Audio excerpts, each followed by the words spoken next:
How's it going, guys? Hope you all are doing great. This is the vlog coming to you live, and welcome back on another reading on Jujutsu Kaisen, chapter 107. And if everything goes well, we will be reading from chapter 107 all the way to chapter 121.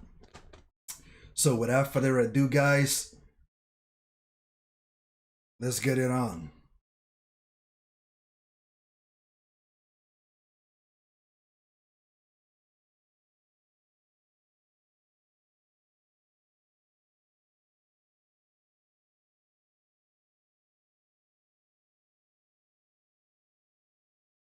Okay.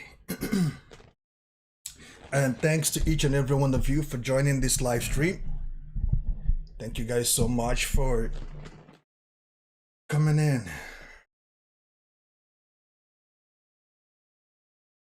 So, towards the ending of the previous chapter, this guy and this cursed spirit or second grade is fighting, and something is happening to Maki or Mai. Some type of a weird, the ground is the ground broke or something. Water is just flooding in. There is so much. Megami's Max Elephant doesn't even come close. If we were on the ground, that would have been game over. And hey, cursed spirit, do you know how many frames are you in 1 second of an animated sequence? My name is not cursed spirit. These days, it's all about resolution and wanting to increase frame rate. And the being says, my name is Dagon. The being responds and says, my name is Dagon. Hanami, Jugo, and Mahito. 4K, this, 4K, this, and 60 FPS, that. We all bear names. Don't you find it so unfriend? It seems like this guy is trying to have a communication with this Duggan, because he said that his name is not Duggan. I mean, it's not Cursed Spirit. That his name is Duggan, and he's communicating with him. And a second.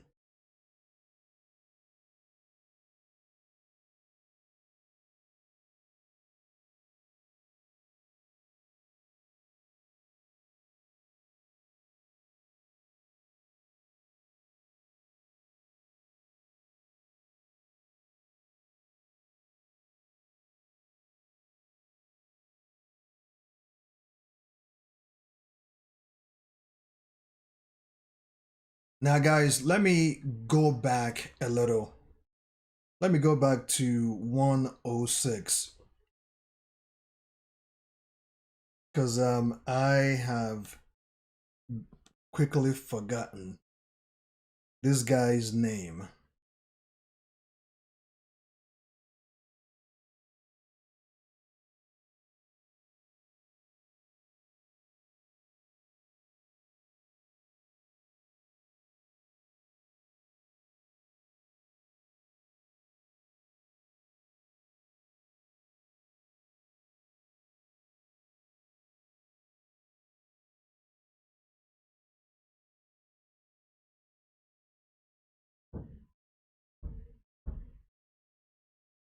One moment, guys.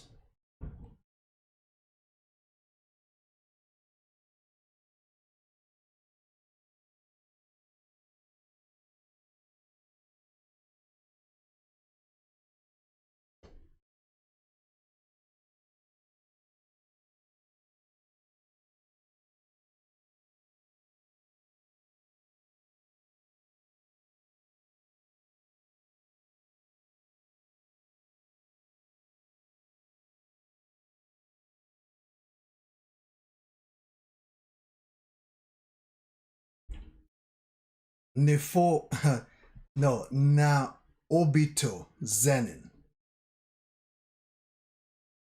Now Obito Zenin. That's the name of this guy, the old geezer.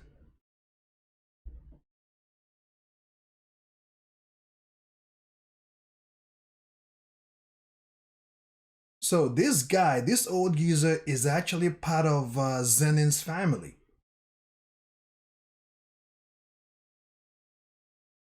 So let's go back to 107.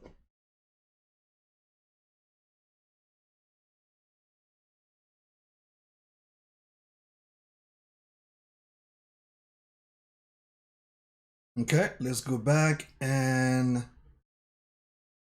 the camera, Naobito Zenin punches this Dagon, curse spirit. Oh, no. Sorry, guys. Sorry. My bad here. So Naobito Zenin is trying to communicate with this Dagon character, and while he's talking to him, the camera goes up and we see Nanami. Nanami blindsides this Dagon and punches him so hard. And at the same time, Mai, I believe that's her name. Let's see here.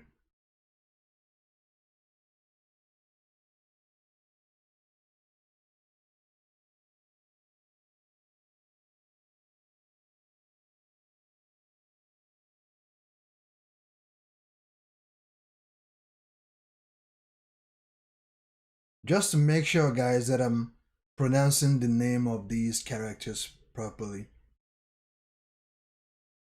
Maki, not Mai. Maki follows up with another attack and hits this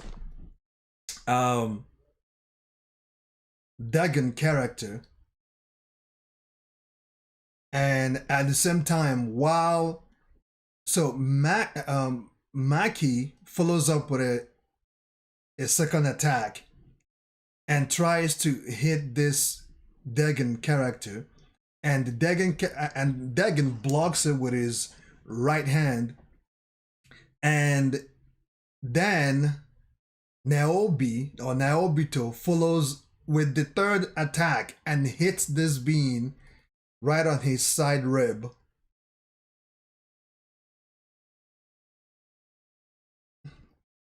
And the being, or Dagon, I think he manages to avoid it somehow. And then Nanami follows up with the fourth attack with his bat and hits this Dagon. But this Dagon was able to block it because while Nanami is in the air, Dagon was able to notice his presence and turns around as quick as he could and blocks it with his forearm.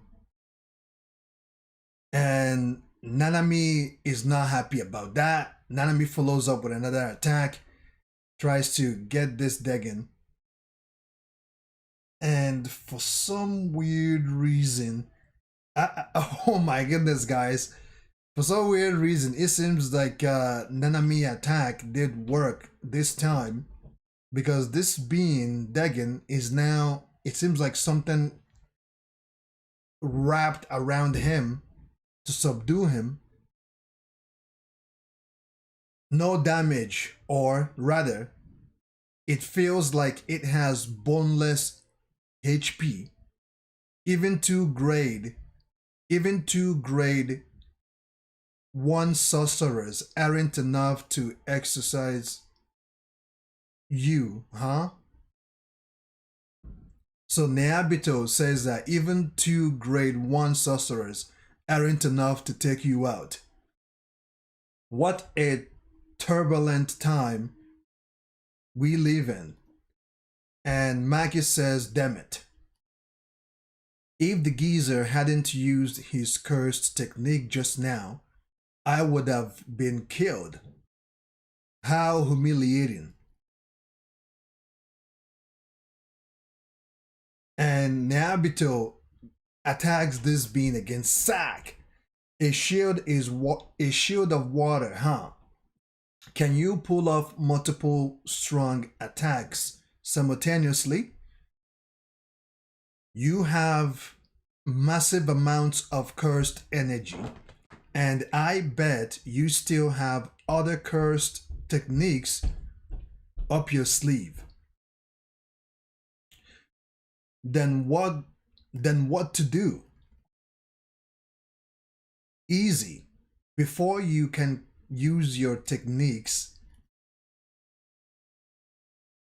what to do before you can use your techniques, and in that moment, Maki, Nanami, and Naabito goes after this Degen character all at once.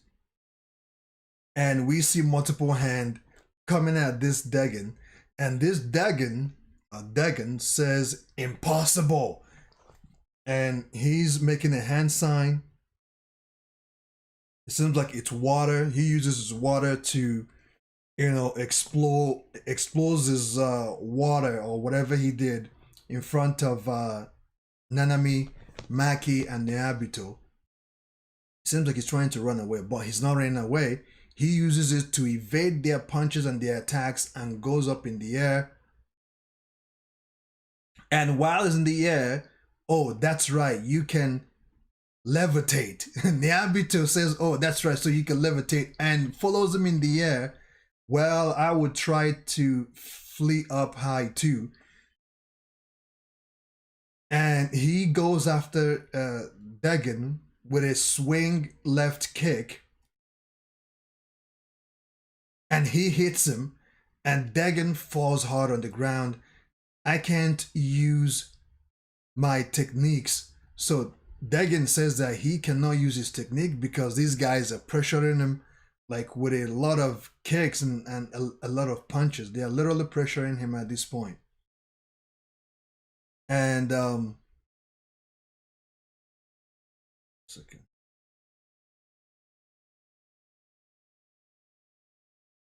So Naobito says again, it's this guy's fault. He's fast, probably faster than Jugo. Don't even think about it. And Naobito goes after Degen once again and punches him.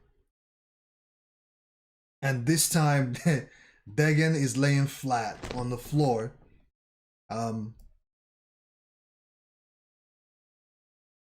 Domain expansion. And this being named Degen uses a domain expansion. And the next thing we see is Naobito standing on the beach, looking around. He doesn't know what's going on.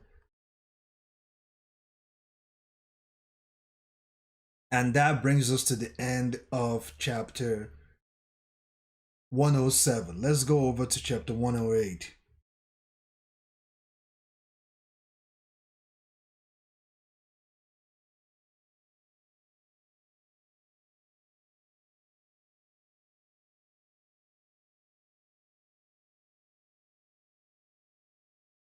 Jujutsu Kaisen, chapter 108. The Shibuya Incident, part 26.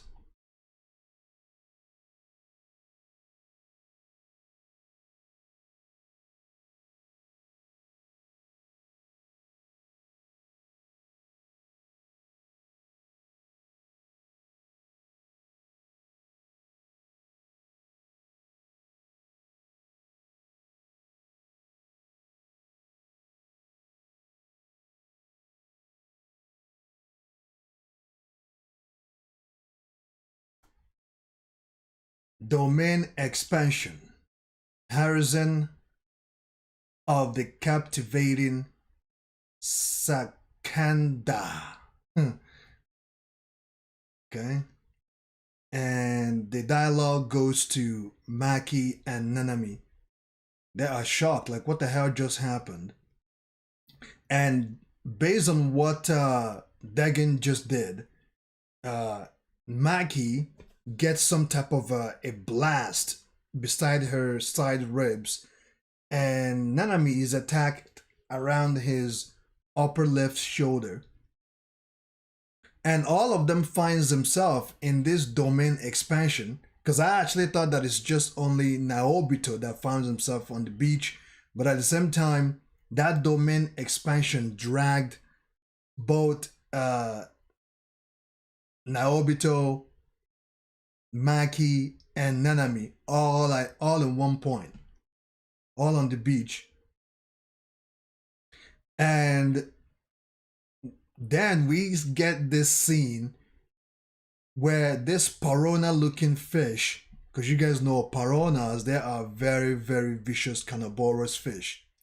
This piranha is one attacking Maki and Nanami. A Shikigami that must be the domains. That must be the domains. Can't miss attack. I didn't notice it until it hit me. No, it didn't exist until it hit me. And Dagon says, I knew it. These guys different. And Naobito, and then the next scene that we see is the piranha fish gets split into two. And Naobito says, secret art, fallen blossom emotion. And he used that to split that piranha fish into two. Fallen blossom emotion, an anti-domain technique passed down in the big three jujutsu families. Unlike simple domain, it doesn't expand its own domain. And he shows us a picture of the simple domain and the domain itself. Fallen blossom emotion. Instead, it counterattacks with cursed energy the moment the... Sorry, let me read that again.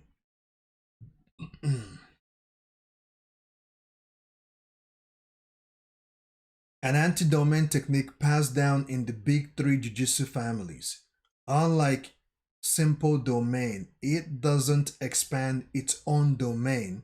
Instead, it counterattacks with cursed energy the moment the can't miss attack makes contact. I have seen enough. I will focus 70% of my power to the mustache and 3. I will focus all my power. I have seen enough. I will focus 70% of my power to the mustache and 30 for the suit. Technique release. Death Worm. Oh my goodness, this Dagon summons all these piranha looking fish, piranha looking shark, great white sharks, like so many different types of fish, but the piranha, like the vicious of them all.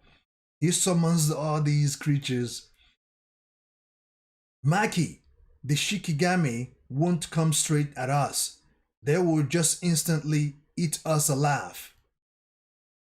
And Nanami continues to say, don't think. If you feel you have been hit, attack without hesitation. Since you have almost no cursed energy, it's the only thing you can... Before he could finish his sentence, he finds himself getting swallowed by one of the great white shark cursed creatures. And he's right, based on what he said, that you won't even see them coming. All you will feel is like you're being attacked. And we see an enemy almost getting swallowed.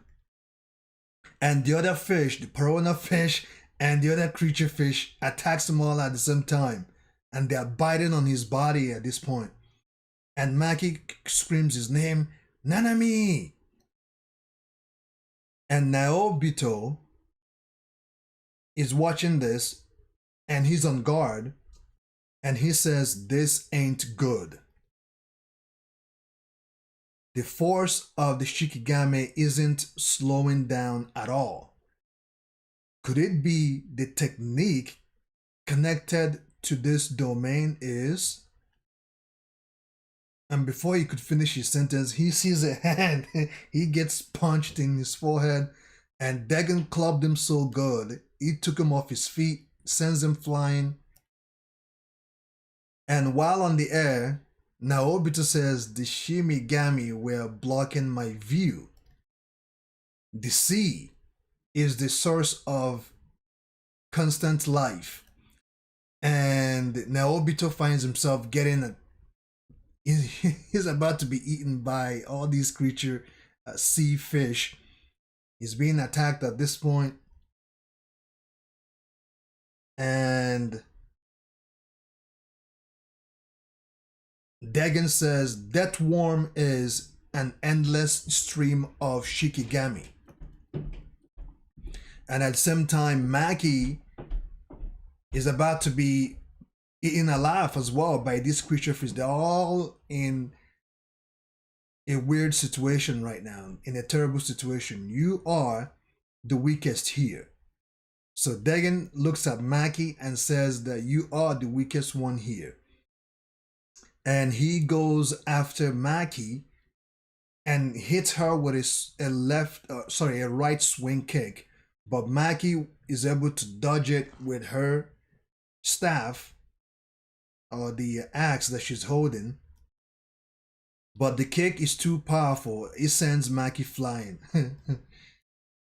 And Dagon says, "If you're gonna call me weak."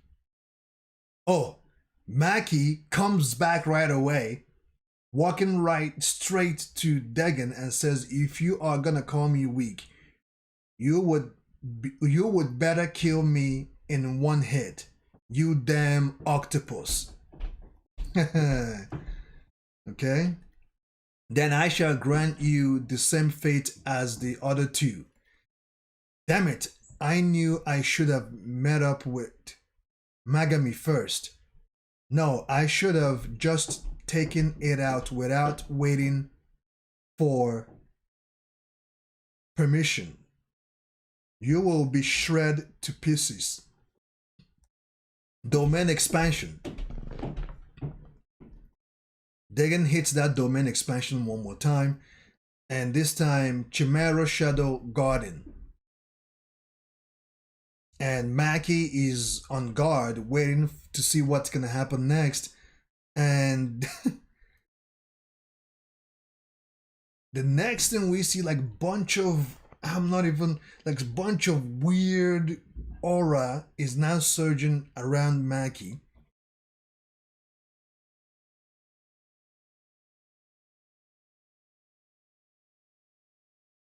Bunch of weird aura, and it seems like, okay, Maki. And Dagon looks around to see who screamed Maki, and Maki looks up, and we see someone dropped nunchucks. Someone dropped nunchucks around Maki, and Maki looks at it and calls Magami. You know you're really special grade curse tool. And Maki grabs the nunchucks, right? And she says, "You know you're really such a cocky brat." And she says, "Playful cloud." And that brings us to the end of chapter 108. So let me change this because I haven't changed it. I didn't change it on the previous chapter.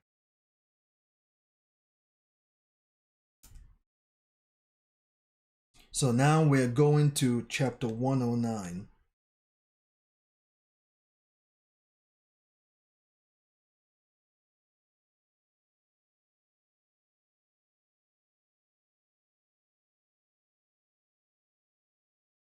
Dear, that octopus is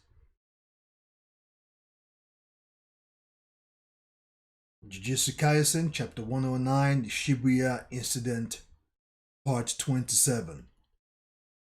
The master of this domain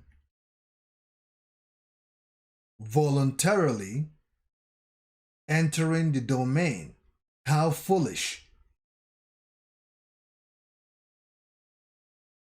So Degen says that Megami voluntarily entering the domain is foolish and raises his palm. And we see Maki using that weapon that Megami gave her and attacks Degen with it. And Degen blocked it. But then again, where the weapon touched, it literally took off his skin. Clean cut. He literally took off his skin. And in that moment, Maki hits him one more time. And he sends Degen flying. And Degen gets back up and says, "Death worm.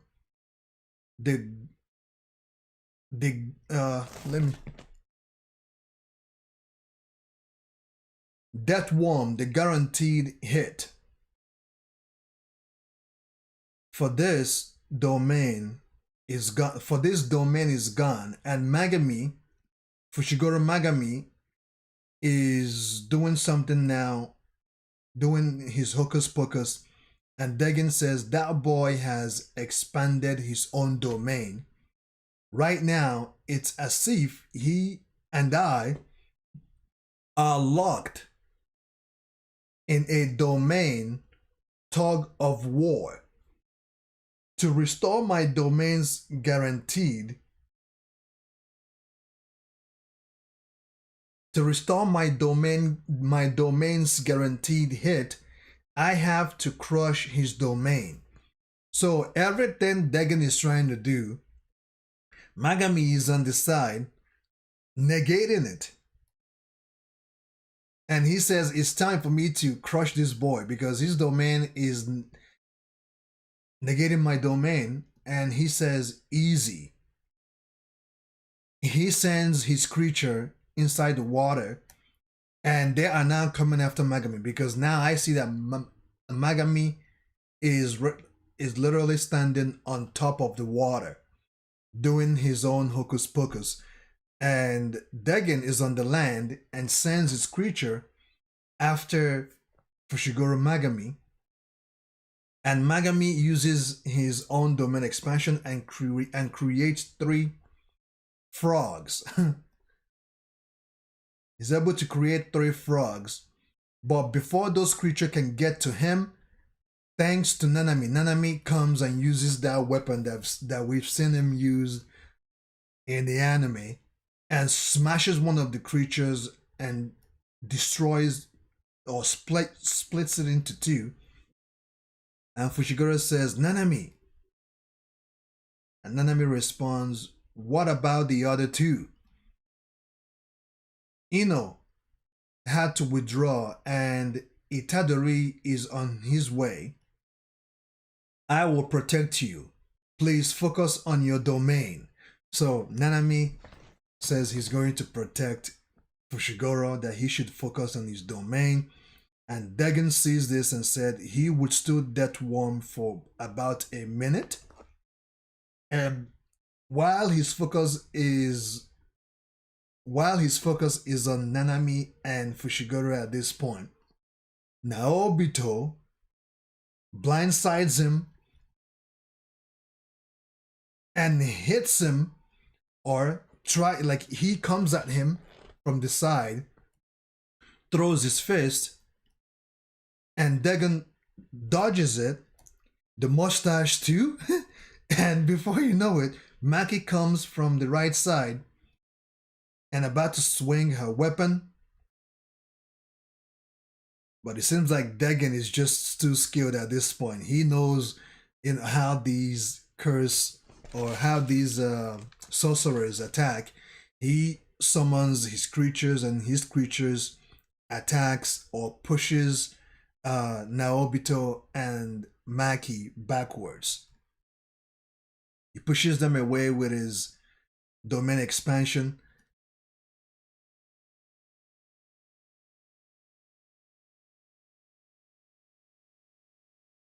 And the next thing we see is Naobito's one arm has been bitten off.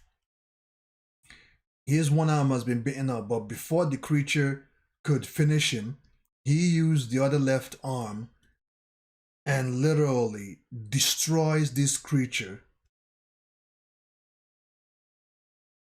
And Maki, on the other hand, uses the nunchucks and hits the creature.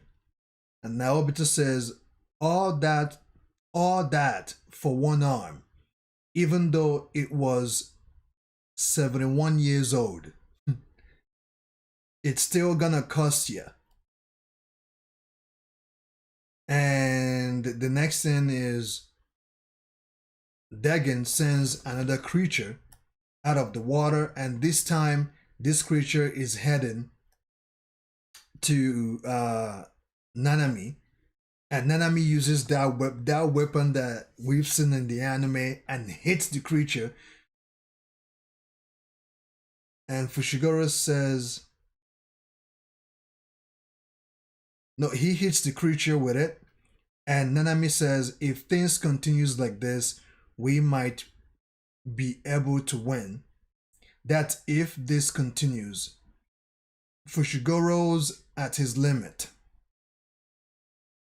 And Fushiguro says, Nanami, that octopus thinks we are in the midst of a domain battle. But my objective is actually different. I am trying to open a hole in the domain's barrier. The hole I came through is already closed. Existing is much harder than entering. But I can open a big enough hole for a few seconds. The octopus isn't Gojo Sensei. It most likely it can't use domain expansions multiple times in one day. If we all escape the domain, we can win. The barrier's edge is right below me. I know because I touched it when I came through. I am ready anytime. All three of you, please jump through at once. And Nanami looks at him and says, I hope you don't plan on staying behind. And Fushiguro says, even if I risk my life, I don't plan on throwing it away. And in that moment, Dagon catches on what he thinks is going on and turns around and turns towards Nanami and Fushiguro once again and says, you too. And Nanami says, assemble! When confronted with a foe that understands human speech, he conveyed his intent in a roundabout way. They would put their trust in a grade 1 sorcerer's words. And once Nanami says assembles, Naobito and Maki goes towards where Nanami and Fushiguro's are in order for them to escape. Escaping the domain, an option that was believed to be no longer possible, had once again come into play. And Dagon looks at this and says, are they protecting the boy? But that makes it easier for me to get them all at... And as he dashes towards them, he's still saying all at... And Nanami says, it's figured it out, but it's too late. To Fushiguro, And Fushiguro is able to use his domain expansion and open the portal, just a little piece of hole. And at this point, Naobito, Maki, and Nanami are looking at the hole. Those who inherited the curse of the Zenin's family, the one who couldn't fully leave behind that curse, they would all bear witness. And we see this we see this hand. It seems okay, I'm not sure if Nanami has jumped in, but let's keep going. To the bare flesh of the one who is free. To the one who left it all behind.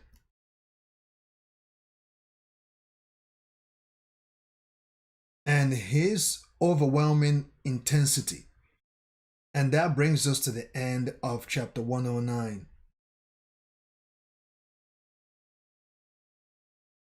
Let's go to chapter 110.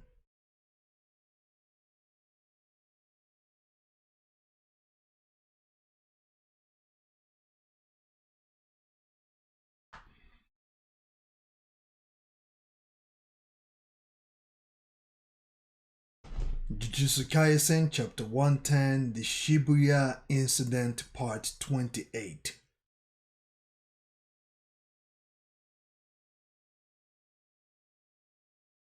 So at this very point,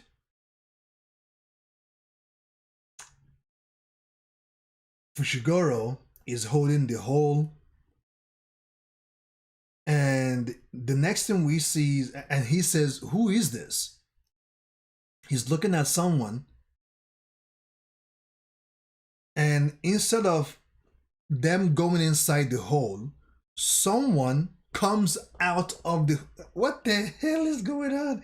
Instead of them going through the hole, someone comes out of the hole, and Fushiguro says, "Who is this? A human, a Jujutsu sorcerer?" They weren't trying to escape, but trying to let another sorcerers in. So another sorcerer comes in or comes out, and they're looking at this guy, and this guy moves, and I believe that's Zenin. Zenin is back, because on the previous chapter that we read, Mr. Smokey confirmed with me that that is the Zenin that fought Gojo, that he's back. Let me look for his real full name here.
And I believe that this Zenin, this is Fushiguro's father, and his original name or his full name is Naoya Zenin, because from the description it says that Zenin Naoya is an antagonist in the Jujutsu Kaisen series. He is one of the sons of Naobito Zenin, and believes himself to be the true heir of the Zenin's family. He serves as the primary antagonist of the Itadori's extermination arc. So, this is Fushigoro's father. So he comes out, and before Maki can react, before Maki could do anything, he grabs Maki's nunchucks weapon, and Maki says, "So fast," and he was in mid-air just now. And that's not all. What's with his strength? And before Maki could retaliate or do anything, he grabs the weapon. Literally. He grabs the weapon. Maki. Fushiguro, Megami says, "Maki." And Maki says, "I didn't sense any cursed energy." Yep, that's Fushigoro's father. That's Megami's father, but he doesn't know at this point. He has no idea. "I didn't sense any cursed energy." I just lose in a. Did I just lose in a battle of strength? Fushiguro. No. No good. The hole's closed. And it knows our plan now, too. I doubt it will let us open another hole that easily. And Naobito says, "Tuji." He calls her a name, Tuji? And this Zenin, Fushigoro's father looks at him, and there's this bizarre, weird, evil look in his eyes. Though Granny Gami's science technique continued even after her death, it was not meant to last forever. It ends when the cursed energy of her grandchild runs out, or so it was supposed to from the start.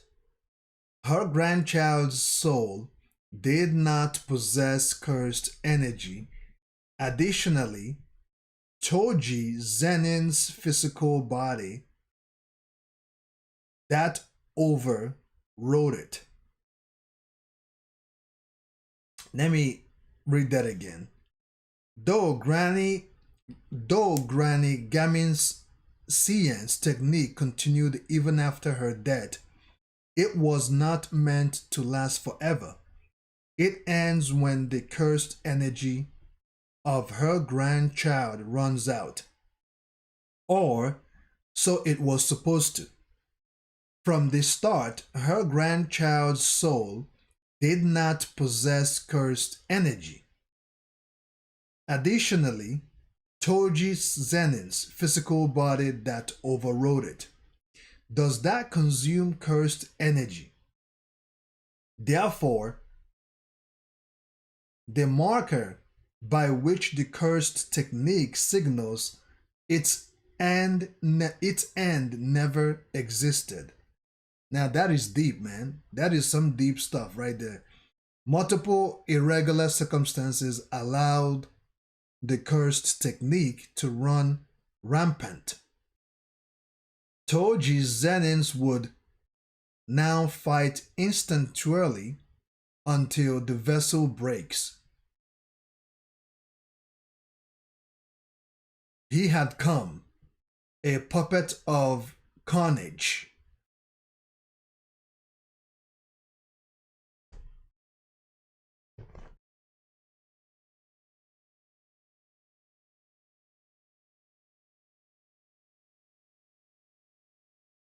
Yeah, thanks for joining. Salami, Real Life Tarot Boss 992. AO Trash. Someone asked me a question, do I like Black Clover manga or Jujutsu Kaisen? I think the obvious of that answer, I think you know it. You know the obvious of that answer. So let's continue on where we left off. Baring his fangs. What is this guy?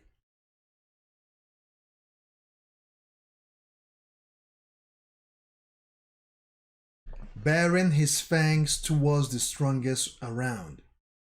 And Duggan says, what is this guy? He has no cursed energy. And Duggan says, a waste of time. He summons his creatures once again, and at this point, he is directing his creature to go and attack Zenin, the one that Naobito called Toji. And the next thing we see, before the creature could even get close to Zenin, the one that popped out of the ground, he used Maki's nunchucks to not only destroy the creature, but he is able to send an attack that attacked Duggan directly, right in the guts. And he hit Duggan so hard, and it took Duggan off his feet. And while Duggan is in the air, he says, what? What is that power? And Zenin has this sinister smile on his face going after Duggan at this point. He launches an attack and literally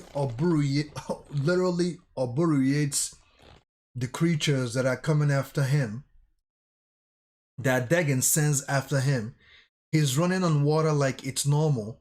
I still don't sense any cursed energy, but still, he keeps getting faster. Yeah, because we know that Zenin, Fushiguro Megami's father, is the only one who does not have any cursed energy.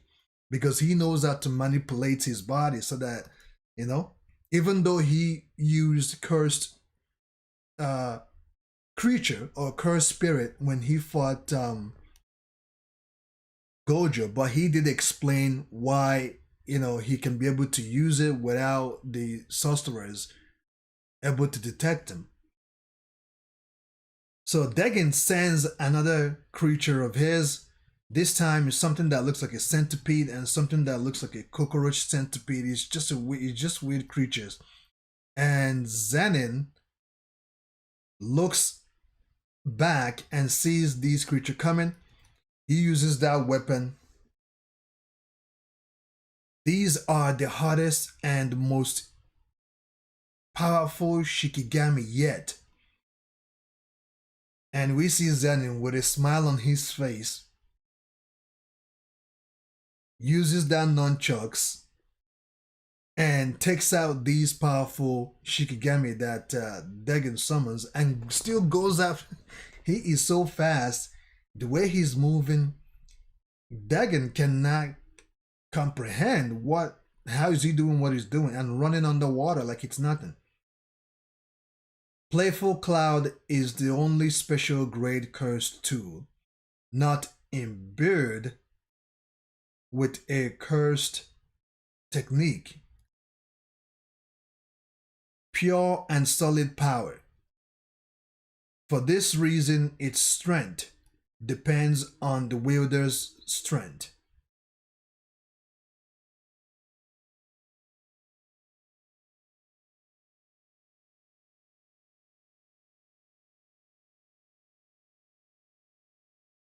Okay? And Zenin attacks Duggan once again, and Maki's eyes lit up because the attack is such a fierce attack. Hey, geezer, who the hell is that?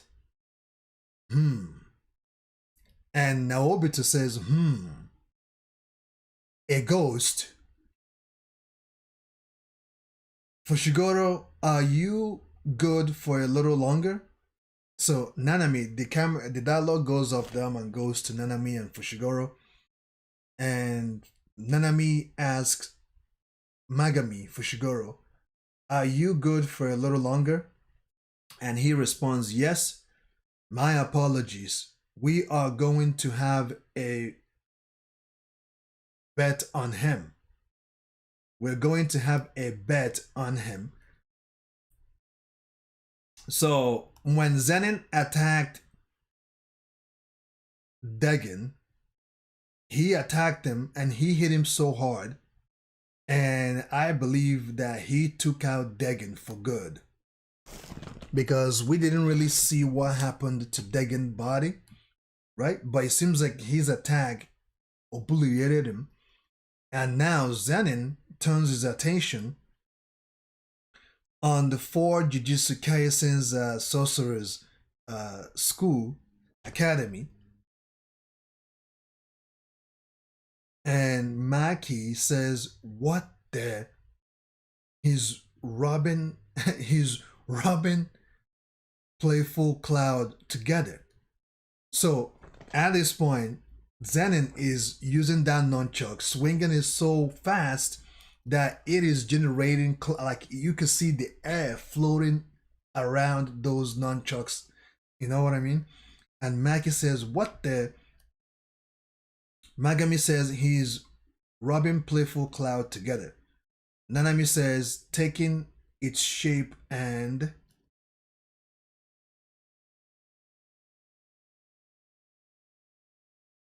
ending it.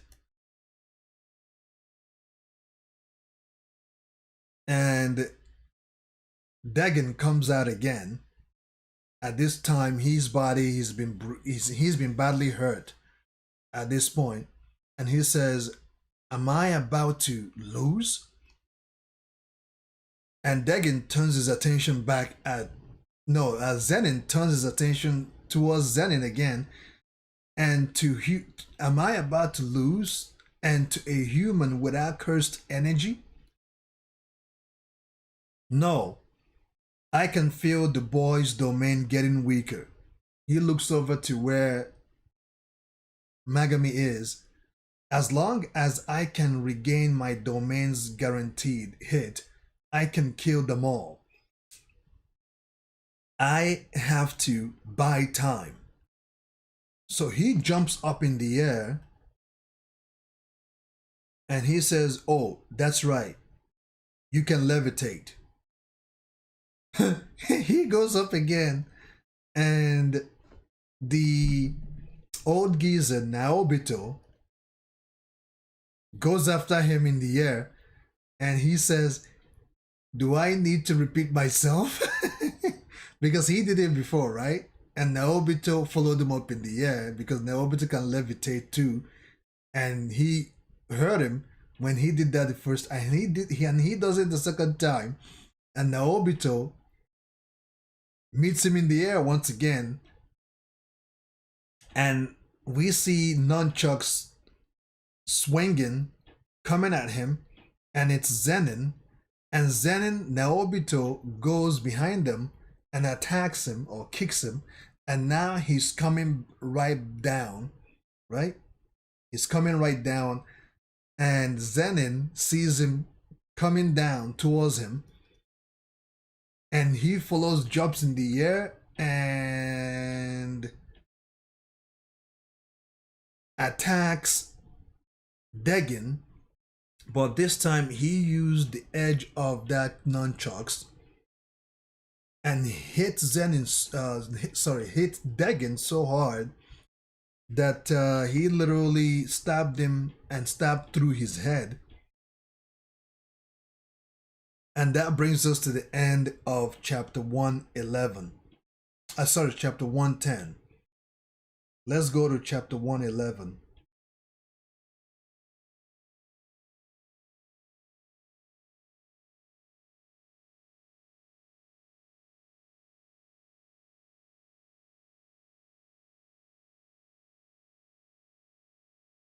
Okay. I dig this picture right now. It seems like father and son are going to unite or reunite on this coming chapter, because we see Megami Fushiguro and Zenin. So, Jujutsu Kaisen chapter 111, the Shibuya incident chapter 29. And we see Zenin attacks Degen so hard, and the edge of the nunchucks came out the other way. It's not over. Yeah, before you could finish that sentence, Zenin attacks him some more, like literally punches a hole around his head. And in that moment, that domain expansion broke. And they seized themselves in the area where they were before Degen activated that domain expansion. And Maki says, the domain. He really did exercise that curse all by himself. If Fushiguro hadn't shown up, we would have undoubtedly all been killed. But now it's on the next problem. And Nanami is looking Zenin right in the eyes. And he says, is he on our side? Is he on our side? Fighting solely on instinct. A puppet of carnage. Baring his fangs at the strongest around.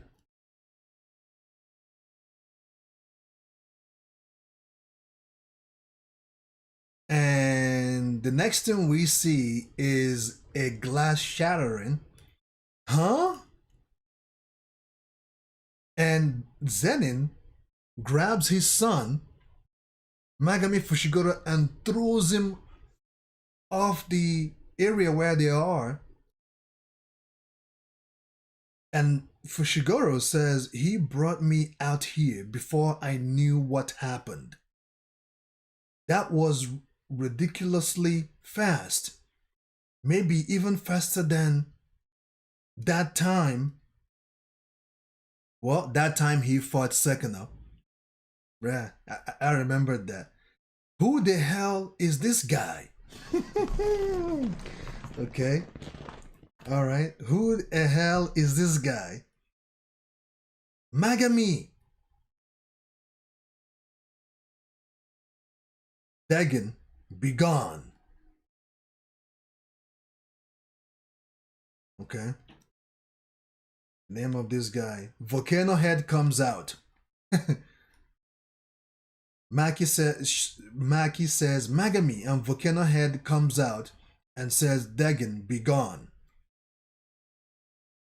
Come on, are you kidding me? Compared to that cursed Degen, leave the rest to me. This one's on other level. This one's on another level. Our souls will continue to circulate regardless of humanity's fate. We will meet again in the wastelands 100 years from now. Now then. So Volcano Head finally sends Degen to his afterlife. And he says, now then. He turns around. He's mad. He's pissed right now. Volcano Head is pissed. He turns around and looks at Nanami. He goes after Nanami, attacks him. Nanami didn't see him coming because Nanami couldn't defend himself. Nanami's eyes lit up. That's one. Nanami, I'm not sure what he did to Nanami, but I think he set Nanami on fire and goes after Maki. He says, one down. That's two down. He takes care of Maki, sets her on fire. Projection sorcery. Nayabito Zenin's curse technique. By dividing 1 second into 24 frames and using one's field of view as the angle of view, the user can trace a predetermined set of movements. While the technique is activated, anything touched by Naobito's palm must also abide by the 1/24 FPS rule when moving. Failure to do so will cause instability in their movement and result in staying frozen for 1 second. However, there is a risk. The predetermined course of action cannot be adjusted once started. In addition, if the trajectory of movements or the laws of physics are ignored excessively, the user will freeze as well.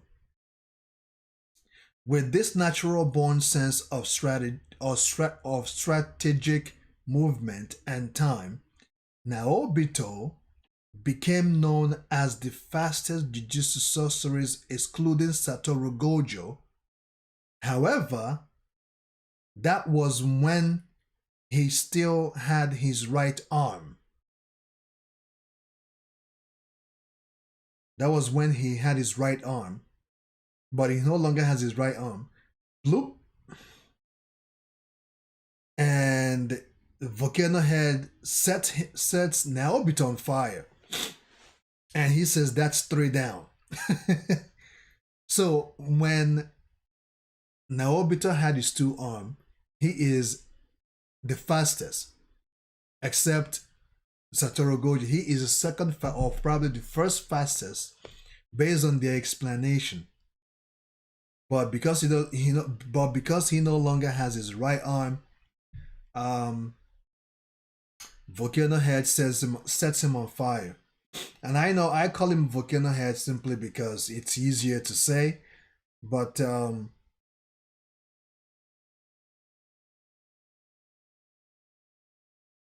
for the sake of familiarity,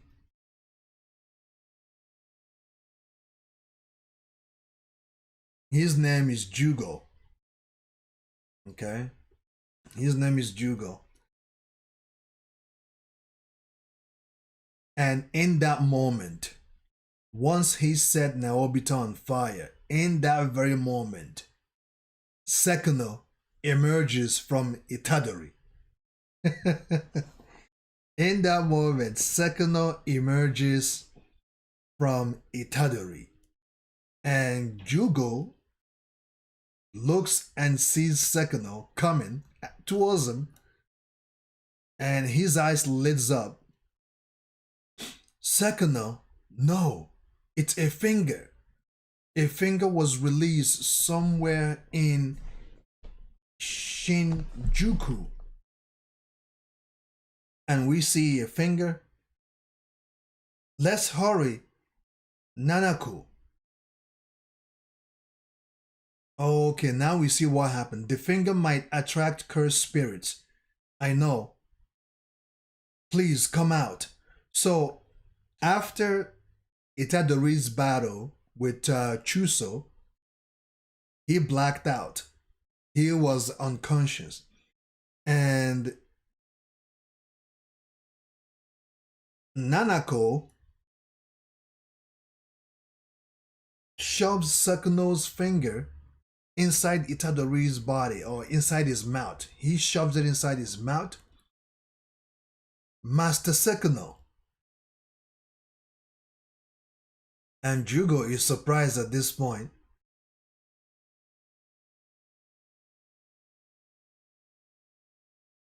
Okay, and and Jugo is looking at Nanako and the other lady with her, and he sees them with Itadori, and he said, you, how many fingers did you feed him? I guess while they were feeding him, he felt what was going on, and he comes here and says, how many fingers are you guys feeding him? We were not gonna tell you. Mimiko.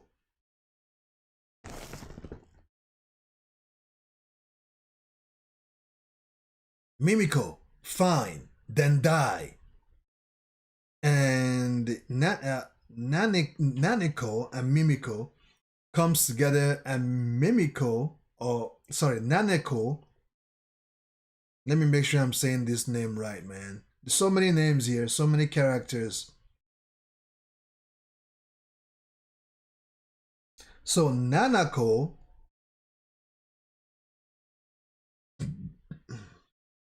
holds Mimiko and uses her camera and takes a picture, right? Takes a selfie picture, and that allows them to disappear. So Mimiko and Nanako gets out of harm's way, and Itadori is just sitting there with Jugo, wondering where the hell did Mimiko and Nanako go. And Jugo says, good, the marks are still there. Not the way I would have hoped for, but I will make the best out of it. Even if Yuji Itadori were to consume all 20 fingers, he probably still wouldn't lose control of his body to Sekino. That's if he consumes a finger a day for 20 days. And the dialogue goes to Geto. If he were to consume 10 fingers at once, he probably wouldn't be able to counteract it. And although temporarily,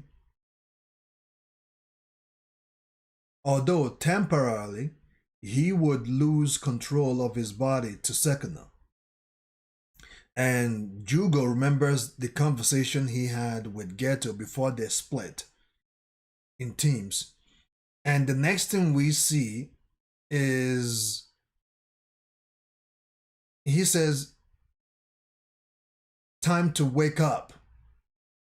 So he hits Itadori and tell him time to wake up.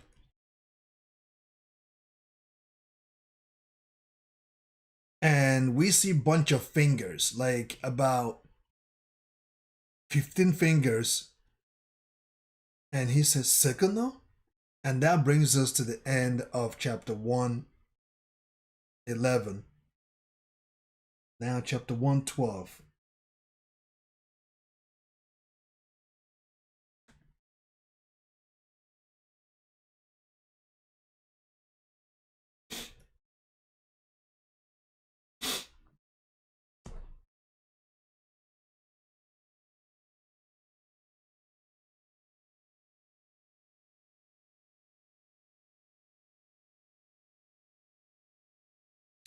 Jujutsu Kaisen, Chapter 112, The Shibuya Incident, Part 30.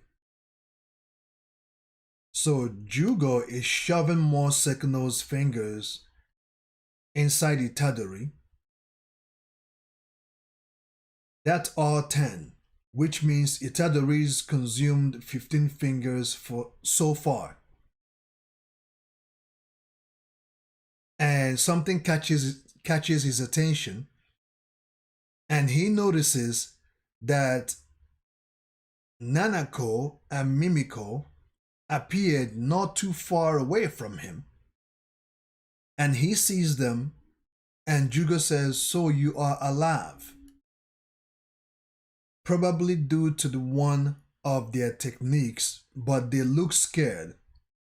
They likely can't do it several times. What a pain.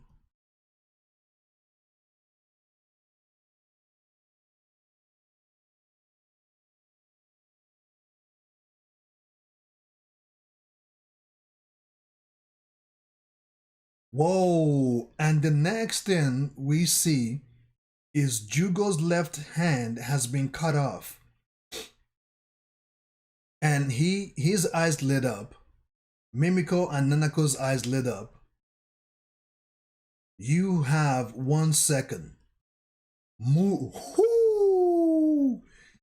Okay, because he's using his right arm to hold Itadori by his throat.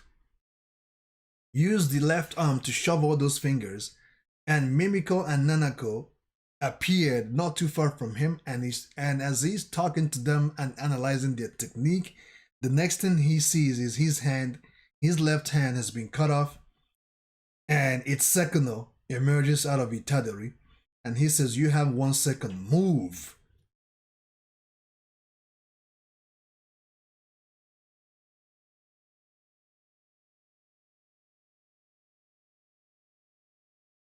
So this is Sekuno. Sekuno's strength is different than Satoru's Gojo's. It's overwhelming, evil. I am scared. Mimiko says, is it? Yeah, Mimiko says, I am scared that any move we make will mean our death. So, Sekuno gets up, of course, inside Itadori's body, dusts off his body and his clothes. And Mimiko and Nanako, they are scared right now. Breathe, breathe, breathe, breathe, breathe. Wait, is it okay? Is it even okay to breathe? He won't kill us for breathing, will he?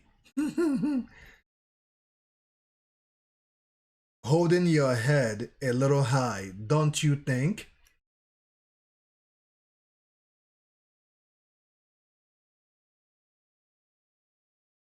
And my body moved without the... Oh. So Sekuno looks up, holding your head a little high, don't you think? So he wants them to bow or something. He attacks Jogo, but he scraped his head, his volcano head, and we see the dent on the wall. And by force, both Jugo, Mimiko, and Nanako goes on their knees. That's Sekuno trying to force them to bow, literally. And Jogo said, my body moved without the... And top of his head is kind of bleeding because Sekuno did get a part of his head, but not everything. And he's bleeding from that part of his volcano head. And he's bleeding out of his eyes, out of his mouth. And Sekuno, you thought kneeling on just one knee would be enough? The board that head must hang lowest, but it seems your head doesn't bear much. And Sekuno looks at Mimiko and Nanako. You kids, is there something you would like to ask of me? I will give you 1 finger's worth of time. Go on. Down below, there is a man wearing a priest's robe with stitchings on his forehead. He's referring to Geto. Please kill him. Please free Master Geto. Master Geto, and the camera, the dialogue goes off where Geto is, where Sekuno is, and goes to Geto. Geto is sitting down. He's getting his head massaged or whatever.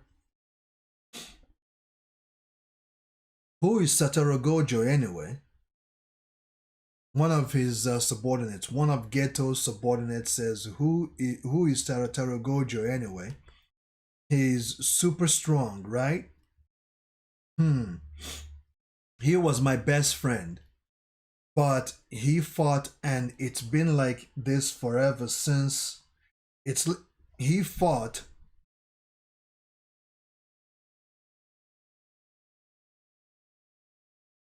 Sorry, it. Sorry, guys. Sorry. I'm gonna have to make the letter of this manga bigger because it's small and it kind of makes it a little difficult to read sometimes. So Geto responds and says, he was my best friend, but we fought, and it's been like this ever since. We love you.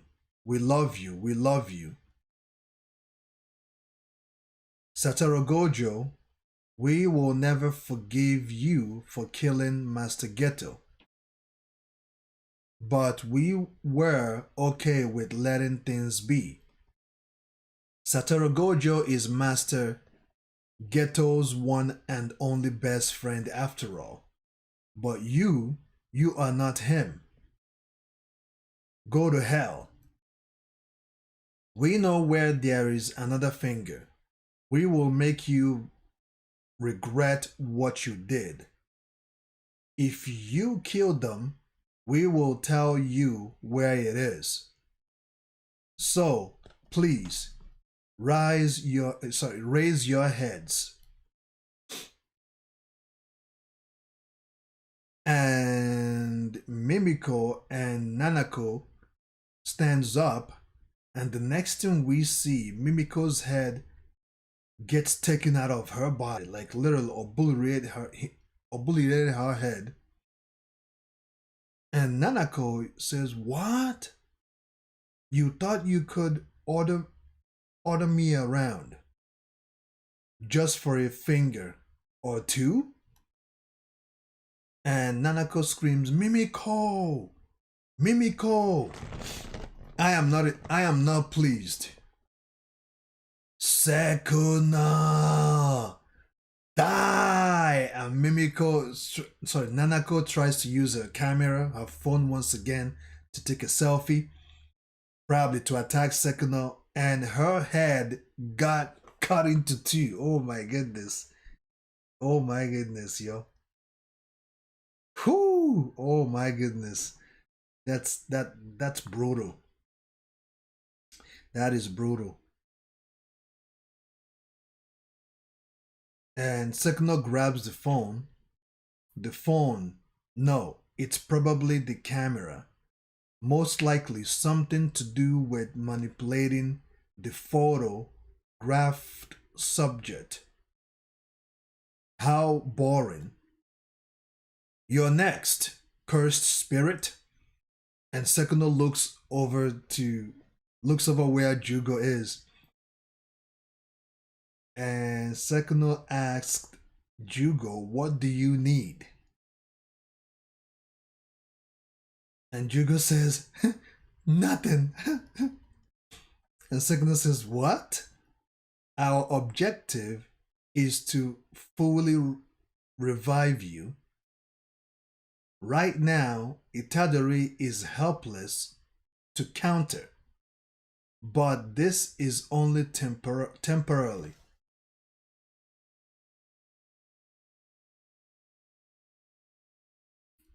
Surely you know that better than anyone.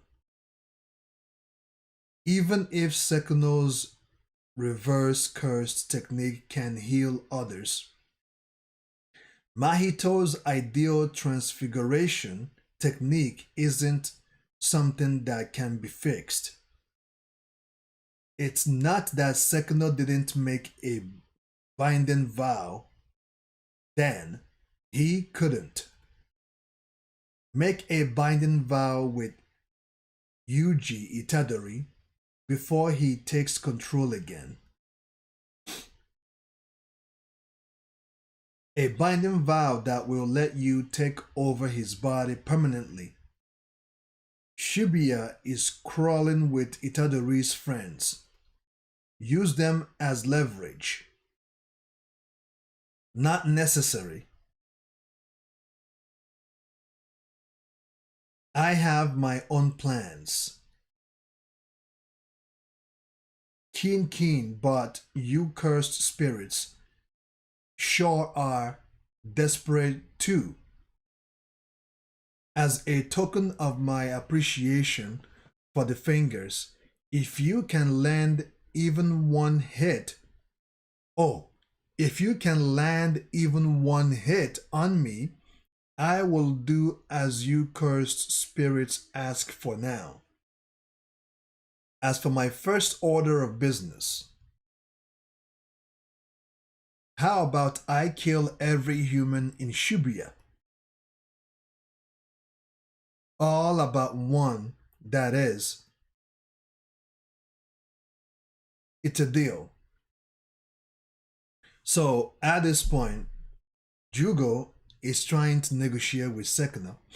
And Sekino says, how about I kill every human in Shibuya? All but one. And Jugo says, it's a deal. So what is Sekino, who is Sekino going to kill? He's going to kill every human in Shibuya? Even Itadori's friends? Well, Itadori allows Sekino to do that. Well, let's go over to chapter 13 and 113 and find out.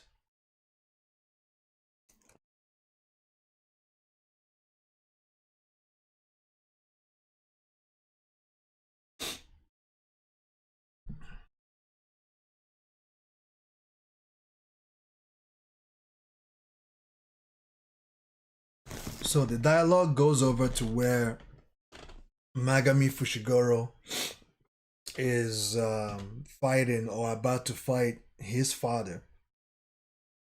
Thanks to Inumaki, the civilians and the transfigured humans are gone. I can concentrate on the opponent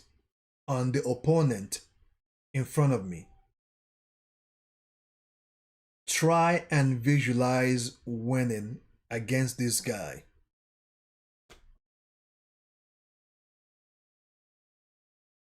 Winning. So Zenin goes on his fighting stance.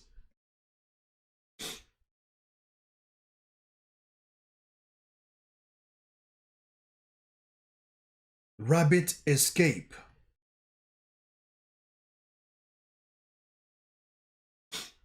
So Zenin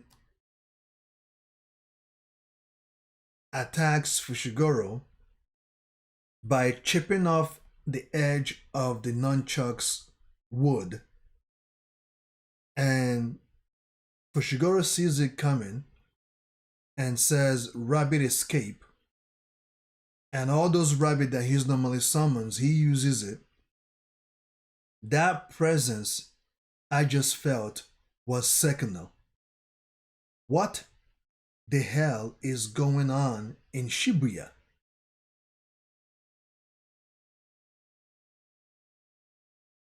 So while those rabbits are around Zenin, Zenin attacks Fushiguro once again, and Fushiguro says he instantly charged in.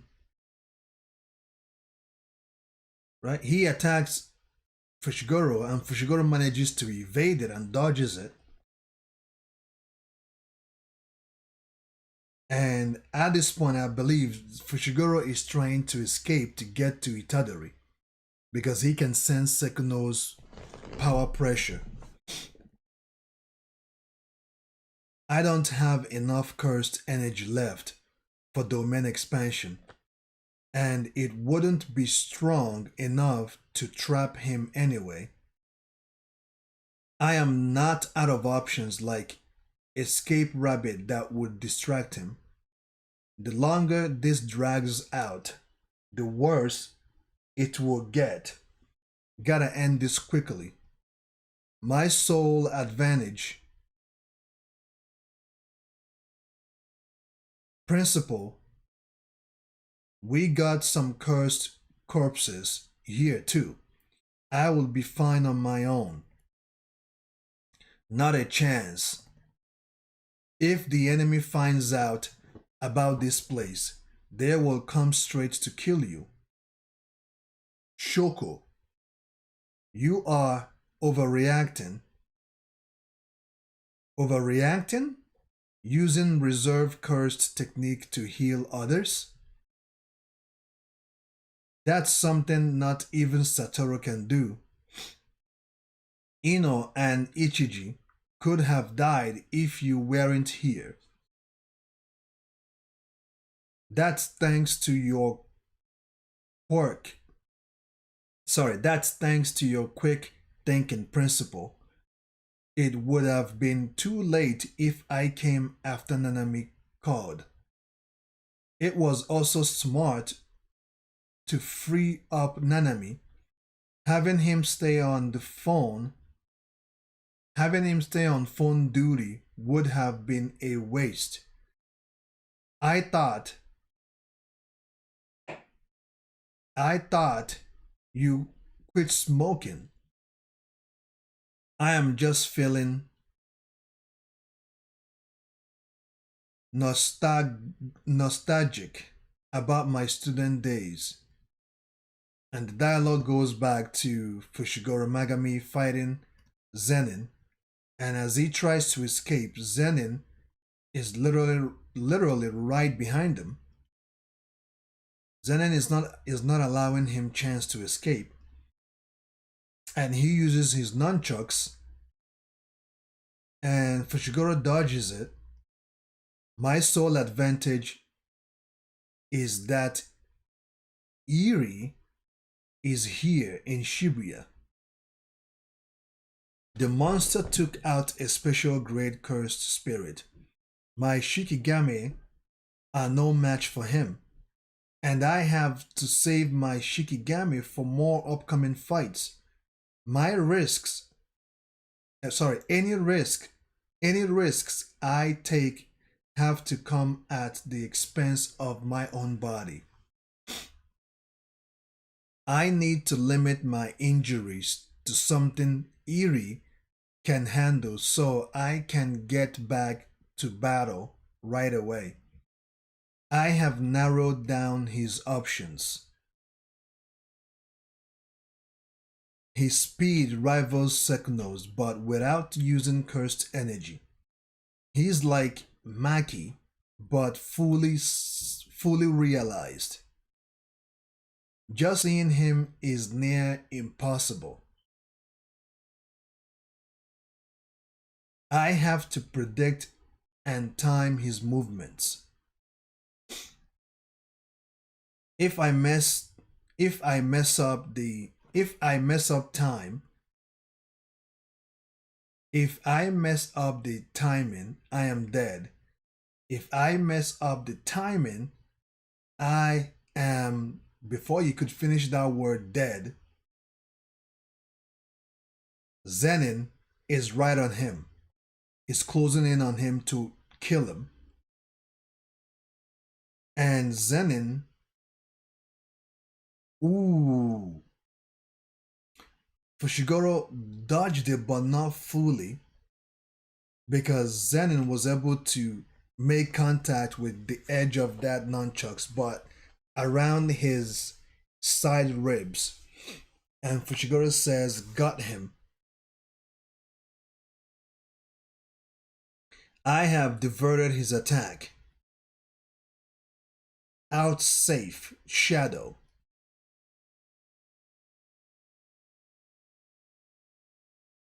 So Fushiguro does something that even though that Zenin made contact, but he did something that diverted his attack away from his body or something, or from from causing the damage or something.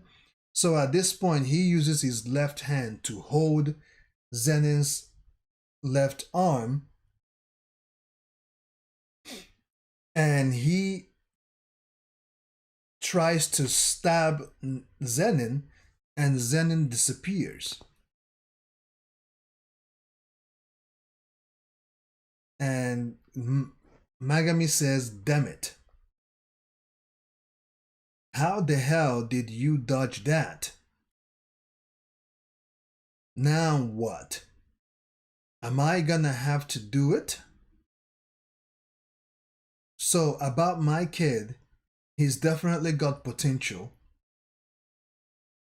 If his cursed technique manifests when he's around 5 or 6, handing him over to you guys won't be a problem. But that depends on the money, of course. I will be expecting 8 for an inherited technique, 7 without it. We will give you 10 of his 10. We will give you 10 if he possesses an inherited technique. Take care of Megami, okay? So we are going back in time to see what happened when Zenin gave his son, I think when Megami was a bit younger, to the Jujutsu Sorcery School. He literally sold his son, pretty much, right? And he's bargaining with, I believe, Naobito, the Megami's grandfather and the father of Zenin, right? And he says, "Take care of Megami, okay? That place is useless for someone like me, but for him, for someone with potential, it will be a little better. I don't care. I don't care anymore. Hey, what's your name?" So at this point, Zenin speaks up. "Hey, what's your name?" And Fushiguro is like, "Huh? Fushiguro." He says his name, Fushiguro. "Not Zenin? Huh? Good for you. I heavenly gifted a heavenly gifted body strong enough to overwrite the soul. For him, even this out of control curse technique isn't..." What the hell is going on, guys? Zenin stabs himself in the head. He's like, literally, he asked Fushiguro his name, and Megami Fushiguro says Fushiguro. And Zenin says, "Not Zenin, huh?"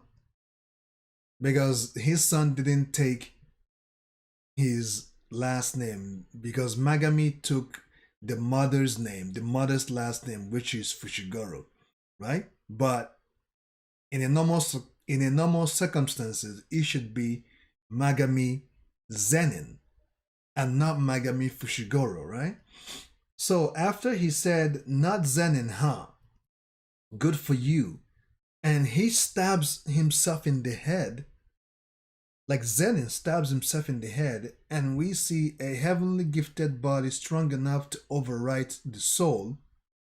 For him, even this out of control curse technique isn't. And we see Fushiguro Megami, he's looking at this, he's like, what the hell is going on? And Zenin hits the floor and he's bleeding out everywhere. And that brings us to the end of chapter 113. Let's go over to chapter 114.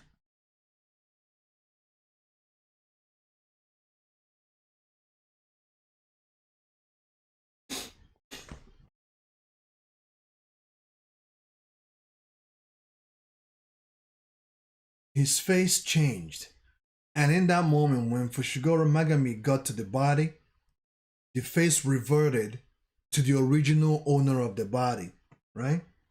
And he says his face changed. I am lucky that he ended it himself. But what the heck was that? And Naobito says, Toji, good for you.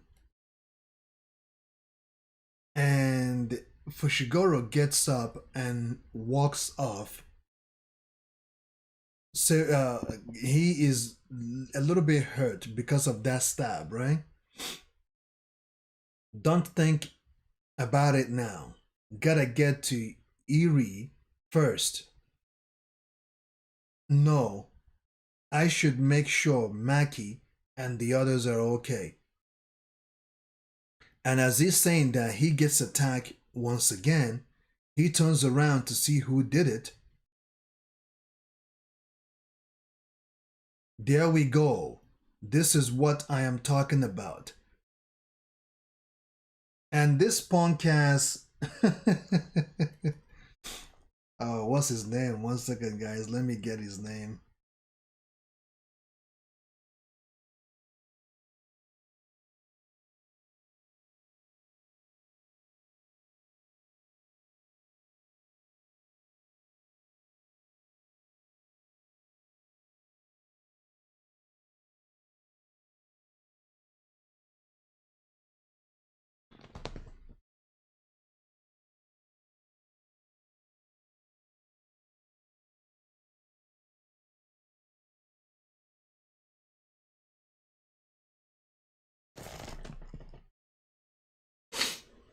This punk ass Shigimo Haruta. This punk ass Shigimo Haruta attacks Fushiguro.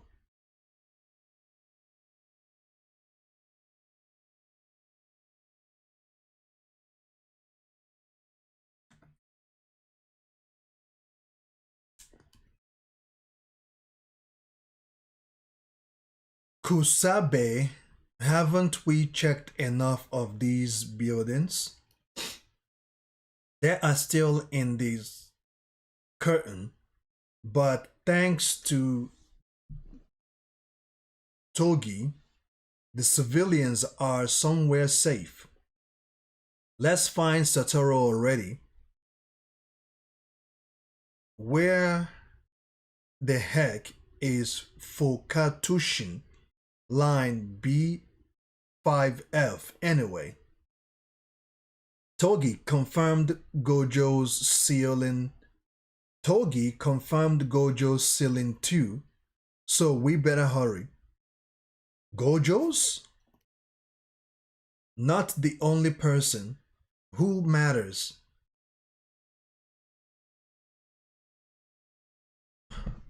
Man, the way they're writing these manga dialogues, it can be confusing sometimes. Like the way, the dialogue goes. Not the only person. Who matters, you know? What if there is someone scared and hiding somewhere? For instance, a young schoolgirl. Just think, if we can't find her, we might as well be accomplice to the ruination of a bright future full of promise. I guess you're right.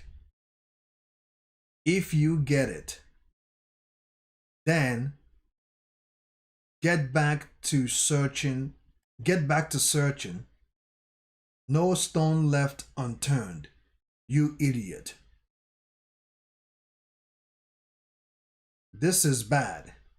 I am at my limit with the excuses. There is no way I am gonna go down to B5F. I gotta buy some time cause I don't wanna die. He doesn't wanna die. The fewer people around, the sharper Panda's nose becomes. He might end up going to B5F by himself, but I want to avoid that too because I don't want to be alone in Shibuya right now. Even though he's a panda, he's more humany than I am. But since I'm gonna go look over there, I gotta look carefully. I'm gonna buy some time by pretending to be lost after entering the station from the Shimigami entrance.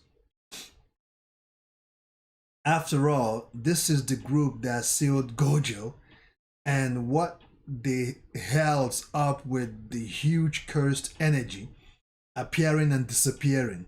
No thanks. To hell with this. So this guy, let me get his name because it seems like this is my first time noticing or seeing him.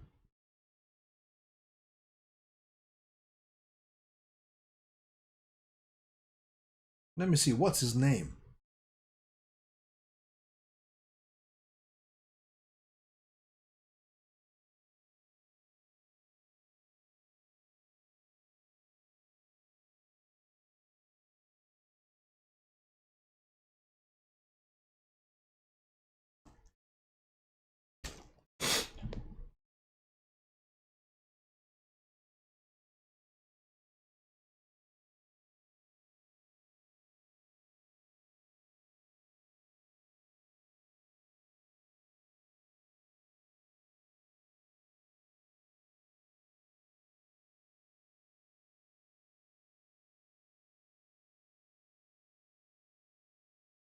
I believe that his name, looking at his design, I believe his name got to be Shu Kong. If I'm not mistaken, you guys can feel free to correct me on the comment section. But I believe his name is Shu Kong. Because that's the closest design that I am looking at right now. Okay?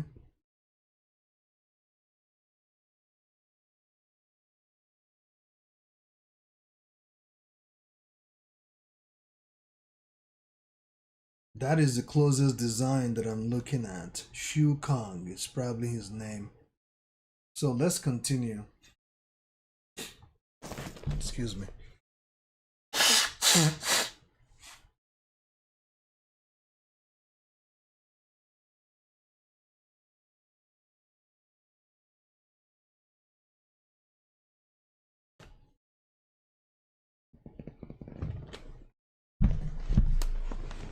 He does not want to die. He doesn't want to risk his life.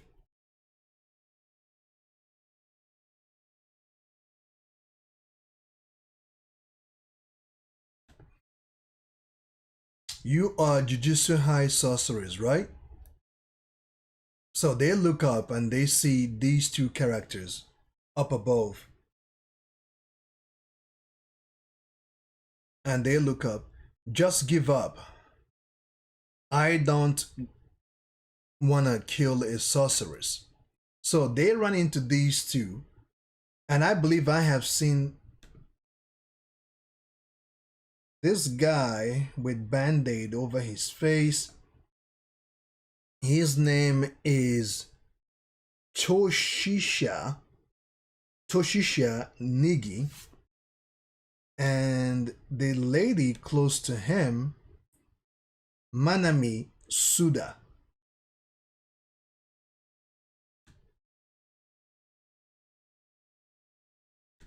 Manami Suda.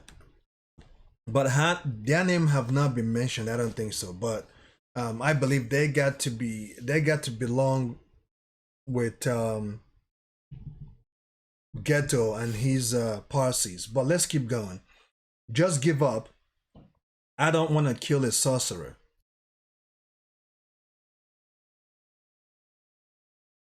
Panda.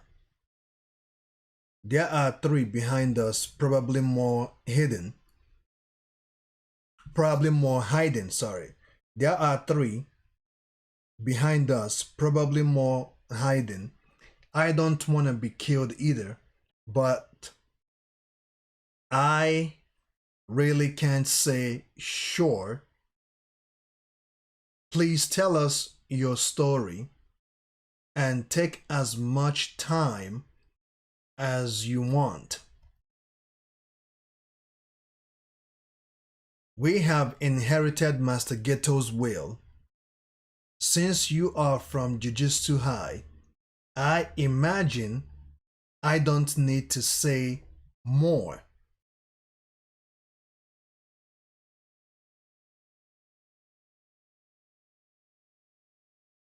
Help that guy. You mean so we can eventually get Master Geto's body back, right? No.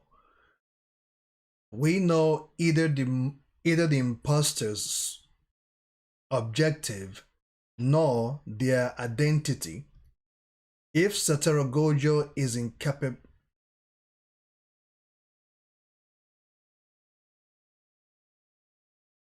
if Satoru Gojo is incapacitated and the world falls into chaos, the non-sorcerers monkeys will be the ones who suffer. Only the strong will survive. Monkeys will be withered out. Sorcerers will increase and curses will disappear. For now, we are helping for the sake of the world Master Geto envisioned.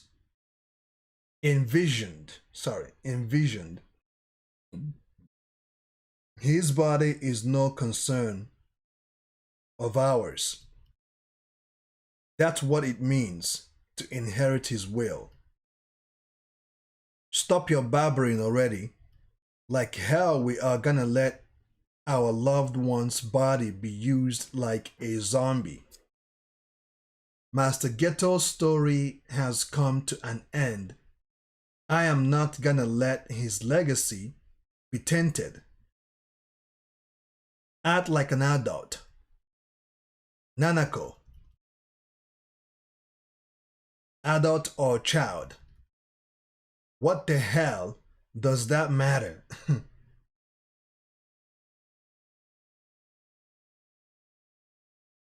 Grrr, and it seems like it's about to be a fight right now. A fight is about to go down. Stop, both of you.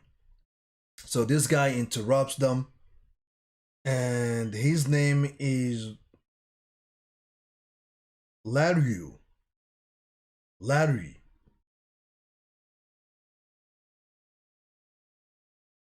Sugaru wouldn't want us fighting like this.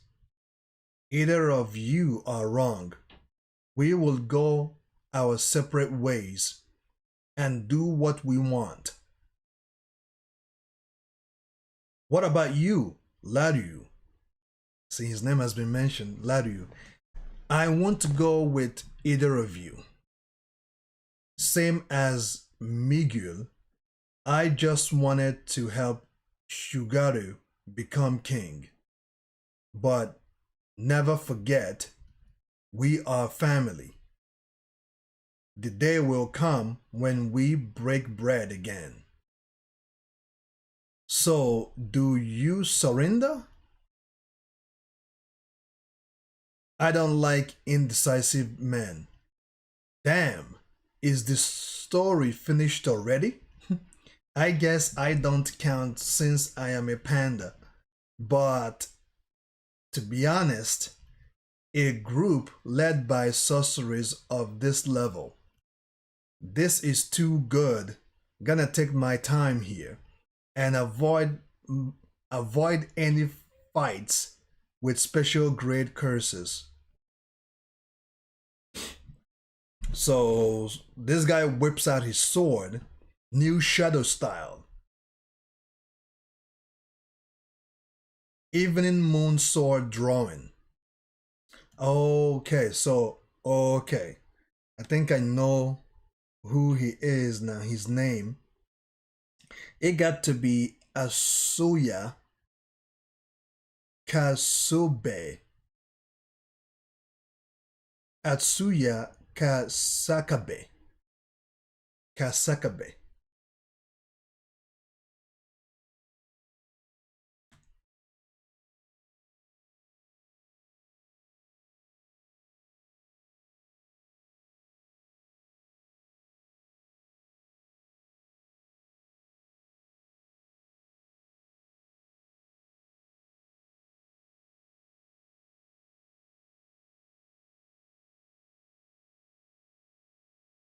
So that's your answer.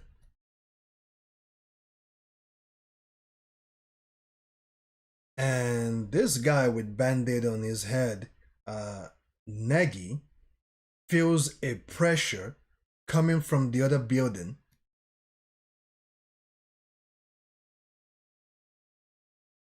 And they turn around to see what is going on. What the?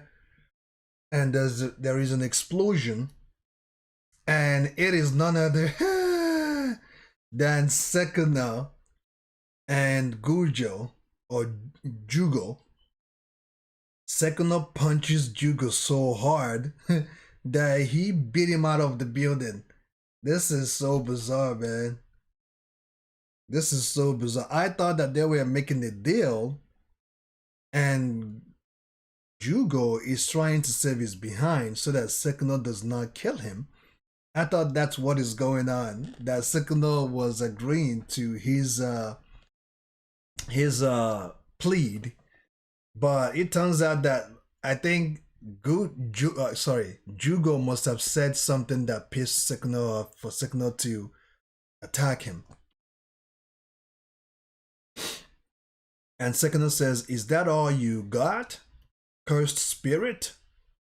Which brings us to the end of chapter 114.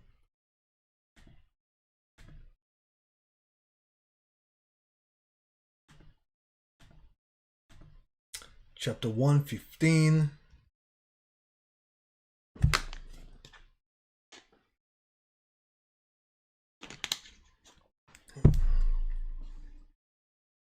Is that all you got, cursed spirit? Not yet. Not yet. Yep. Jogo tries to fire his fire beam at Sekuna, and he gets his two hands cut off. And Sekuna goes behind him and hits him, grabs him by his head, and drives him right on the ground. Whoo, man. That is an ass whooping right there. That is an ass whooping. The moonlight illumination. And Sekuna hit Jugo so hard that it disfigured Jugo's jaws. Like his jaw has been almost been disfigured. He's bleeding from his mouth.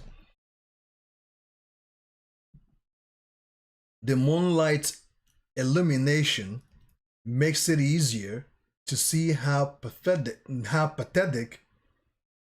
you are.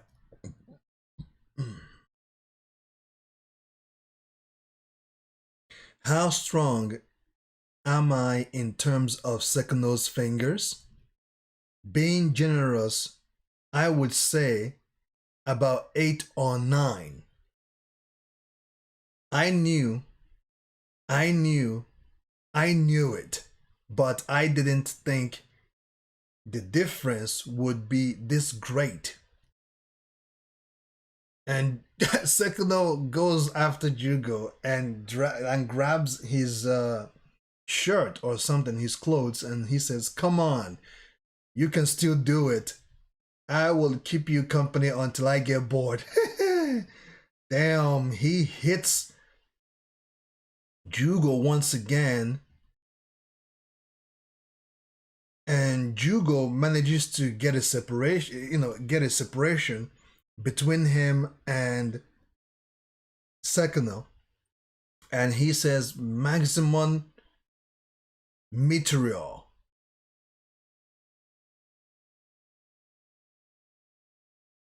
And Panda and the other guy is looking up and they're watching this. They're like, whoa, what's going on? And now they were cornered with the other uh, characters that said that they have inherited Geto's will. And they wanted to go over where Sekino and Juga are fighting, but these characters corners them and say, where do you think you are going? Not now. New Shadow style. We don't have time for battle sword drawing. Listen up, you curse users.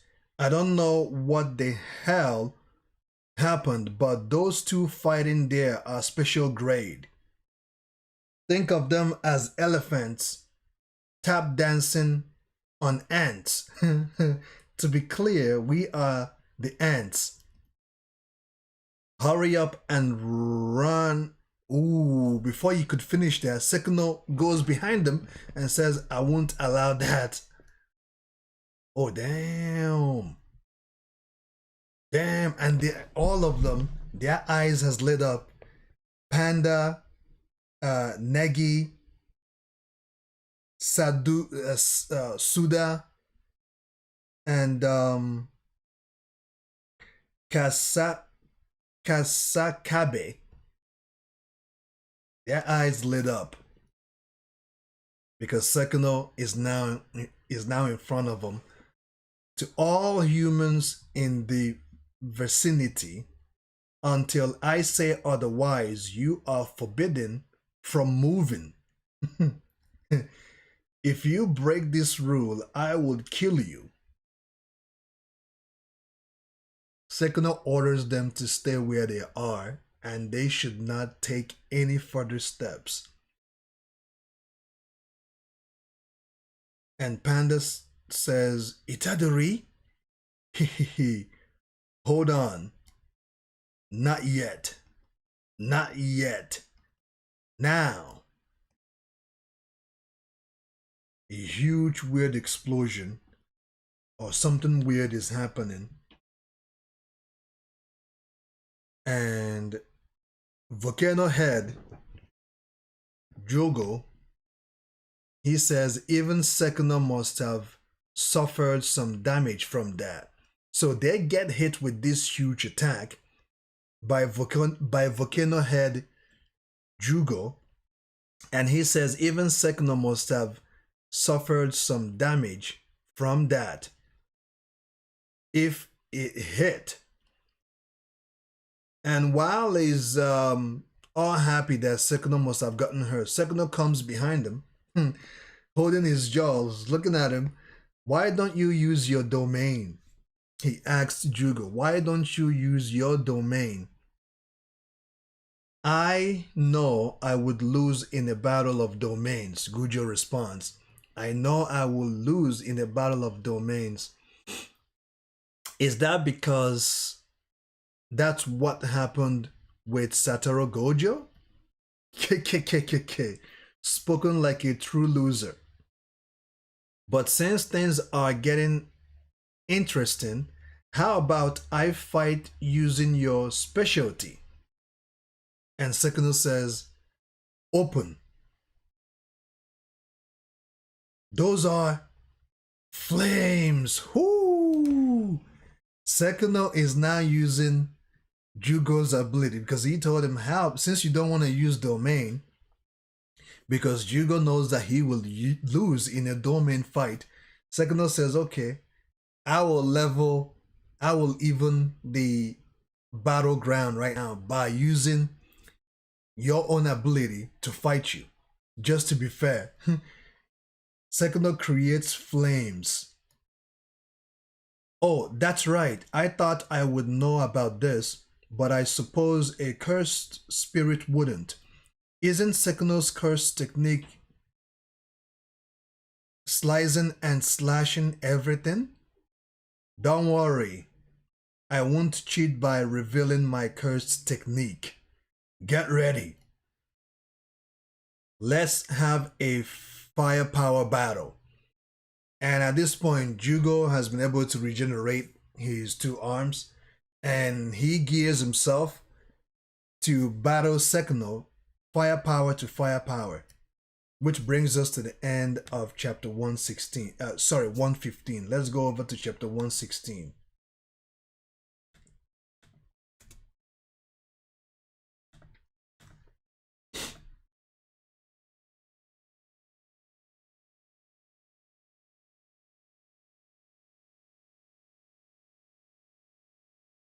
Oh man, it is chaos around here. It is literally chaotic right now. And the Sekino charges his firepower, Jugo charges his firepower, and they are facing each other. And Sekino fires his firepower.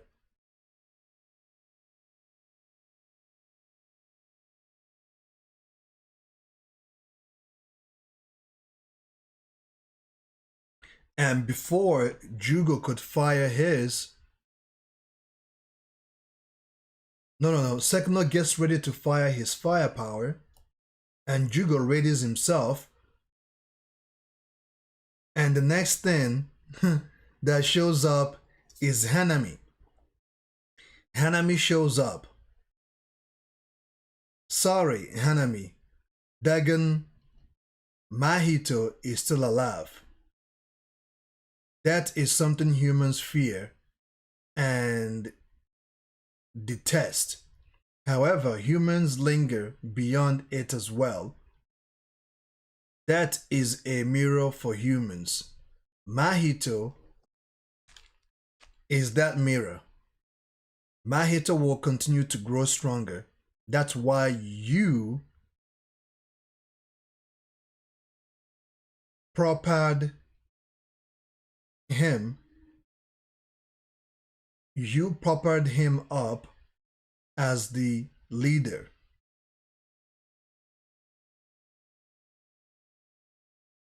When we are reborn, we will no longer be the same as before. So, even so, I will be anticipating the day we meet again. We are the true humans. So, you wanted to become human? Yeah. I know what you mean. Not becoming a human literally, more like taking their place, right?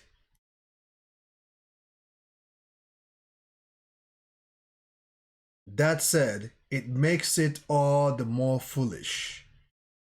Humans flocking together curses flocking together. Humans flocking together, curses flocking together, comparing themselves to those around them leads to weakness and stunts their growth. You should have burnt everything you desired to a cinder without thinking. To reach the heights of Satoru Gojo and not worry about the future or identity, but you lacked the hunger to take hold of your desires. You are probably right, but you know this was actually fun while it lasted. Humans, Jujutsu sorcerers, cursed spirits, you are not bad compared to those I fought over the last 1,000 years. Stand proud. You are strong.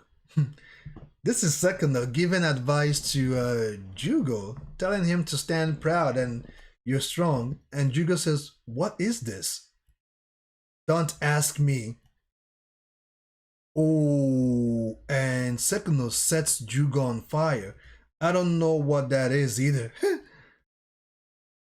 Master Sekuna, I have come to escort you.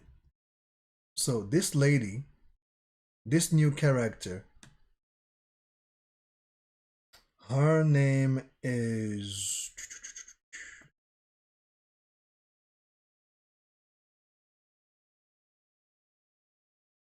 Uraumi. Uraumi comes out and said, Master Sekuna, I have come to escort you. And Sekuna turns around and says, who are you? Uraumi? It's nice to see you again. Damn it, this stop messing around. So the dialogue goes off to where Sekuna and Jugo are fighting, goes to what's the name of this punk? Shigimo. Shigimo. Haruta Shigimo. So Haruta Shigimo says, damn it, this stop messing around. And we see Megami, he's bleeding because he caught him. Remember, he attacked him before. You stupid Jujutsu sorcerer, wake up.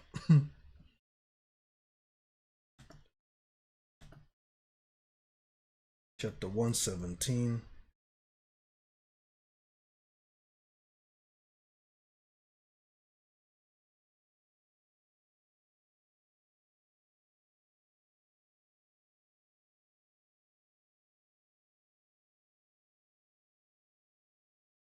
The 10 Shadows technique begins when a sorcerer receives 2 divine dogs.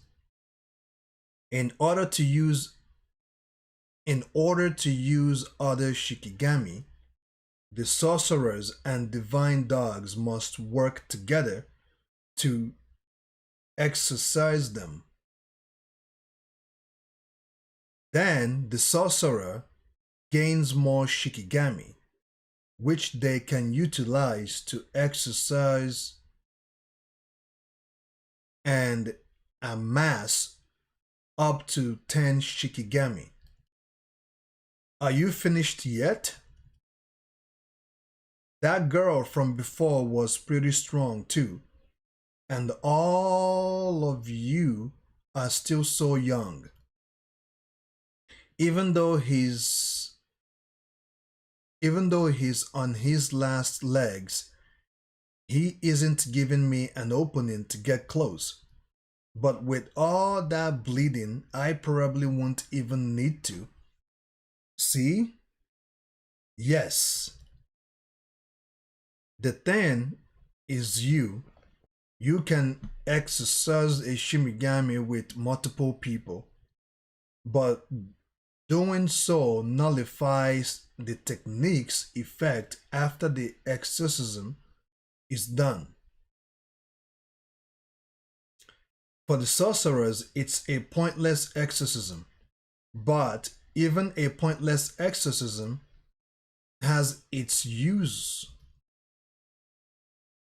Do you know why the Gojo and Zenin families are on bad terms?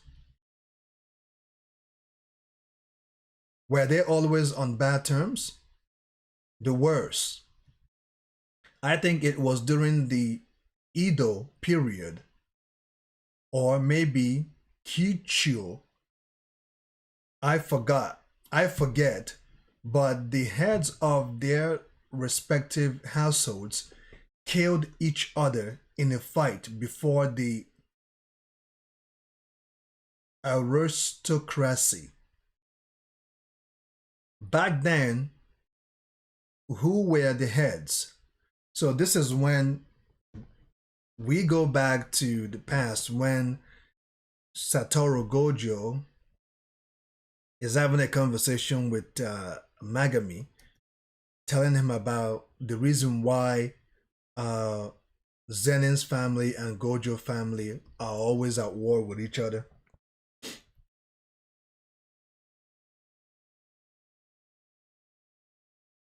Back then, who were the heads?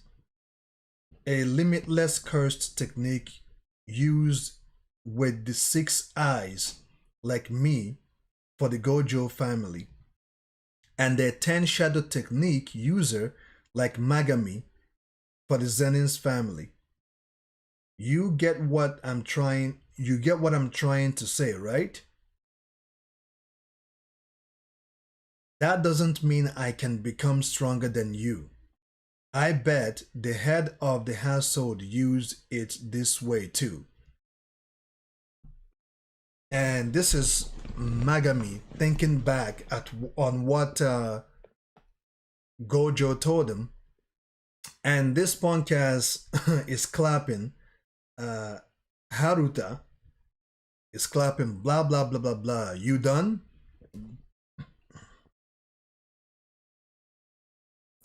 An earthquake. Wow. So who is the show off? Let me continue. You can't use a Shikigami unless you exercise it. But you can summon them anytime you want. What is this? Cursed energy? In an attempt to exercise them. Not a single 10 shadows technique user has ever been able to exercise this one. So Magami is now turning things up. He's about to do something that he's never done before. The thing is, you can exercise a Shimigami with multiple people. And Haruta says, it can't be. Stop. With this treasure, I summon 8-handled sword, divergent, slay divine general Mahoraga.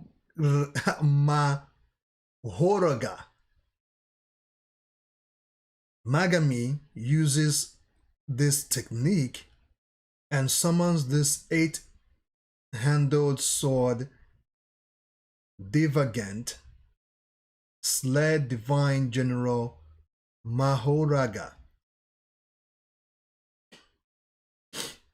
This is a badass being. He summons it, and these wolves are hollering or just paying their respect to this being. Damn, he got me. A Shimigami is strong.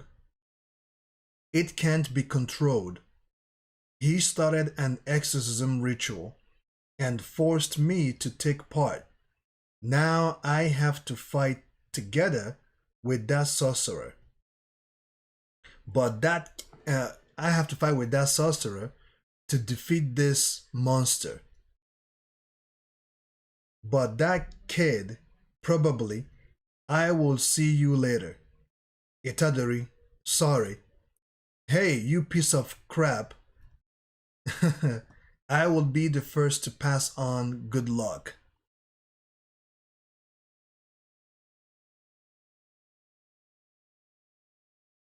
And we see Magami bleeding once again on the ground. And Haruta is like, what? What's going on? And the next thing, the being that Magami summoned, someone hits it with a fire beam, but it seems like that didn't do anything to the being. Wait. Damn it. Stop messing around. You stupid Jujutsu sorcerer, wake up. And in that moment, Sekuno notices something wrong. Maybe the domain or whatever, there's something going on. He looks over, and this woman, Uraomi says, Master Sekuno, I have urgent business to deal with. I see. Don't neglect your preparations. See you later, Urami.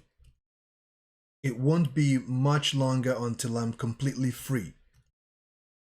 I understood. And Sekuno goes away. I shall be waiting for you.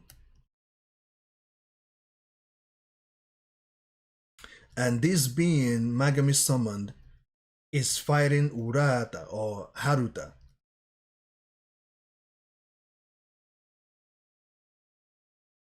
And Sekuno appears and goes where Magami is. And oh my goodness, guys, I don't. This is so bizarre. Sekuno appears, drags Haruta close to Magami's body, a state of suspended death. I see. I knew it was a good idea to save this piece of trash. He was most likely dragged into the exorcism ritual. If this trash is killed, that's it. That's the end of the ritual. Magami Fushiguro will die as well. And now Sekuno places his hand on Magami's chest and he says, "Don't die. There is something I need you to do." We know, which was the reason why Sekuno did not kill him, right? So Sekuno tells Magami, "Don't die. There is something I need you to do." And Urata says, "Quiet. Just stay there. In order to keep Fushiguro alive, I need to defeat the Shimigami even though I am an outsider. Then the exorcism ritual will be void. Let's start with a little taste, shall we?" So Sekuno at this point is now about to go after this ritual being that Magami summoned before he passed out. And that takes us to chapter 118.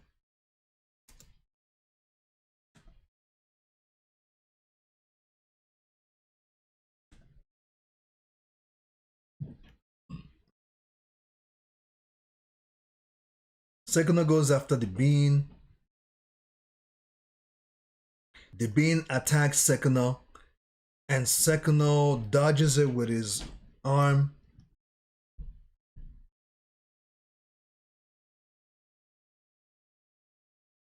And for some reason, Haruta gets attacked. I'm not sure what's going on, but I think that when Sekuno took that damage, he sends the attack to this being dismantled. He uses dismantle attack and attack this being, and this being has cuts all over him, and you can see the dent of the attack on the wall as well.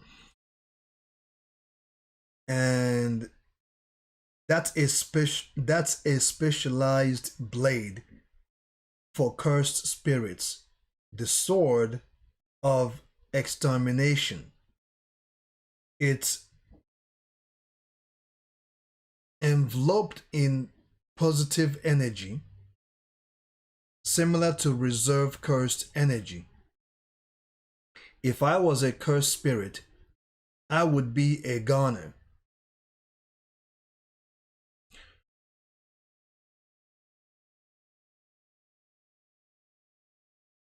So the being attacks Sekuno. Sekuno dodges it with his arm, and he says that's a specialized blade for cursed spirit, the sword of extermination.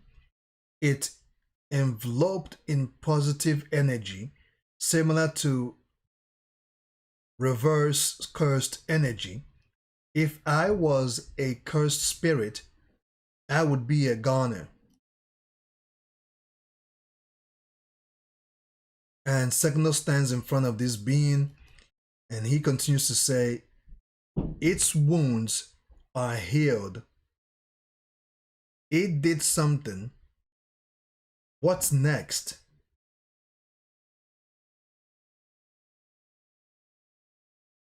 It deflected the attack. So Sekino attacks the being, and this being deflected the attack. And Sekino says, it deflected the attack. You can see my cursed technique.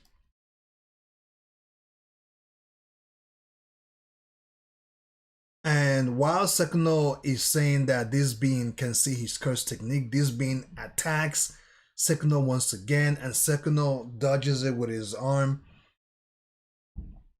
And these two goes in a ferocious battle at this point. You know, the being is after Sekino, slicing and dicing or trying to cut Sekino, and Sekino is avoiding the attacks as much as he could. And the beam hit Sekino so hard that Sekino broke through a building and lands on a piece of woods, and he says, not bad. And the beam chases Sekino and goes after Sekino again, swings his sword. Sekino avoids it, but barely. And he grabs the beam and he says, my turn. Splat. And he hit this beam so hard that it literally created a huge scratch and blood coming out of this being's face. And Sekino goes after this being and kicks him so hard that the bean hit the ground pretty hard and it dented the ground. And Sekino says, if I am understanding this correctly, it will stand up. And indeed, the bean stands up again. And Sekino says, just as I thought. It's similar to Yamato Norochi. That second attack, instead of positive energy like the first attack, the second was embedded with cursed energy. As for my attack, it was able to recognize, dismantle. Both occurred after that wheel on its back turned. Furu's incantation of the 10 scarred treasures, and that wheel represents a complete circle and harmony. I bet this Shikigami's power is the ability to adapt to any and all phenomena. And kind of like a late throw in rock, paper, scissors. Okay? If it was me from that time, it may have been able to beat me. You showed me the way. Magami Fushiguro. Dimension expansion. Malevolent Shrine. Oh, okay. Sekino at this point hits that Malevolent Shrine, drags this being to his domain, like literally, which takes us to chapter 119. Sekino drags this being to his comfort zone, his place, his house, his shrine.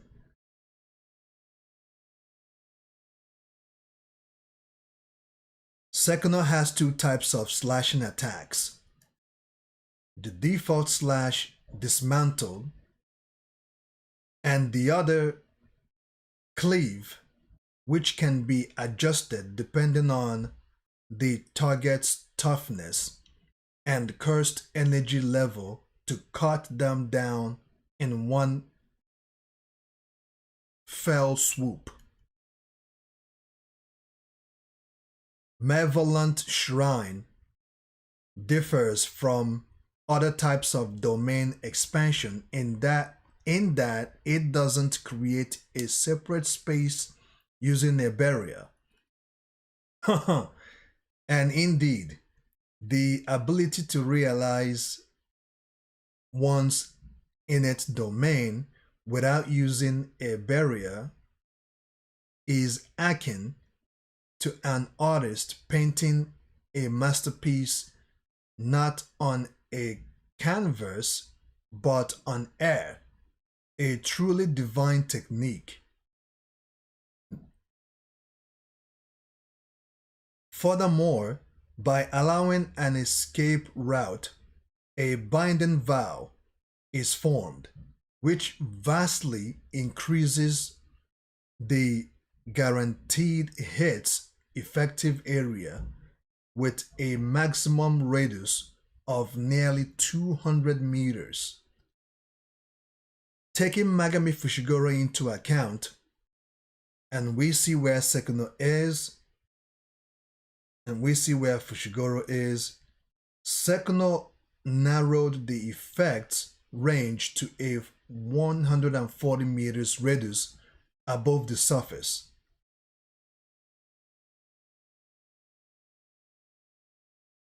How's your phone?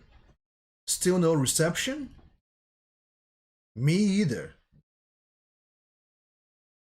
Don't use yours too much, Kyuko. It would be bad if both of our phones ran out of juice. True, but I don't think we need to worry anymore. Huh? We have the megaphone guy. Oh, right. That for anything with cursed energy within range. Cleave for inanimate objects dismantle.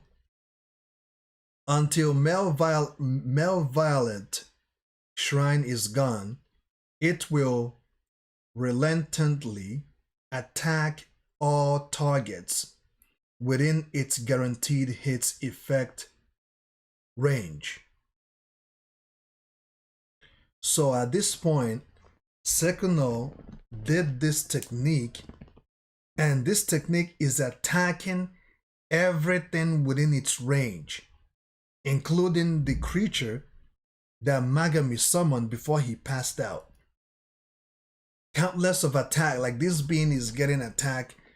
He's getting attacks like everywhere around this, everywhere, including the spinning wheel on his forehead, on the back of his head. The only way to defeat Mahuraga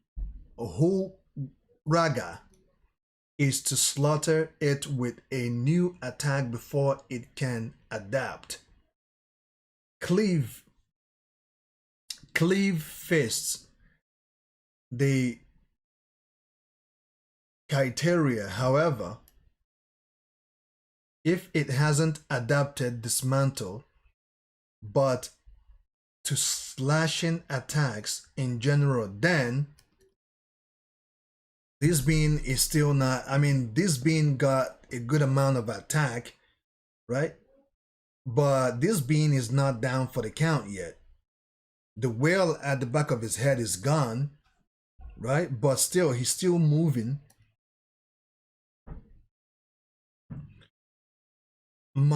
Mahogara's regeneration open will soon be complete.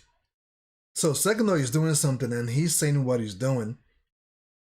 And Sekuno at this point attacks this being, shoots a fire beam, and this fire beam is literally heading in the forehead of this being. And I'm not sure if he made contact. Let's see here. He shoots it, And indeed, he makes contact and hits this being and sends him flying.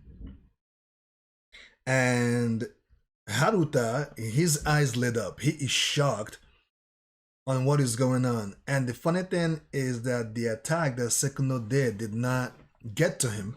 Because Sekuno did say that he will keep this piece of trash alive until Magami is back to normal. Like until he revives Magami.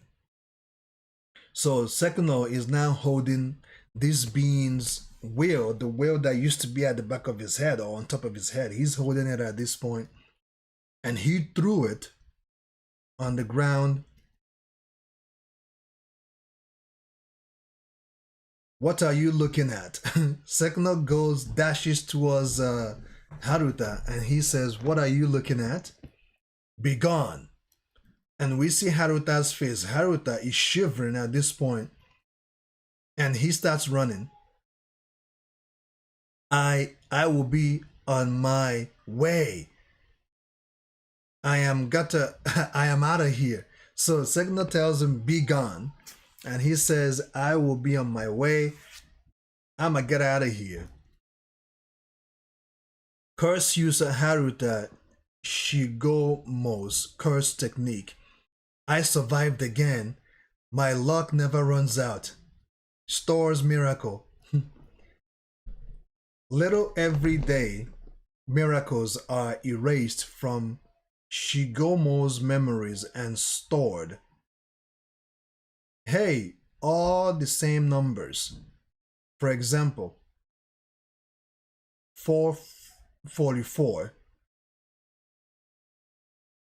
These stored miracles are released when Shigemo's life is in danger. The makings under Shigemo's eyes show how many miracles are stored, but even he is not aware of this fact. Once again, I live, and as he's running, I live to see another day. Ooh. Oh. Mm. Mm-mm-mm.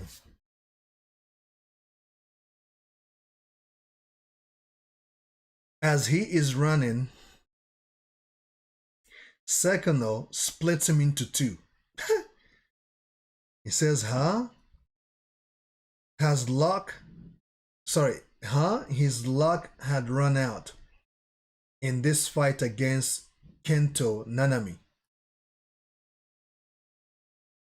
Not much longer. And what's the name of this guy? Let's go up a bit.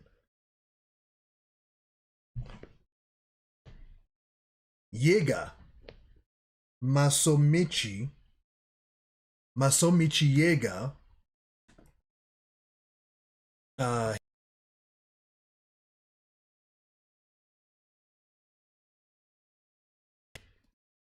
and he looks up and he says, "I thought I saw Itadori for a second, or was it Sekuna?" And that ends chapter 19. Sorry, 119. Let's go to chapter 120.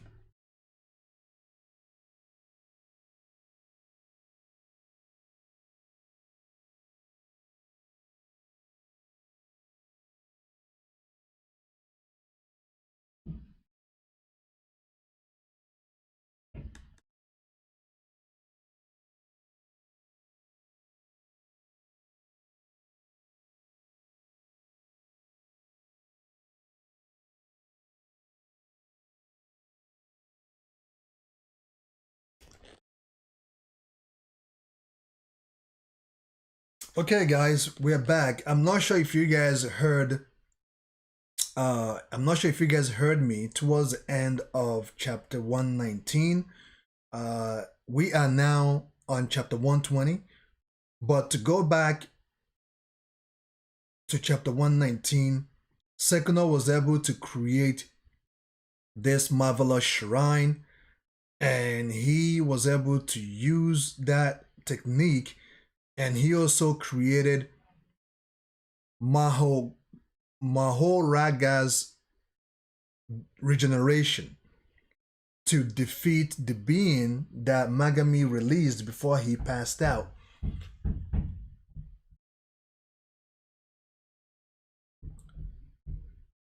So after that, we are not sure if the being has been totally defeated, but that attack will deal some a good amount of damage on the being.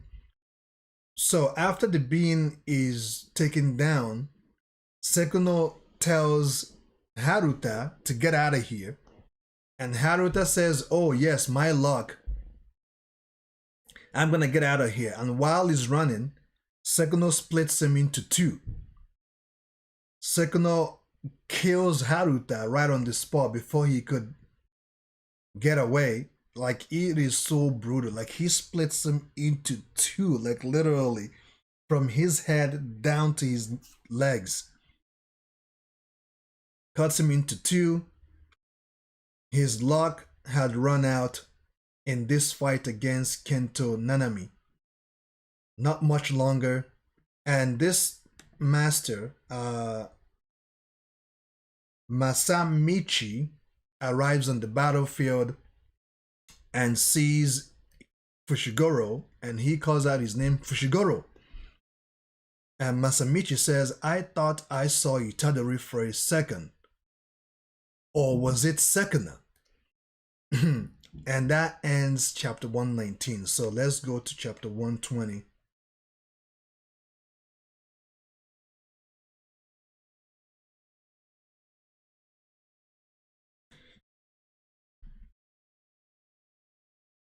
Mr. Smokey asked, "How do I like the arc so far?" Well, the arc is good. It's just that when it comes to the dialogue on Jujutsu Kaisen,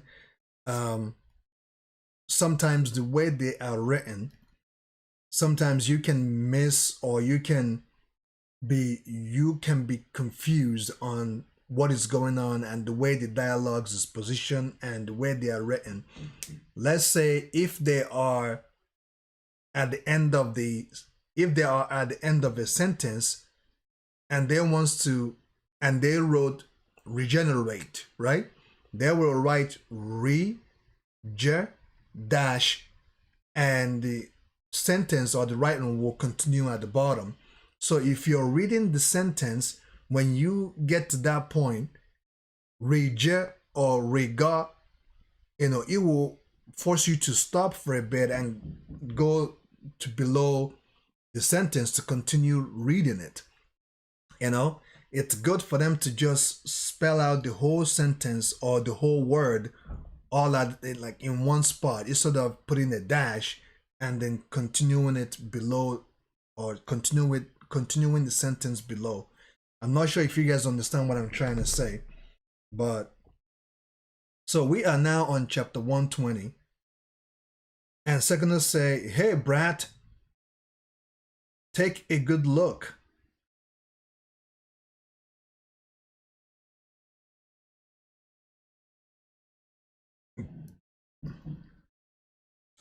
And at this point,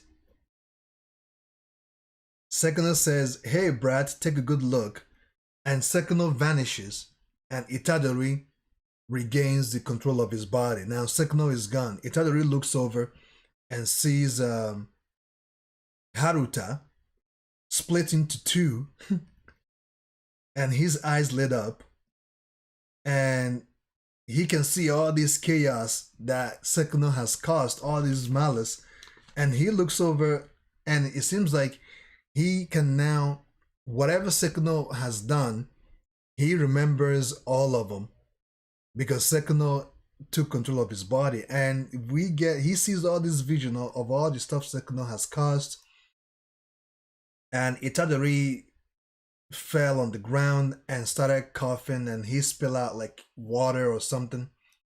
He's coughing some type of a liquid, probably. He's throwing up, right? And I am wondering why the heck I have to be executed. Just die already. I already know how I'm gonna go out. Just me. Just me. When it's your time to go, make sure you are surrounded by others. Die. Help people. People. Like something is going around, something is going on with Itadori at this point. And Itadori says, I need to move. At this rate, I need to fight. I am nothing but a murderer.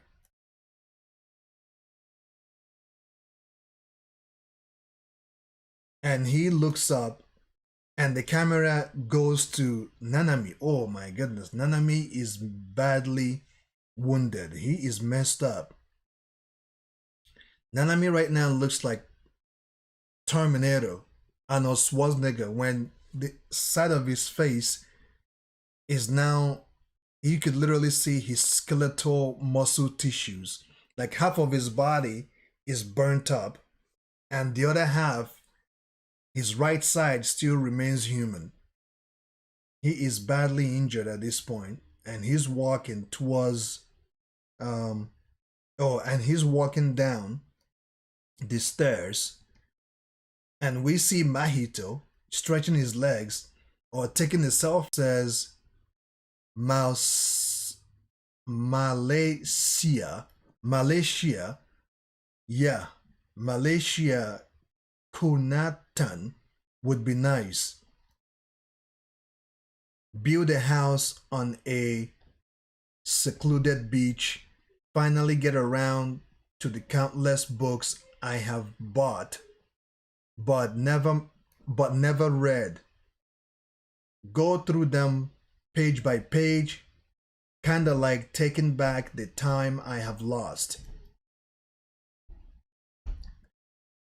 No, right now you are heading over to save Fushiguro. But what about Maki and Naobito? What happened to them? Tired. So tired. Yeah, I am just tired. I have done enough, haven't I? And as he's talking, all these curse grade or special grade curse spirit surrounds him, and they are attacking Nanami at this point.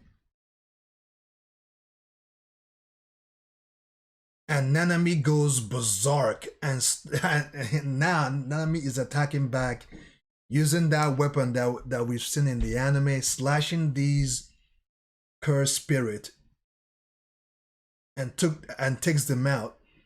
And before he could celebrate his victory, Mahito touches him, because you guys remember when Nanami and Mahito fought, the first time they fought, Mahito tried so hard to touch him, because if Mahito can touch him, he can then take control of Nanami, right? Take control of his body. So finally, Mahito touches him. Tap.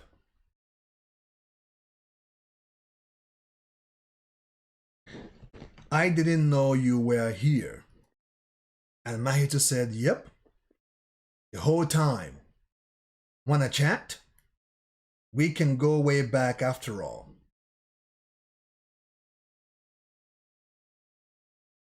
And what the hell was I trying to do anyway? Hibara. I ran. Even though I ran away, I came back with the verge reason of finding the work worthwhile. And in that moment, while Mahito is holding or has touched Nanami, Itadori arrives, and Mahito looks over and sees Itadori. Itadori says, Nanami! No. Habura, that's not right. I can't say that to him. It will just end up becoming a curse for him. It seems like Nanami is just, he is out of his body right now, imagining things in his mind. Itadori, and he looks over finally and calls Itadori, you have got it from here. Oh.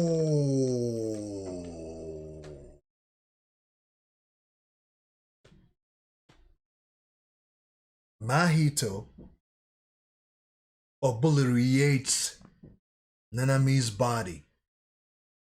He literally destroys Nanami's body at this point. And Itadori sees this and he's like happening with it. He sees this with his two naked eyes in front of him, 4K, HD, whatever you want to say, vivid in his eyes. And Itadori says, you, what the hell are you, Mahito? And Mahito says, I can hear you just fine without you yelling. UGG, Itadori, you yelling. UGG, Itadori, this podcast. And I think we're going to, no, we're not ending this at chapter, what did that, wait, let's see here. Let's keep going. Chapter 121. This man is wicked.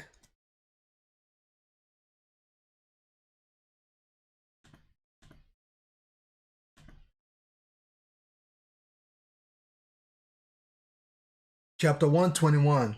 Now guys, just for in case of discrepancy, we just read chapter 120. I did not update it, but I'm sure I must have said it. Right? I must have mentioned chapter 120. But now we are at 121. So Itadori goes after Mahito. And Mahito does something.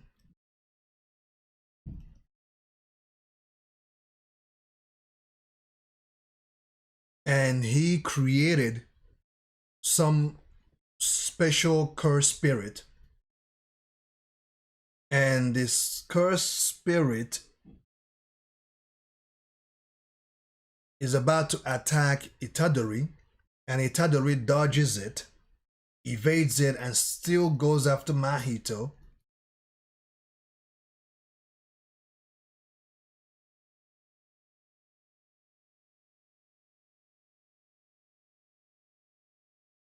Itadori dodges it, and at this point,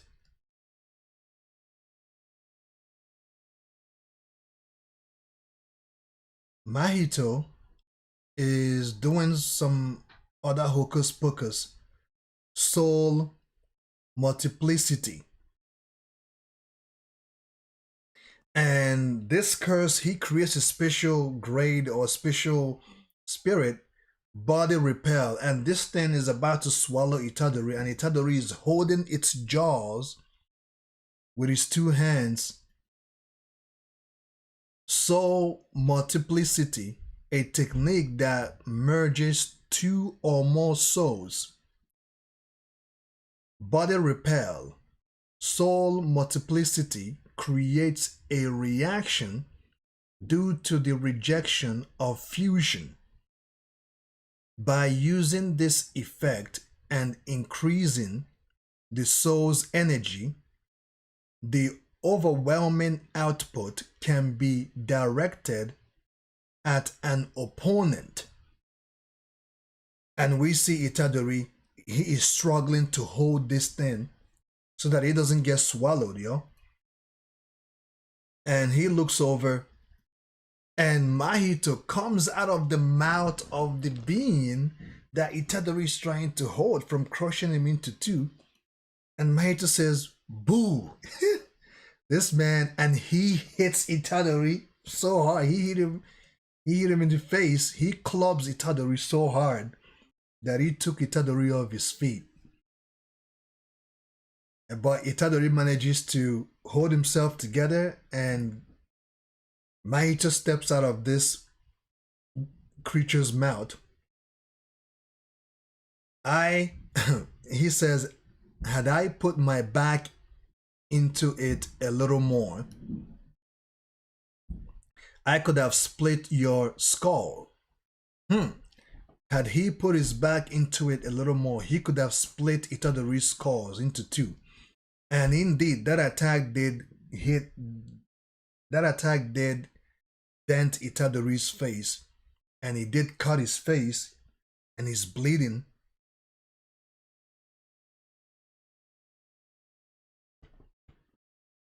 How can you play with so many people's lives? Itadori asked him. But before Itadori asked him that question, after he said, I could split your skulls, Itadori is bleeding. And Mahito says, how can I so often and with so many people? And Itadori asks him, how can you play with so many people's lives? And Mahito responds, how can I? So often and with so many people. This man is he is wickedly powerful, and he doesn't care what he does. Like, people's life are nothing to him. Ka.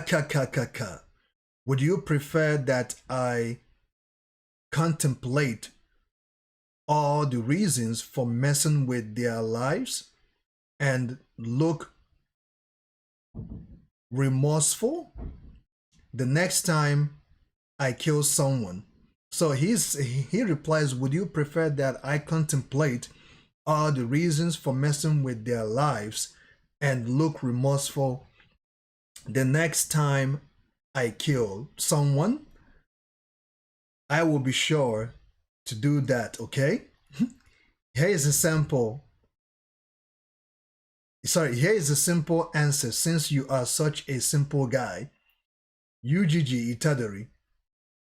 And he, out of his hand, he creates a face.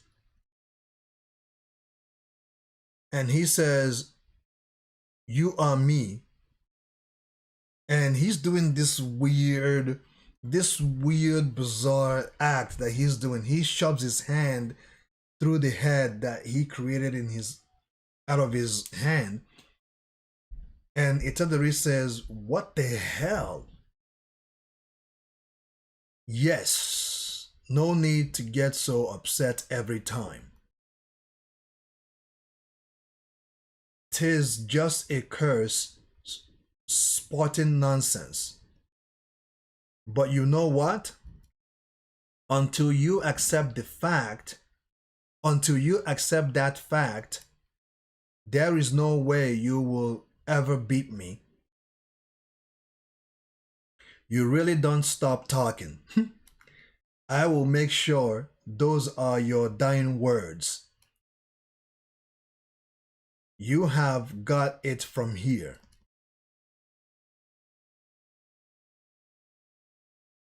Nanami wouldn't lose his cool.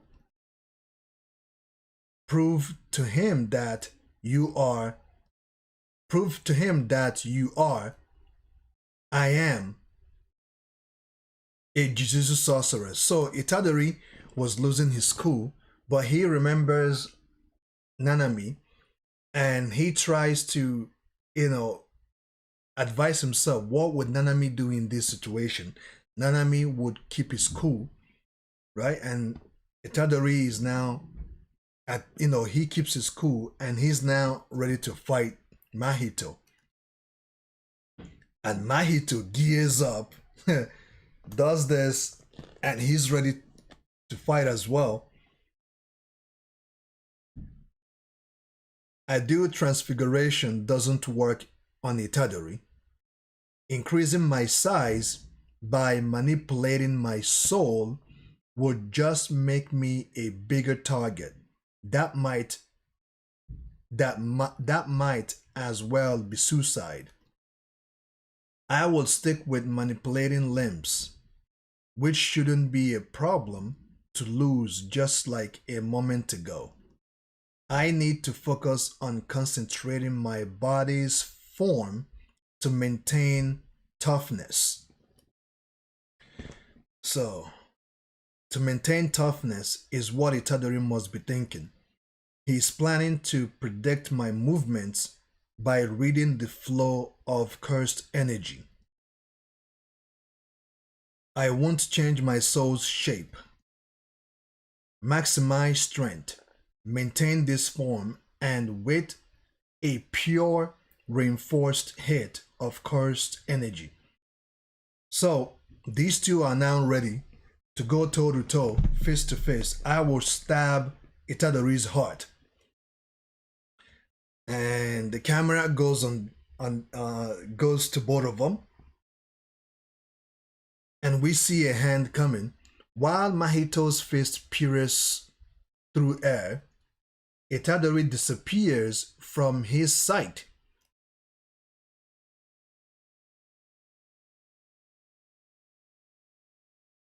Knee release, an ancient martial artist technique that eliminates starting movement. Itadori not only released his knees,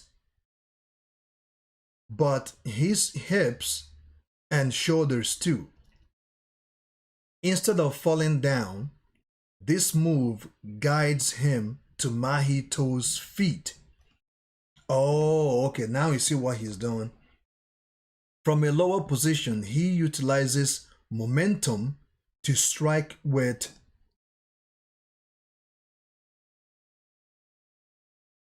Taido martial arts. So he uses it, is almost like going fast on the ground and coming up with your feet. Magic kick. So Itadori does this magic kick and he connects. It connects on Mahito's face. And Itadori goes for the second kick and it connects. Kicks Mahito in his guts. And Mahito, of course, spits out blood. And Itadori goes for another hit once again and hits Mahito. And Mahito goes back and he says, not bad, let's move on to the second round. Mahito says, not bad, let's move on to the second round. And Itadori looks furious, but at the same time calm. I'm not going to stop this here, guys. Let's keep going.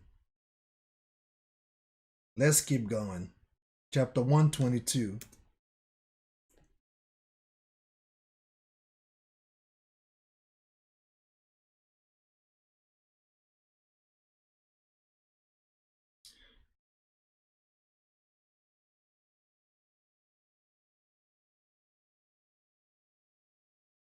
So using a cursed spirit to create more separation, he spawns out another cursed spirit to confuse Itadori. He's flinging humans with delayed transfiguration.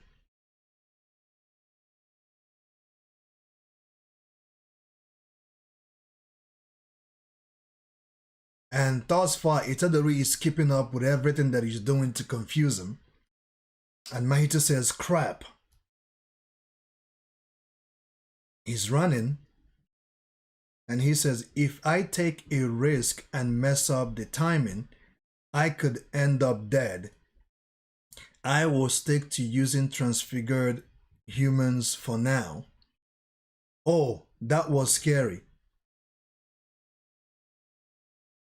Delayed transfiguration body, dismemberment and merging. He has more moves now. Reducing risk isn't the only reason I am using transfigured humans.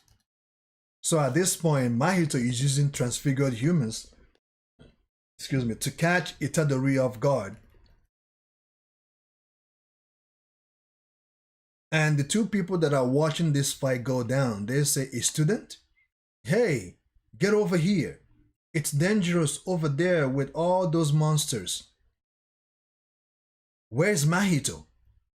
And these two guys they are approaching Itadori, and Itadori says, where's Mahito?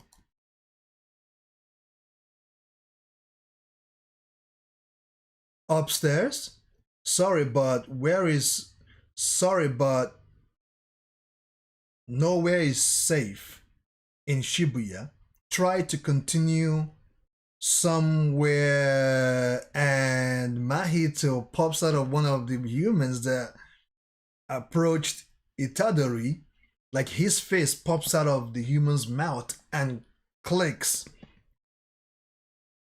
And clicks Itadori. That's a nice straight punch right there. Like he punches Itadori, and Mahito come. Oh my goodness, damn it! He, huh? You know, Mahito. Indeed, Mahito did say that he's going to use transfigured human to catch Itadori off guard, and these humans, he pops out of them, like literally. And Mahito says, you really need to work on that imagination of yours. And he takes out his sword,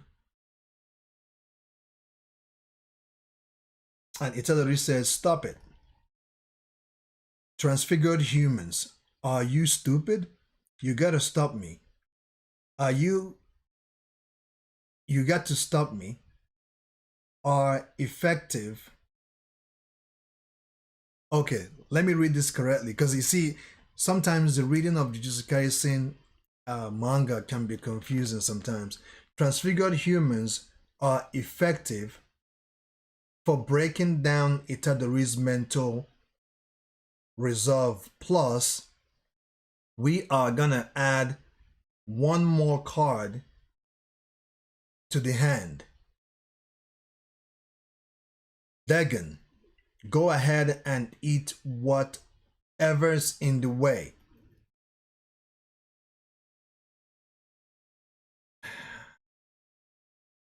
So at this point, the dialogue is now like there's something happening. This weird, there's water, there are people in it. Down the hatch. So this being, or this little cursed spirit, is sucking, like there's something going on here, guys, and I'm trying to okay, I think we went back in time when Gojo was sucked in. Okay, that's what is going on. The dialogue goes back to the time Sarutoro Gojo was sealed and sucked in. I have plenty in stock now. Do what you want with the rest of the humans, except the ones at B5F. Okay, time to continue the plan to kill Itadori. No, Jugo, catch me if you can. And Sekuno's, no, not Sekuno, Mahito splits into two and runs off. I will head down and you wander around above ground. But be sure to come back when I call for you. You don't need to say anything. Oh, right. So Mahito splits himself into two. That's what happened when they made that deal. Whoever catches Itadori first, you take him down. So we just went back in that time. And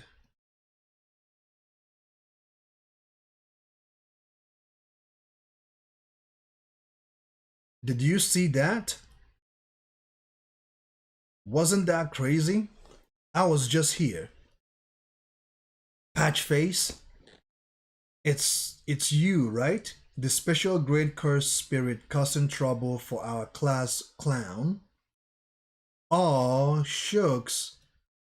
Am I famous now? Yeah, famous for being a coward and running away. So Mahito runs into Kogasaki, Nobura. Like, I like ya already. Killing you should be worthwhile. I don't have much to show for today. I think his curse technique has something to do with the soul. They told me not to let his hands touch me. So you will have to at least let me squash a bug like you. Remember this feeling from back then. So Nobara get her hammer ready with those nails, those cursed or special grade nails that she uses. They fill the core of cursed energy, and she attacks Mahito. And Mahito sees these nails coming. He dodges it. Right? He goes around the table and uses the table to dodge the attack. And Kogasaki says, I missed. No, he says, you missed. And Kogasaki goes after him with a side missile kick because he's using a table or some type of a board to shield himself. But Kogasaki goes after him with side missile kick and hits that table with him behind it.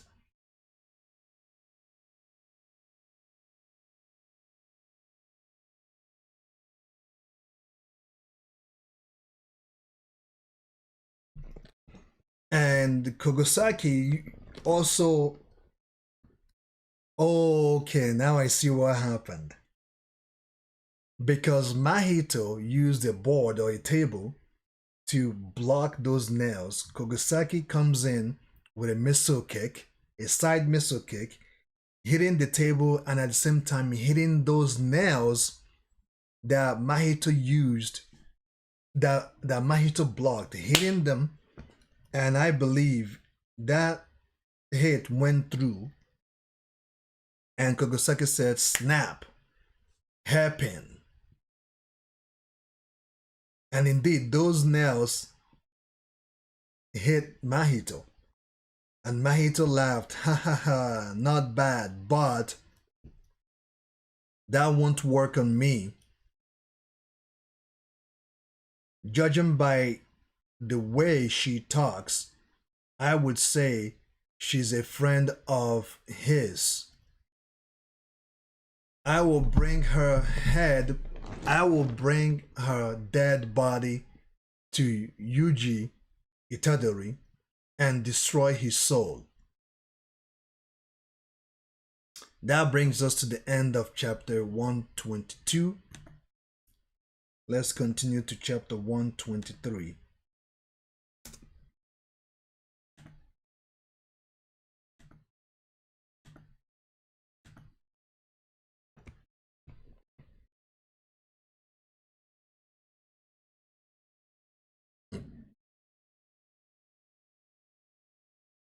Don't do it, Kogasaki. Nanami said so too. And we didn't tell you Shuko was here because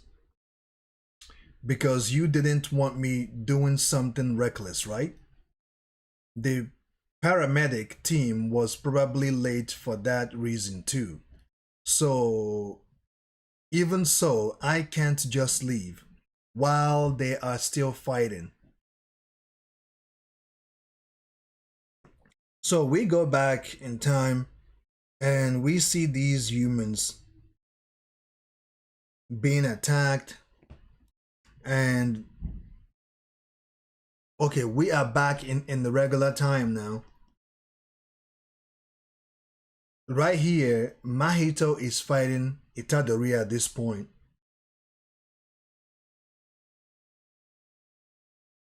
Maybe I should have had Degen leave a few more people. Meh, this should be enough. So, people around that area, Mahito is using them for his own fun, for his own amusement. He is killing these people, using it to kind of mentally attack Itadori. And Itadori sees all this carnage and he says, damn it. Body piling up. Mahito with a smile on his face. Itadori says, are you okay? And each and every person Mahito touches turns into a cursed human, a transfigured human. And when Itadori goes to help them, their face transforms, yeah, and explode, and the body explodes on Itadori's face, and he says, "Crap, I." And you see Mahito from coming after him. And again, okay, now I see what is going on. Remember when Mahito split himself into two, Nobara ran into the other one, and Itadori ran into the other one. So two Mahitos, because he separated himself into two. One of them is fighting Nobara, and the other one is fighting Itadori. She's avoiding my hands. She's avoiding my hands. The seven 3 sorceress must have warned her. How boring. I am just a double though. Yeah. Now he confirms that he's just a double. And he's trying to touch Nobara, but Nobara is not allowing him to touch her. I can change my form like the original, but I can't manipulate transfigured humans or other souls. But thanks for wearing yourself down. For wearing yourself down without me having to do anything. And Mahito, the double Mahito, is fighting Kogosaki. And he's able to scratch Kogosaki in the face. I am not fighting Itadori. I can manipulate my body as much as I want without incurring risks.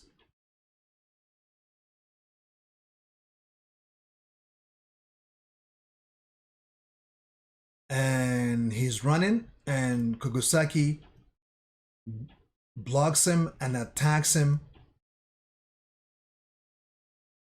with her hammer. And at this point, he got Kogosaki right on her upper shoulders. And Kogosaki is kind of bleeding around that area. And Mahito says, I thought I told ya that won't work on me. Or did you forget already? So everything Kogosaki is doing on Mahito, all the damage Mahito is taking, is not working on him. I know that, but sometimes you just gotta try. So lame!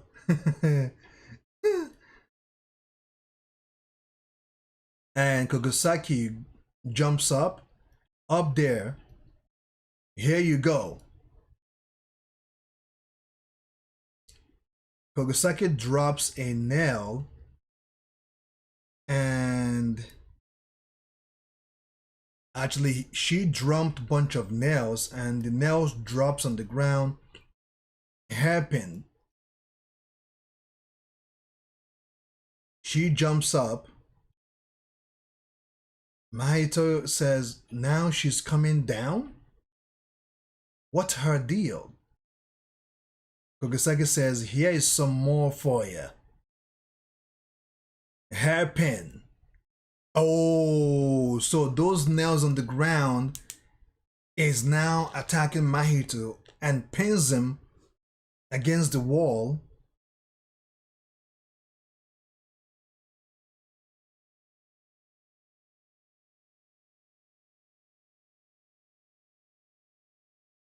Pins him on the wall. The first one rattled the nails to make them point upright. Rattled the nails to make them point upright. But what does that matter? I have been thinking about it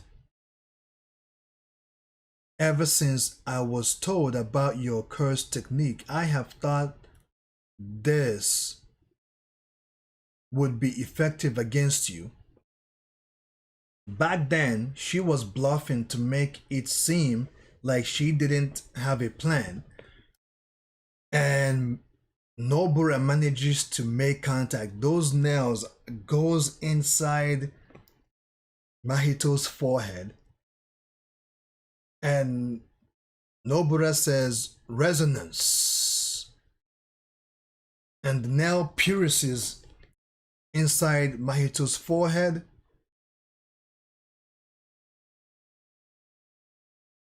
And the dialogue goes back to the other Mahito and Itadori fighting. And Itadori looks up and sees that the Mahito he's facing is bleeding out of his mouth. And Mahito says, what? Kogosaki, Itadori says, Kogosaki? Kogosaki used resonance to strike Mahito's soul via his body. As a result, resonance would relay from the double to the original soul. Furthermore, the damage dealt to the original soul would then rebound back to the double. So whatever attack the double takes, that resonance also attacked the real Mahito. And Mahito says, no way, this can be real. My natural enemy isn't only Yuji Itadori, because now he sees someone who can also attack him and not just hurt him, not just attack him to hurt him, but also attack him to hurt his soul. He just met someone other than Itadori that can hurt him and also hurt his soul. That's weird. I just felt my cursed energy detonate somewhere else nearby. How did I put this? Your cursed energy isn't really all that strong. And back then, you could have just grabbed me. You are like a double or something that can't use your curse technique, aren't you? And Mahito says correct and pulls out that nail in his forehead. That's nasty, man.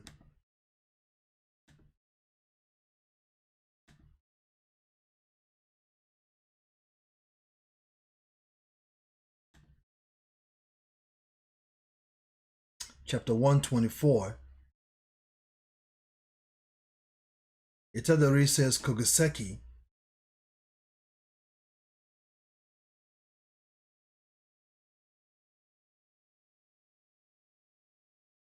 And with that confusion, Itadori clubs the Mahito that he's fighting, hits him in the guts,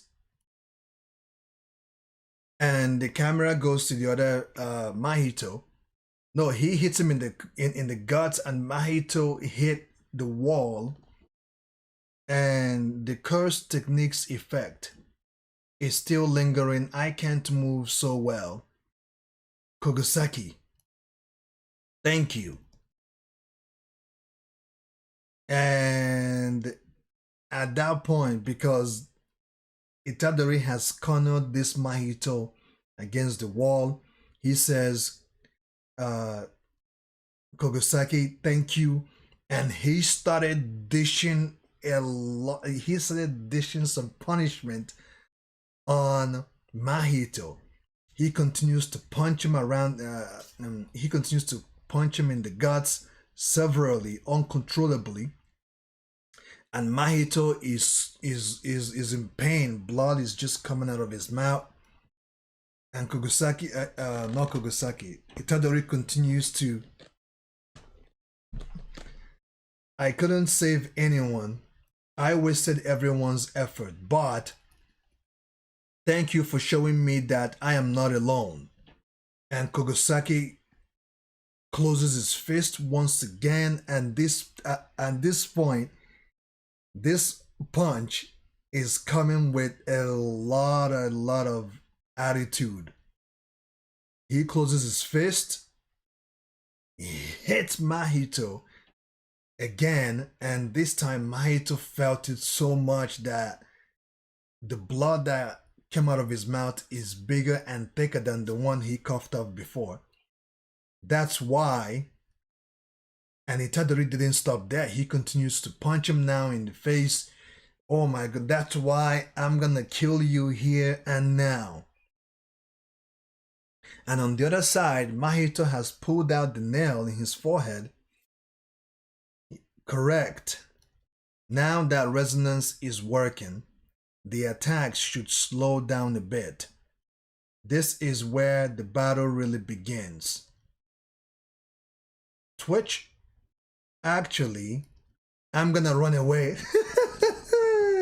This punk ass Mahito, instead of him facing the music that he's been dancing, that he has created, he runs away. He makes a run for it.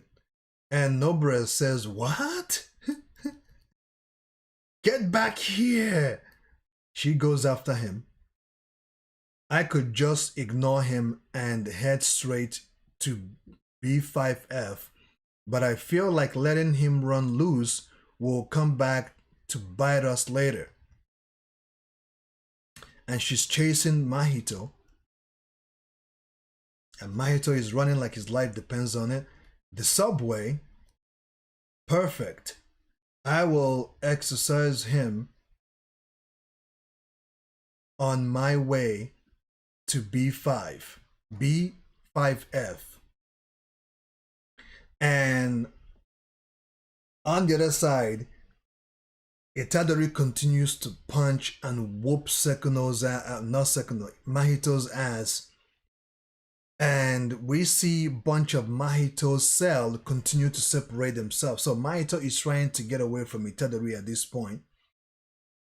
We see a couple of fish heads running and scattering. And Itadori says, he split up. Which one contains the part of the soul I need to finish off? So a bunch of Mahito's cells separated and they are running away, but Itadori cannot figure out which one contains his soul in it. And he looks over to his left and he sees one with energy all around it. And Itadori goes after that one and squashes it.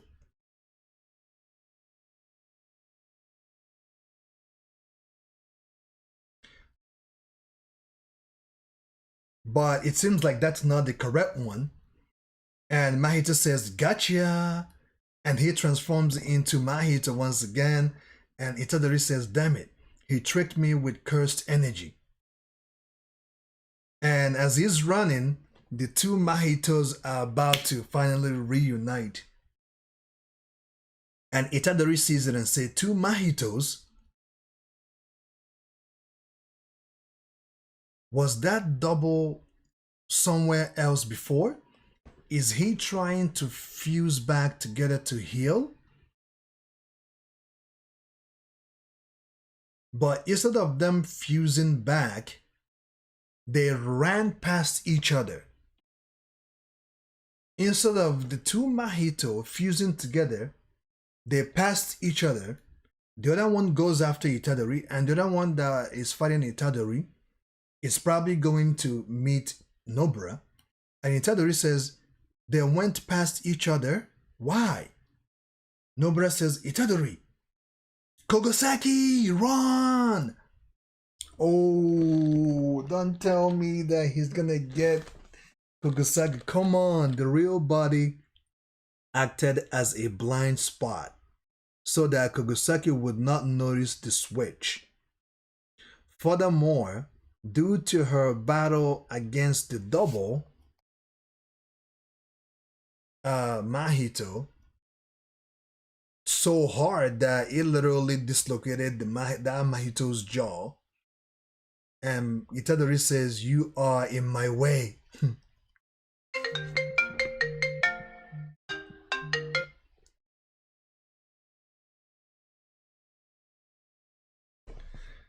Kogosaki. Now then, I couldn't kill the 7-3 sorceress with one touch, but how about you? 2009. Grah, die. Nobara Kogosaki, 6 years old. Okay, we went back, the story went back to 2009 when Kogosaki is 6 years old. Okay, we're going to get a backstory on Kogosaki at this point, and I think after this chapter, I'm going to stop it here. Kogosaki says, girl, maybe the next time, Nobara, you have to make sure to go for the kill when the opponent is recovering. Back then, a smash ball, I thought everyone in the village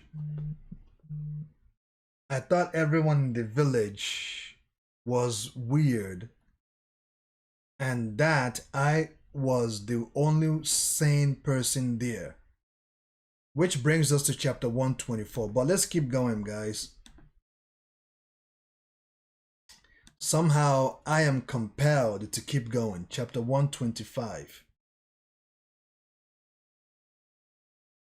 Because if on this chapter 125, if he doesn't go back to the regular times for us to see what ends up happening to Kogosaki, then I think I will stop it at 125. You are gonna be using it until the 6th grade. You are gonna be using it until the 6th grade. Are you sure? That's what my mom said. But I wanted the light blue school backpack. A pastel colored one. I moved to this village. At the same time I started elementary school. My parents were worried about the inconvenience of living in the country, but I was just sad that I had to say goodbye to my friends. 19 students in the entire school, not even enough for one class at a regular school. Everyone had either a red or black backpack. I like red and black, but most people don't seem to like light blue. Nobara, hey, Fumi, your backpack. On the other hand, let's trade. Wanted my backpack, huh? Let's trade. Huh? So, okay, let's keep going here. And we see Nobara. Nobara is a tough cookie. Like, she's one of those girls that bullies the boys. her age. I ended up getting my backpack back after school. You know, I really don't like school backpacks. After that, Nobara would stop by my house all the time and play Smash Brothers with my dad. Nobara didn't like the people in the village. Since this village is really small, it's harder to be a stranger here and to make friends. Isn't that a good thing? I thought to myself. Several years later, an old lady from the neighborhood brought red bean rice to celebrate my womanhood. At that moment, I think I understood what made Nobara feel so uncomfortable. I found a secret base. Nobara would say something mature. I'm gonna leave here starting today. But would then suddenly say stuff like this. Looking back now, I realize that someone influenced the way she spoke, like maybe her mom. Here! What Nobra called a secret base was actually someone's house. You really came. Welcome. It must have been cold on your way over. Sari was a girl who moved to the village after I did. She never failed to welcome our unexpected visits with a smile on her face.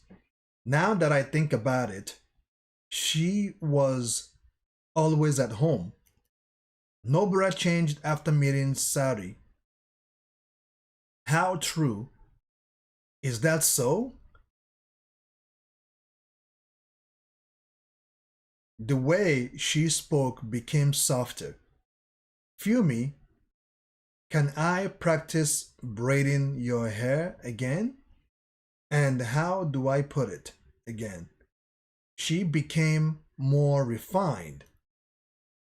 Sari and I were both outsiders, but the difference between us couldn't be greater. But then things started to change at Sari's house. For example, the place was vandalized with um, graffiti and trash. Snow was intentionally piled up in front. The beautiful house was left. The beautiful house was left a shadow of its former self. Soon after those incidents, Saudi moved out of the village. Nobura and I went there to say goodbye, but I can hardly remember who said what or even what the weather was like. All I really remember is Nobura's messy Nobura's messy crying face. So she does cry. I think I was so surprised by the fact that I wasn't able to remember much else. June of this year, Nobra transferred to a high school in Tokyo. Apparently, she had to start school late because her grandma resisted her decision. All right, I won't ever be All right, I won't ever be coming back here. Fumi, make sure you find a way out too. Yeah. And she says her goodbyes to Fumi. Fumi says, so she's not gonna cry for me, huh?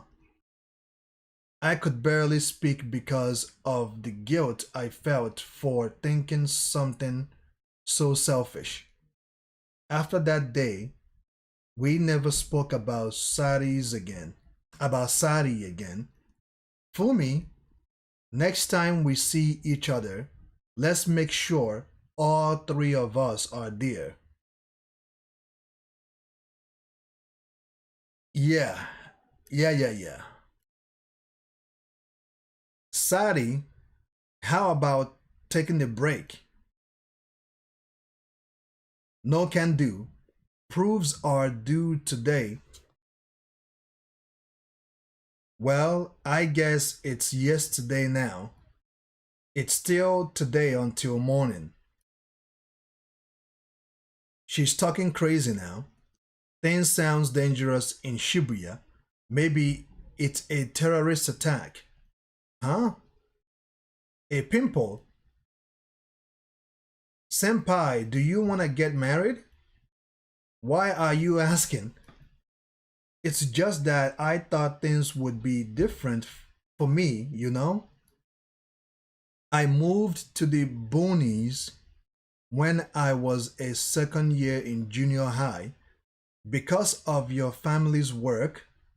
No, my mom is into organic stuff and spiritual. Okay, my mom is into organic stuff and spirituality. She's quite the personality to say the least. Oh, gotcha. I met two girls there, about 7 years younger than me. The one called Nobara really took to me. I am an only child. So to me, she was just too cute. I will admit it. I might have put on a bit of an act trying to impress them. I even made black tea for them, for first graders. Oh, that's cute. But I didn't exchange contact information.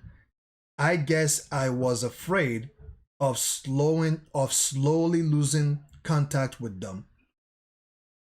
You should have seen the tears when we said goodbye.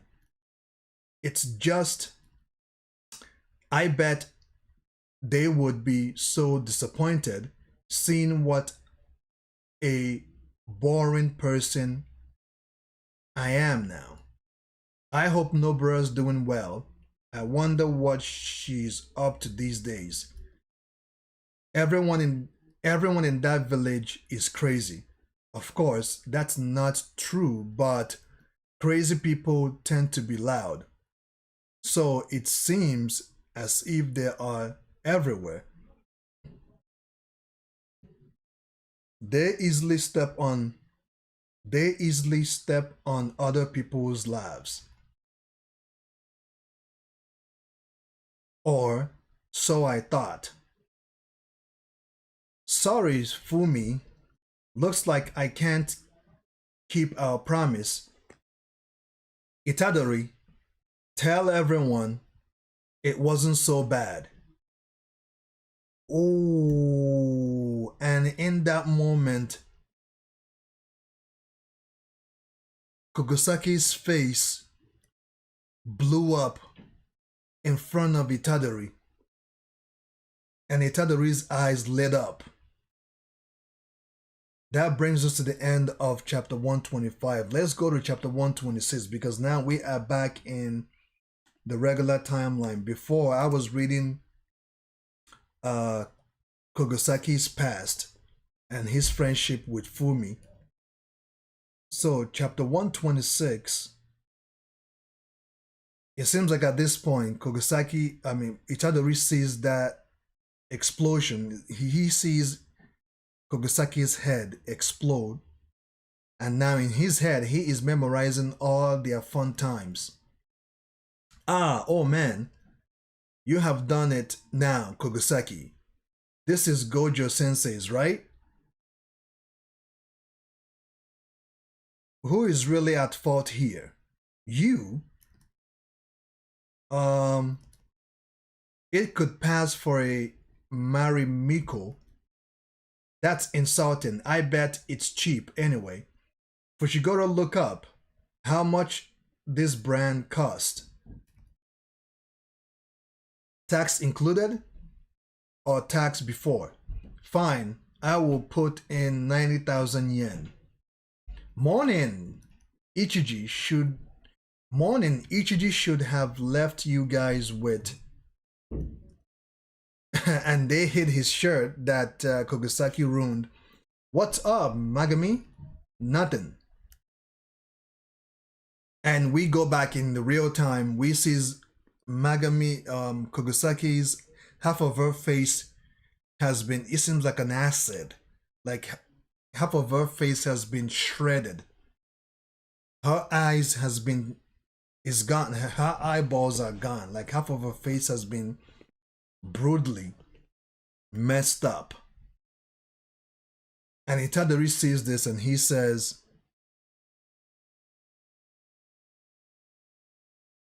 Kogasaki losing to Cheso, Sekino's rampage, Kento Nanami's death. No, no way. Kogasaki! Yoji Itadori's resolve. Kogo had, okay, listen to this. Yoji Itadori's resolve had reached its limit a long time ago. I find my talent to be so exhilarating. This is Mahito saying this. I find my talent to be exhilarating. And he goes after Itadori. Yes, I am a true curse. With a smile on his face, he goes after Itadori. Black flash. That sparks of black do not choose who to bless.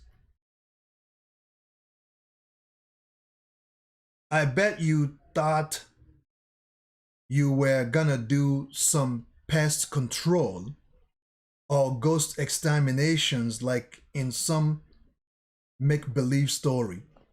That backflash he did, he punched Itadori so hard that Itadori hit the ground or crashed through a door actually. He crashed through a door and hit the floor and he's bleeding. You were gonna do, okay.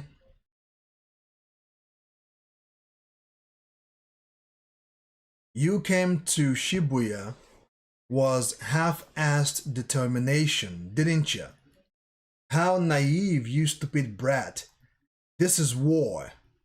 Not a battle to fix what's wrong, but a flash of truths. You and your fragile justice. You are me, Yuji Itadori. I kill without a second thought. Just like how you save people without a second thought. The instincts of a curse against the so-called dignity obtained by human reason. It's a battle to determine who will be left standing in 100 years. How the hell did you think you were gonna beat me when you don't even realize that? Tell me, Yuji Itadori, have you ever stopped to count how many curses you have killed? No. Right?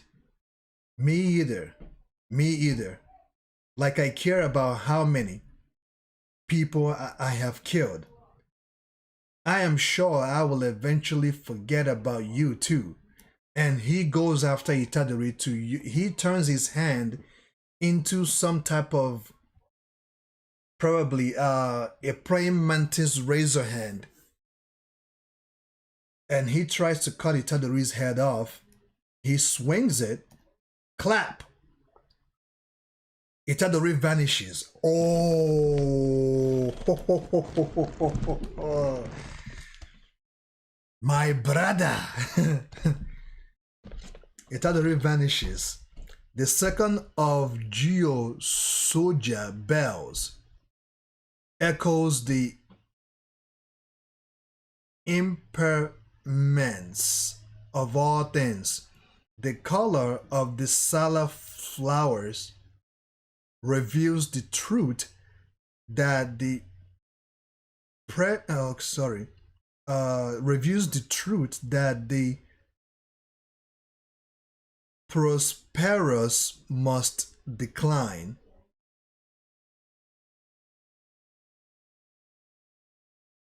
However, we are the exception. Todo comes out. Todo saves Itadori. And at this point, he is taking off his shirt. He's taking off his shirt. And Mahito sees, and Mahito says, "What just happened?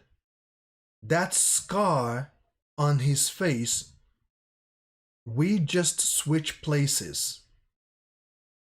So he's the sorcerer who really took it to Hanami." Yeah. He's the sorcerer who really took it to Hanami.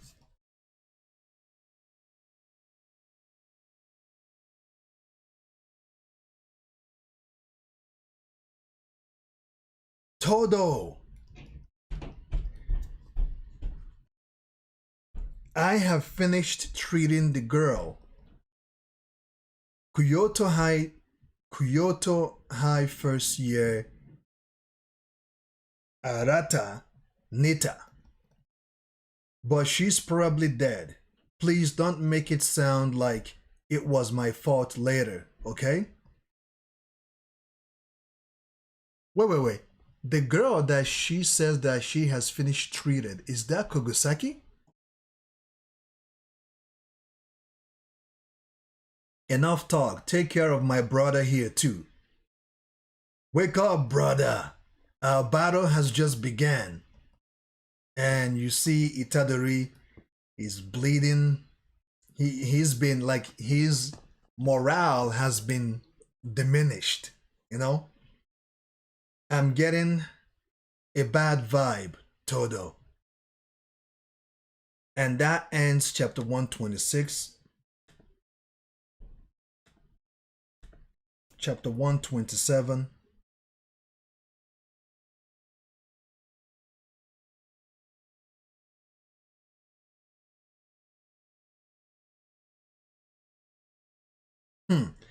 This chapter has Todo and Itadori on it. What's gonna happen here? Todo, I can't fight anymore. It's just Kogasaki. Nanami is also dead. Sekuno killed so many people.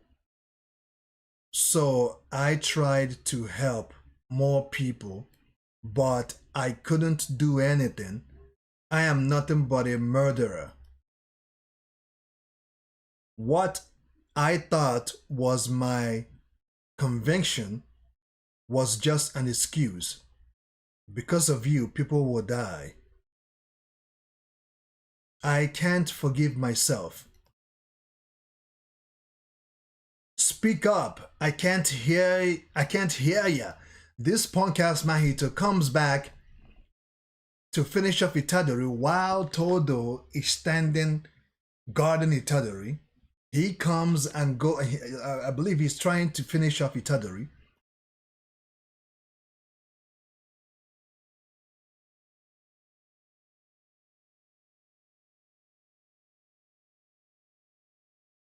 And it seems like Todo avoided his attack and catches him with a swing right kick that is so furious that even Nita is shocked And Mahito laughs. Sorry, don't limit yourself to such narrow mindedness. We are Jujutsu sorcerers. You and I, Kogasaki, Mr. Nanami, all of our allies together are Jujutsu sorcerers. As long as we live, our friends who have passed away will not truly have been defeated. It's not about sins or punishment. The moment we became Jujutsu sorcerers, our lives cannot be limited to such misfortunes. Looking for meaning or logic in death. Looking for meaning or logic in death can, at times, defile the memories of those we have lost. Even so, okay, at first, Todo took off his coat. Now he's wearing a shirt, right? He first of all took off his coat, and he continues to say, What have you been entrusted with? You don't need to answer right now. However, until you find your answer, never stop moving. For those of us who live as Jujutsu sorcerers, that is the punishment we must endure. Now's not the time to tell brother about that. And Todo goes after Mahito. And Nita says, I just applied my cursed technique on you. Listen closely, Itadori. The wounds you have endured until now won't get any worse. They aren't healed, but the bleeding has stopped, and the pain should be subsided. And the pain should subside, but that's only for the wounds you have suffered so far. If you get hit again, you will incur damage. My technique won't help you with those injuries. Todo's younger brother, they look nothing alike. Now she says in her head, Todo's younger brother, they look nothing alike. I have done the same for the girl over there. So she also helped Kogasaki. She has no pulse and isn't breathing, but not much time has passed since she received those injuries. Let's just say it's not a 0% chance she will survive. I am taking her and retreating. It's not a 0% chance, okay? But please don't get your hopes up. And Itadori, that gave him a little hope, and he says, okay. And Todo, with his clap, he's clapping again. He claps, and each clap that he does, he hits Mahito with it. He's attacking Mahito, and Mahito, as always, smiling. And Mahito goes after Todo, and Todo claps. What's wrong? Don't want to touch me? And Mahito looks at him and says, he's good, dodging my attacks while keeping his distance from the wordless Itadori. I have got some more for ya.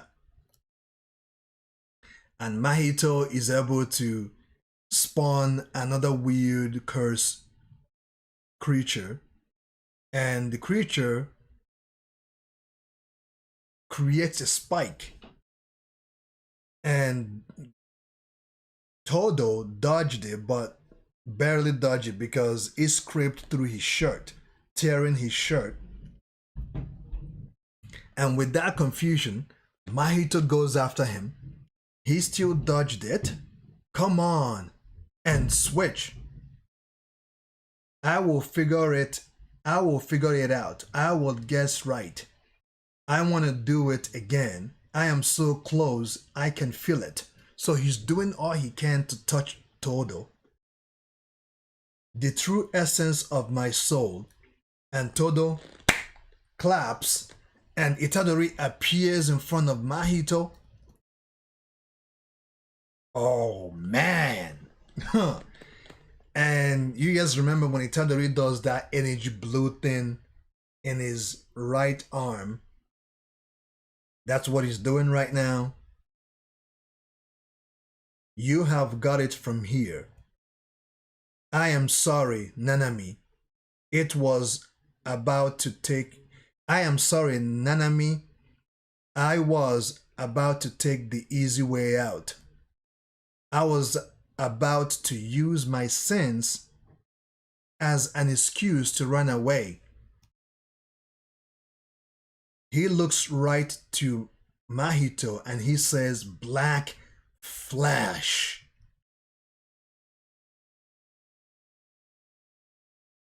And he punches Mahito, but Mahito blocks it with his arm. But the punch scraped through his hand, like literally. I will be sure to take on your share of suffering too, Mahito. And he punches I will be sure to take on your share of suffering too, Nanami. And he punches Mahito again, and that punch pushed Mahito back. And not only did he push Mahito backwards, the punch shattered Mahito's right arm. And Mahito looks up smiling, back from the dead. And at this point, whoo, man, just this close, I almost teared up my tank top right now. I almost teared up this tank top just this close, because Todo is literally ripping his shirt off, and rip, and he says, "Welcome back." Yeah. Whew, man. Okay, let's continue to chapter 128.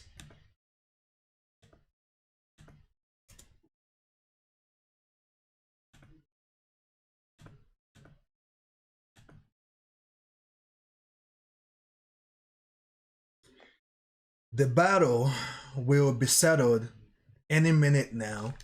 There is no point in heading to Shibuya anymore. Turn back. Miwa. Why only Todo, Senpai, and Nita?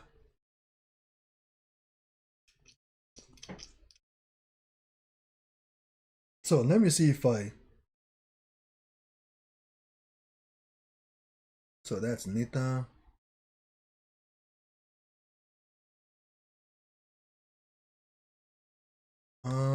Let's see here. Miwa.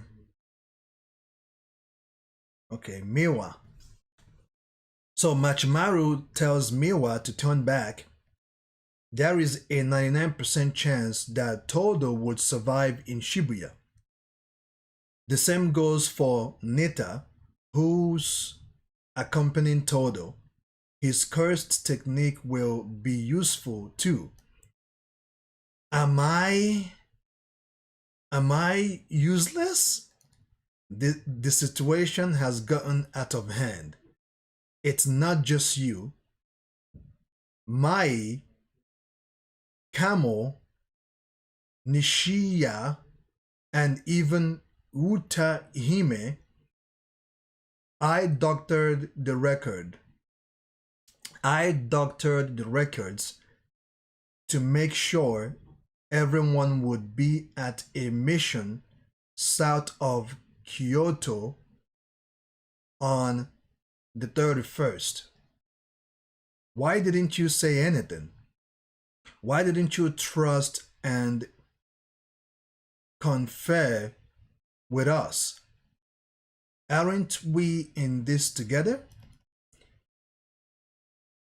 Is it because I am weak? No, I am the weak one. I made a mistake because I am weak, and I couldn't even go through with that mistake because I am weak. There was someone I loved. I thought it didn't matter what what world we lived in as long as I was by her side protecting her. Even though I might not have been the one who she wanted, protecting her. It's time, Miwa. No. Goodbye. Thank you for. Thank you for. Please don't say goodbye, Miwa. Find your happiness. And no matter how you do it, if you are happy, my wish will have come true. Machimaru. So Machimaru spoke to Miwa. And at this point,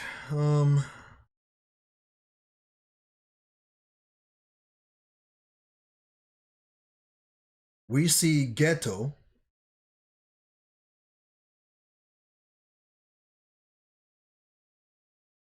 Uchihime Sensei. What Machimaru did, it doesn't matter anymore. He's dead after all. He doesn't expect much from us. No, no, no, that's not Geto.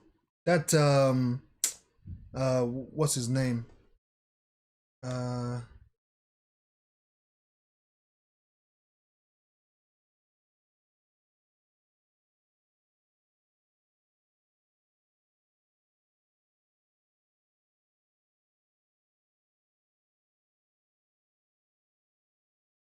that camel Noritoshi Kamo. So Utihime Sensei, what Machimaru did, it doesn't matter anymore. He's dead after all. He doesn't expect much from us. Yeah, going on about how Todo won't die, or how we would, that doesn't matter. Whoever makes my cute junior cry will die. And the fight goes back to Itadori fighting Mahito. Itadori and Todo fighting Mahito. And Mahito, remember how they fought Hanami? That's exactly how Itadori and Todo are fighting Mahito. Todo claps. Each time he claps, Mahito gets a punch. Each time he claps, and at the same time, Todo is also defending himself.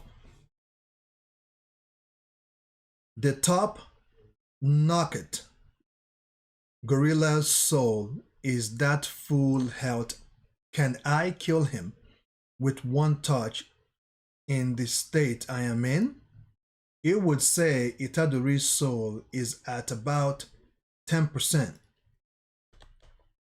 And I am at 40%. My double being crushed. The rush of attacks and that black flash attack took a lot out of me. All because of that stupid girl. Despite being a nobody, she really left her mark. Mahito is talking about Nobura. I need to take care of this switching first. So Mahito summons a weird curse being of course, to deviate and demobilize Todo and Itadori's attacks, switching places with a non-living target. He can even pick up on the cursed energy of transfigured human before it released. If you are okay with the way you are now, our friendship won't last. Even this cursed spirit uses Black Flash. The one who is now being left behind is me. You have gotten strong. Brother, are you gonna just sit still? Oi, Todo, are you gonna let your brother feel alone again? Black Flash, Todo kicks. Whoo! So, come on! Todo kicks Mahito with a good swing right kick, and he pushed Mahito back. And Mahito says, "It doesn't matter how strong your attack is. Using Black Flash has no effect if you can't hit my soul. But now all three have brought out 120% of their potential." Now this is something, guys. This is something right now. This battle continues to intensify.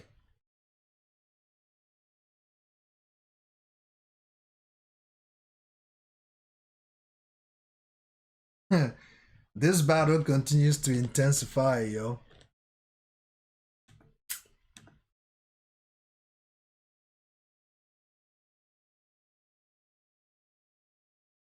Let me update the live stream real quick.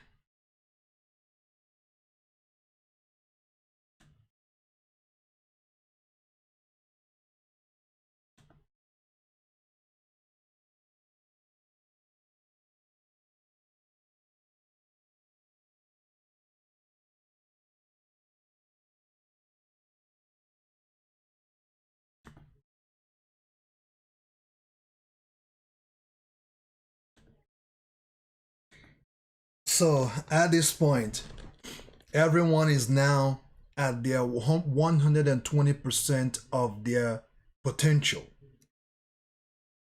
And Mahito gets punched again. Bleach. Soul multiplicity. And this man is crazy. Even with all these hits, with all these attacks, he's still smiling. And he does his soul multiplicity, body repel, and all this creature spawns out, heading after Todo and Itadori.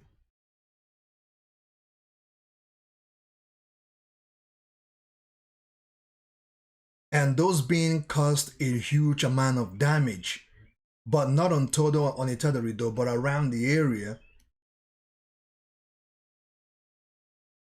Countering my switch by attacking from all sides. How much does this guy have in reserve? Time to kick it up a notch, Itadori. This is our last chance to curse each other. And let's go to chapter 129, man.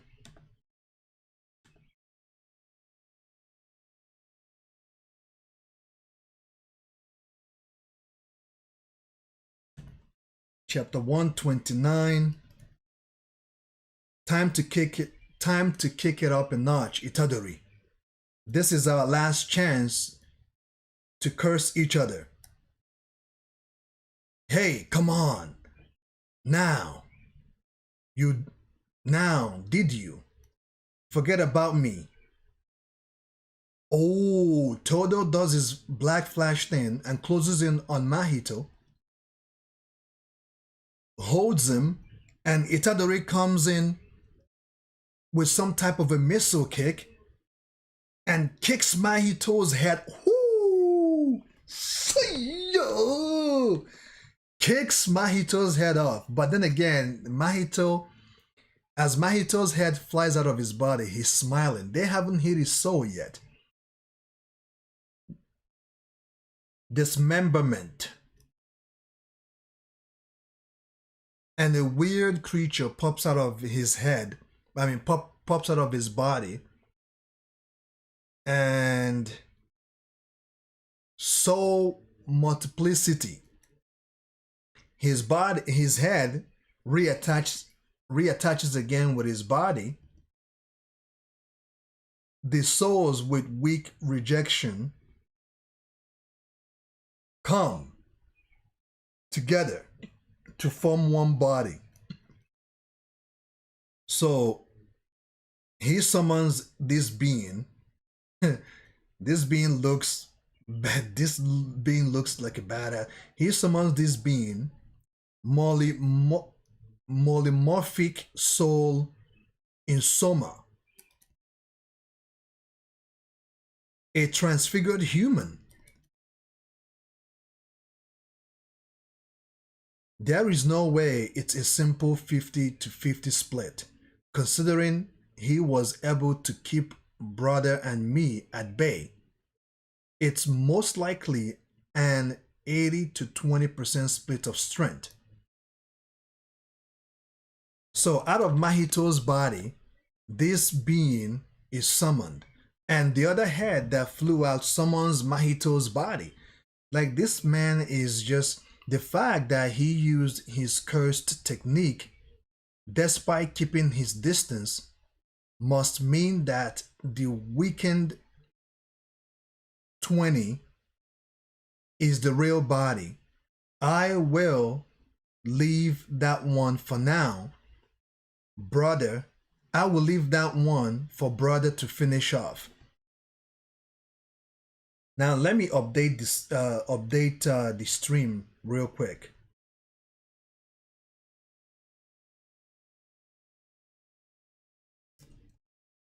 For now, let's put it to 130. I would say the transfigured human is around the transfigured human is around a grade 2 or 3.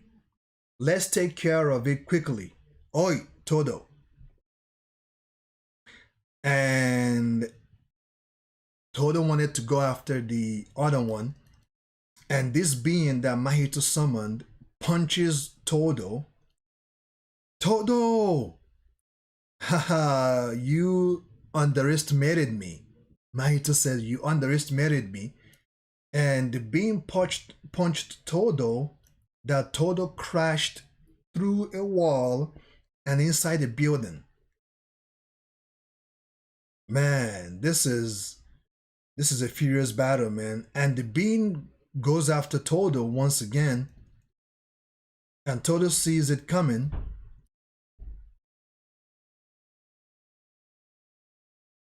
And Todo goes behind him, goes beside it, and hits it with a punch. And he punches and bitches this creature, punches him to the ground. It's dead. All that power, and it only took one hit. I get it. That explosive power was a result of expanding so many souls at once. Transfigured human attack specialists. And there are 2 more. Oh, 2 more of that transfigured souls pops out. Forgive me, you poor souls. I am finally free of the top nugget gorilla. Time to pile it on. And Mahito summons something else. He summons these creatures, and they are attacking Itadori at this point. Mahito and Itadori are fighting, and Mahito grabs Itadori by his leg. Oh, he's gonna, whoo!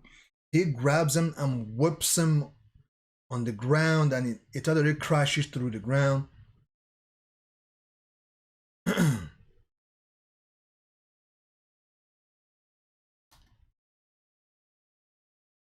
Time to pile it on.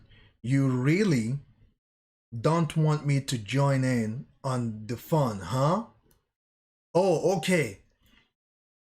He whooped Itadori, like he flipped him. What he wanted to do is for Itadori to hit the ground because they are up in the air, right? He grabs Itadori in the air and whoop him and flips him. Itadori was supposed to land on his back or break his bones or whatnot, but he manages to get his bearings. And Todo arrives and says, "You really don't want me to join in the fun, huh?" Even to polymorphic soul, isomorphs weren't enough. Even even to polymorphic souls, isomorphs weren't enough. It's gonna be hard landing a hit on him. That said, if I use domain expansion, I will be killed. And he imagines if he ever uses domain expansion, remember when he fought Itadori on the anime, when he used domain expansion on Itadori, and he ran into Sekuno. Sekuno comes up and bitches him out, right? So he imagines Sekuno saying that he will be killed by Sekuno. Barrier techniques are completed. I don't have the skill to exclude Itadori from the domain, so what do I do? The one who taught me that domain expansion isn't that suicide? It's all or nothing. He goes for it. Domain expansion. He goes, okay, hold on.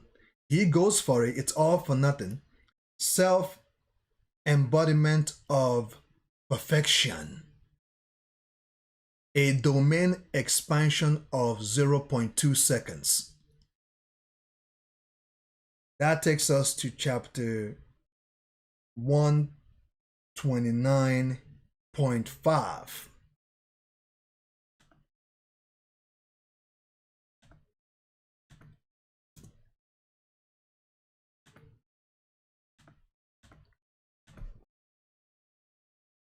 This week, Jujutsu Kaisen and blah blah blah blah. Okay, let's keep going. We are not on. It seems like we went back in time. What's with this special bonus chapter? It's to celebrate the anime starting. So he missed his deadline, and it's a special bonus. So we can do stuff like show off our casual clothes. Hey, not bad. I bet you got that look from a fashion magazine, didn't you? Let's put in some weird panel we wouldn't be able to do otherwise. How about screen tones we don't normally use? There is a reason people don't use these. Let's use this. Let's use the page. Let's use the page space to our heart's content. To hell with the page rate. Thank you so much, Mr. Smokey. Thank you, because I'm like, what the hell is this page all about? Let's get back to, let's go to chapter 130.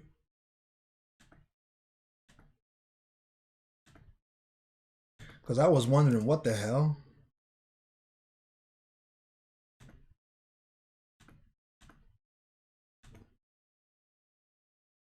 All right. It's all or nothing. A domain expansion of 0.2 seconds. Todo's defense against the domain was a simple domain he inherited from Yuki to Tsukumo. Yuji was even faster, already running towards Mahito to exercise him before the activation of Ideal Transfiguration. But the fastest was Mahito. He does that domain expansion. Remember when he did it in the anime? Who had already activated his cursed technique. The realization of an innate domain plus the activation of a cursed technique, the two-step process was combined into one. A subliminally fast maneuver managed by Mahito, who was awakened through Black Flash. Whoo! He shouldn't have done that. He was awakened by a Black Flash. Seconder. I take it I'm safe here. Seconder? Is it you we are talking about after all? Surely you have got a little understanding with Itadori. Not gonna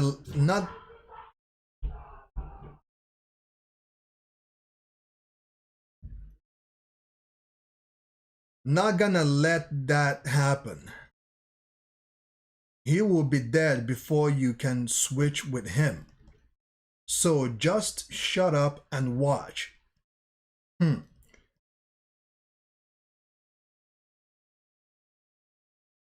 And he disappears from Todo because Todo was going to attack him. He disappears and appears, I believe, behind Itadori.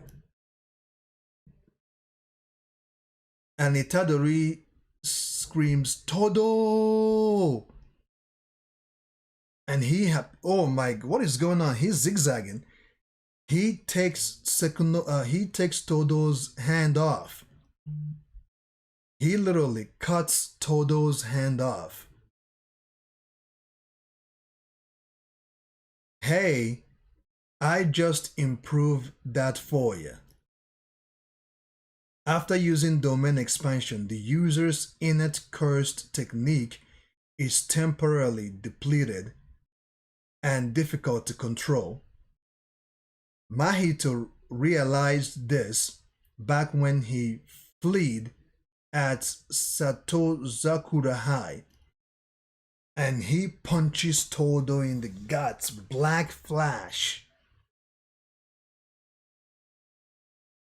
And Todo can no longer he can no longer do his claps anymore, man. Why? You have got be kidding you have got to be kidding me.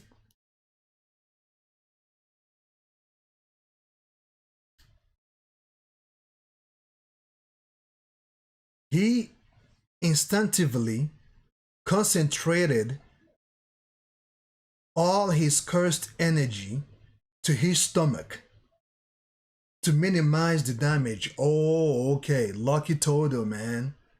Lucky. But then again, that attack did maim him because at this point, there is a dent in Todo's guts and he's bleeding from his mouth. That's nasty right now, man. And the next thing Todo did is he kicked some type of a rock towards Mahito.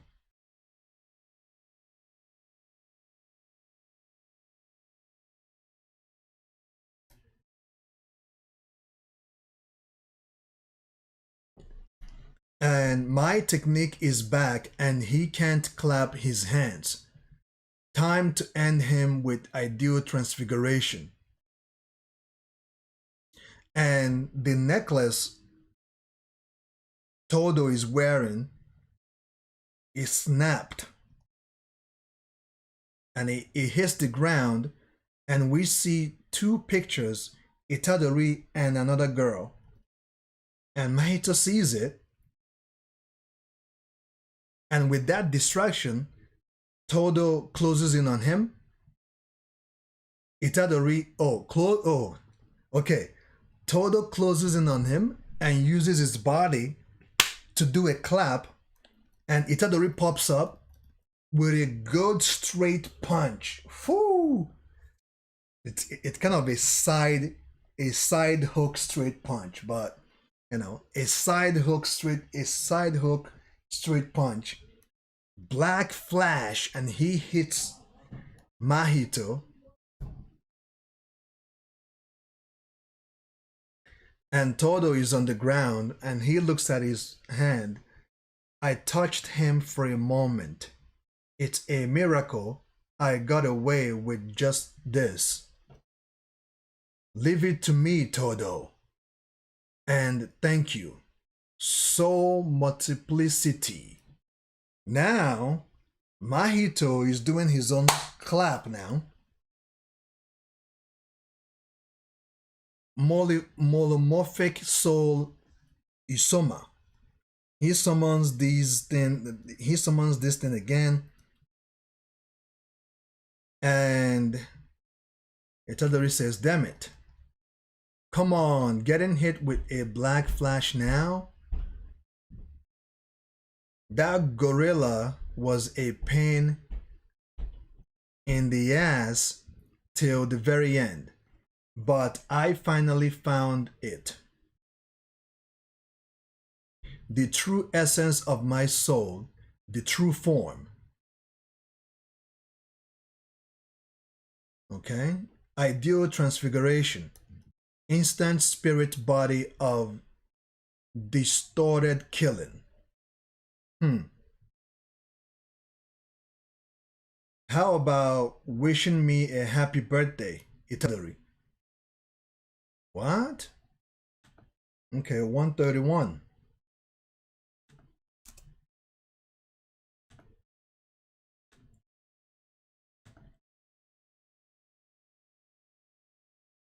Oh, this picture looks nice. Look at that. That's the full colored image of this thing. Of this new look. Of this new Mahito's new look, right? Yep, it is. It's different from any transfiguration he's used before. What's going on? How about wishing me a happy birthday, Itadori? Now that I have learned Black Flash, I finally understand my true unbridled soul. That's a surprise. Didn't figure you were the type for a journey of self-discovery. And he laughed. True, but I am just getting started. Once I kill you, then I will truly be born. He attacks Itadori. Itadori evades his attack. Itadori goes with a straight kick. Mahito evades it. And Itadori and Mahito, this new look of his, they're fighting now. Oh my goodness, man.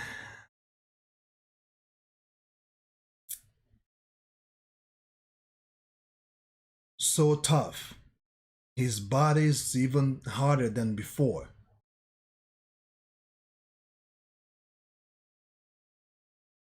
So they're fighting, throwing punches, throwing fists. I finally understand my true unbridled soul. Could it be? He's already He punches Itadori, but Itadori dodges it with his arm. My attacks don't reach him. As a cursed spirit, he's become something completely different than before his transformation.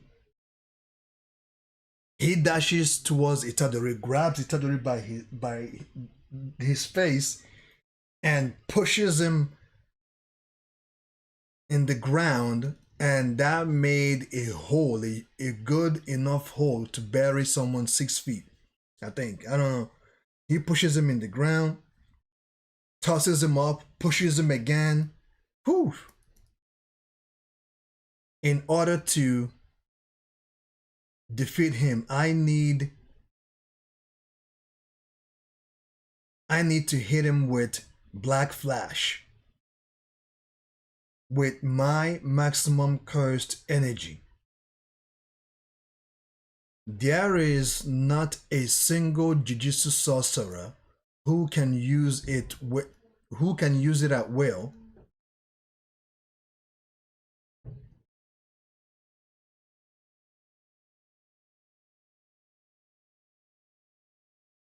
Even if it was for a moment, getting hit by Black Flash immediately after domain expansion did some serious damage.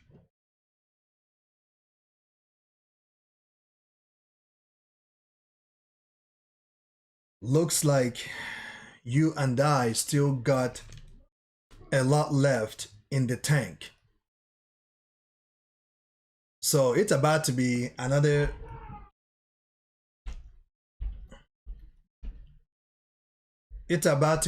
fight between Itadori and Mahito.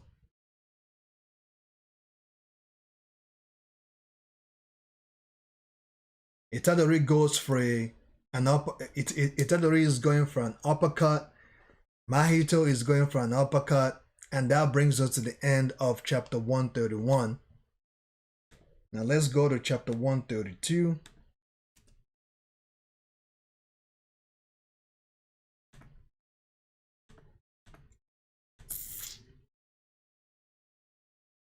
There is not a single Jujutsu sorceress who can use Black Flash at will. However, in this fight, Itadori is so amazing that he makes you think he's using it at will. Itadori will use Black Flash. Going in recklessly means by demise. However, I have already set in motion a countermeasure. And it seems like Itadori punched Mahito so hard that shield of the creature that he spawned out or that he transformed, Itadori cracked that shield off, a side of that shield off, and you can now see Mahito's eyes on one side. I will metamorphose and avoid the attack aimed at my sweet spot. I will then use cursed energy to reinforce the area I have deactivated with instant spirit body of distorted killing. Itadori focused his cursed energy into his fist, so I will encounter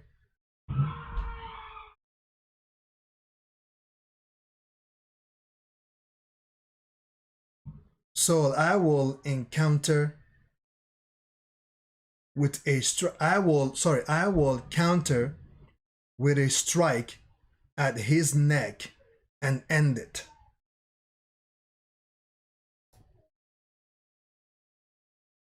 And Itadori dashes towards him and hits.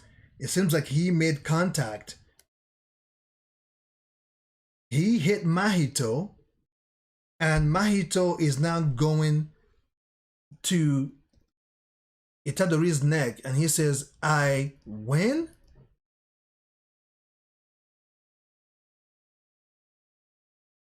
Something I don't like. Something happened here. Itadori punched Mahito very hard, and Mahito did not get Itadori, and he said a delayed second impact. Divergent fist was born out of Itadori's bad habits, but he lost the technique at his manipulation of cursed energy improved. But he lost the technique as his manipulation of cursed energy improved.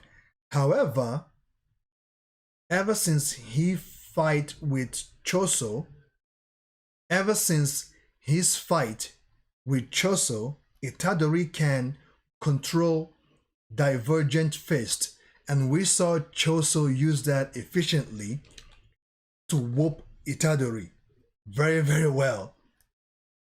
Okay? Now Mahito's his eyes lit up. He doesn't understand what is going on. Listen closely, cursed spirit. There is no way you do not know this. An army is mainly a decoration. The act of applause. Oh, okay, let's keep going. The act of an applause is an uh, allomication. Acclamation. Sorry, not acclamation. Is an acclamation of the soul. So Mahito finds himself fighting both Itadori and Todo. He tries to attack Todo and Todo disappears, giving Itadori the chance to hit him. And Todo disappears and appears on top of a hill and says, we didn't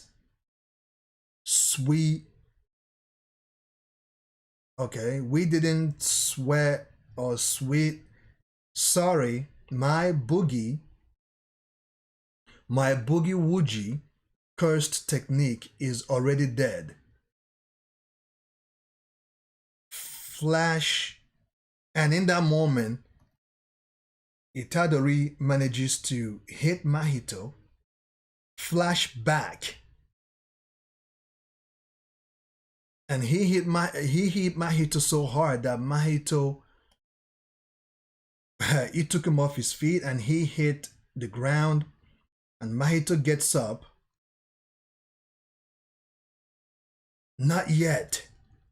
Please. And he's coughing out some gooey stuff. It seems like he's trying to summon something else. I am also out of transfiguration. I am also out of transfigured humans. You're right, Mahito. I am you. I wanted to reject you, convince myself that you were wrong, but that doesn't matter now. I'm gonna kill you. Even if you come back as another curse, I will kill you. Change your name, change your form, I will kill you again. I don't need to find meaning for a reason. Maybe 100 years after my death, the meaning behind my actions will become apparent. Apparent in the grand scheme of things. I am probably nothing more than a cog. But I will keep killing curses for as long as I can. For as long as I can, that's my role in all this. And Mahito, as always, tries to make a run for it. He tries to run.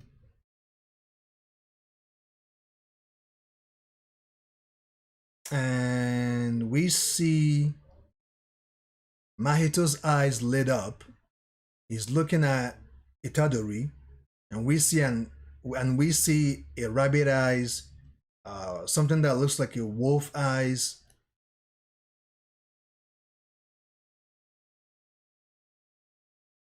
and Geto appears.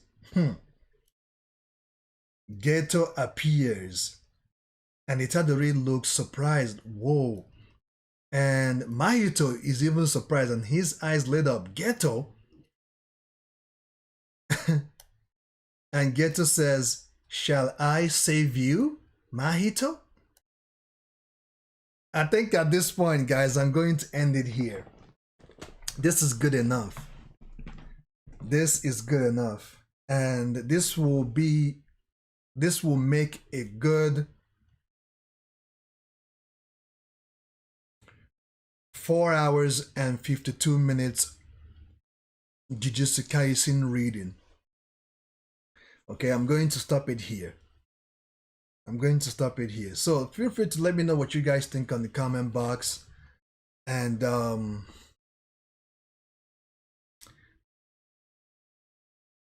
the beginning of this reading, today's reading in the beginning was a little bit shaky for me.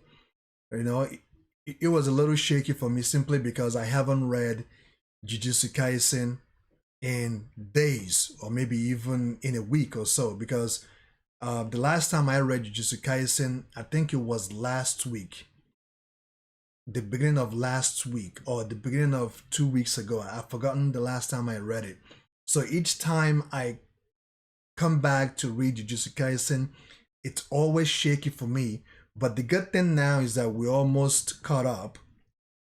And on the next reading, I have to finish it. And another good thing is the fact that I'm going to try to read it every other day so that I don't miss the flow of how the manga goes, because each manga is very different, right? Each manga, trust me, the flow of every manga is different. Black Clover's manga is different. Solar Leveling flow of reading is different. Attack on Titan flow reading is different, and at the same time, Jujutsu Kaisen's flow of reading is different as well. So each manga is different based on how they narrate the flow of how you should read it, you know. So I think chapter 132.5 is probably a filler. Yeah, it is a filler. It's a filler. So the next chapter will be chapter 133. And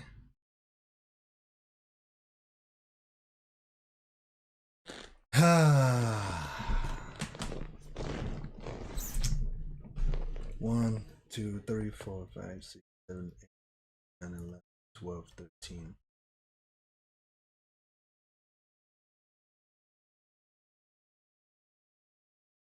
You know what, guys? Do you know what?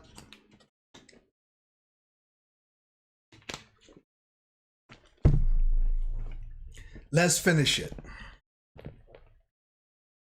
I'm gonna do something that I haven't done ever since Attack on Titan. So the last chapter is 145, right? So we're going to go till 145. Let's finish this. Whew, man. I'm getting goosebumps, guys. I'm literally getting goosebumps.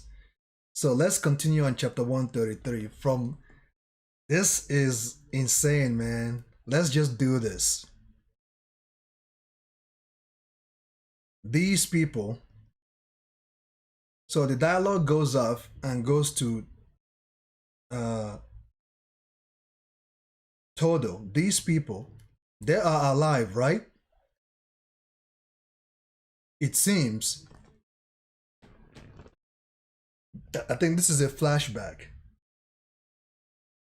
It seems that Shugoro Geto has already left with the prison ram. No? Let's move on.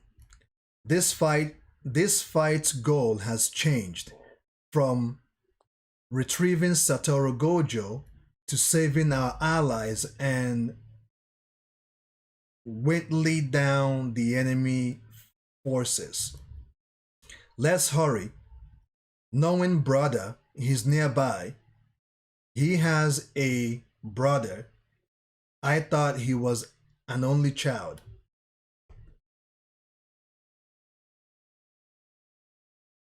Kusakabe! Oh, found you. Yep, so Panda found Kusakabe. Panda, that wasn't what was discussed. I mean, Itadori. No, that was Sekuna. But Itadori has control of the flesh. Isn't that what they say? I am telling you right now, if Gojo disappears, no matter what punishment Itadori receives, I won't join Itadori's side. I agree that Yuji Itadori should get the death penalty. Huh? And the dialogue goes out and goes to another place. Sorry, you must be tired. Shall I stay in bed with you all day? Oh my, how shameless. TT, do you not like me that way? No, it's not. Sorry, someone's calling me back.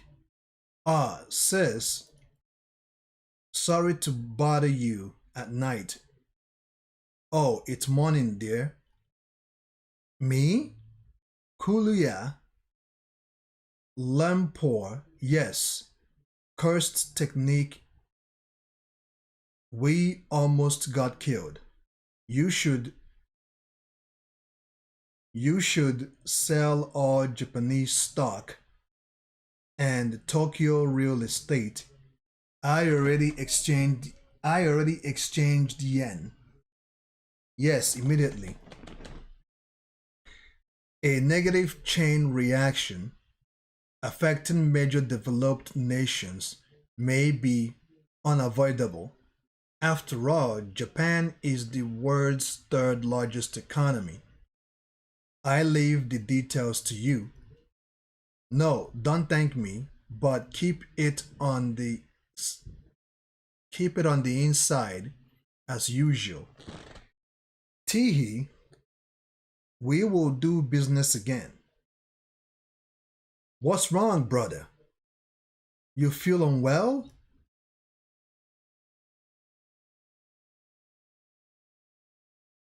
Itadori looks behind and sees Choso. You feel unwell? Okay, the dialogue goes back to when, I'm not sure if this is in the past or if it is in the recent time, but let's continue because the more we read, the more we will find out what ends up happening. I have to go. Yuji Itadori, what are you? I have to know.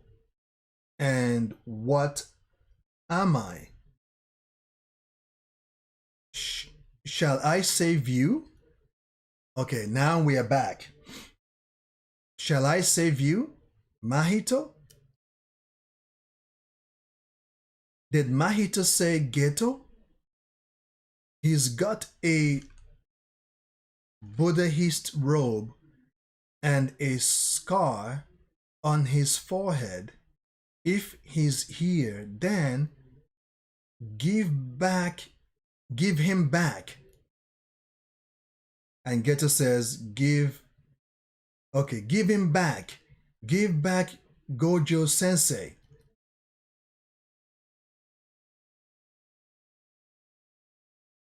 In the Mind-Do period, people connected catfish and earthquakes and they spoke of this connection as a mystery.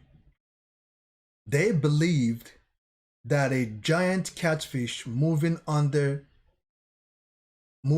ground was the cause of the earthquakes. And all of a sudden, Ghetto opens a hole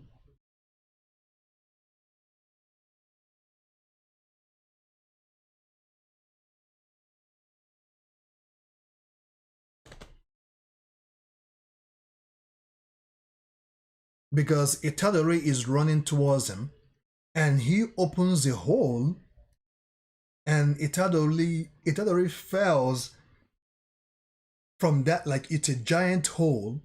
Itadori falls, and it seems like Geto manipulated the ram again, and Itadori hits the ground, falling on his back. Huh?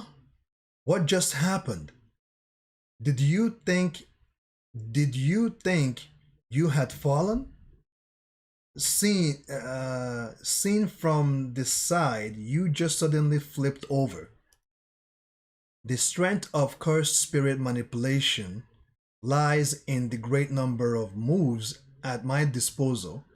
I wield multiple cursed spirits of semi-grade 1 and higher, and may simply release more when opponents solve the cursed techniques and overcome them.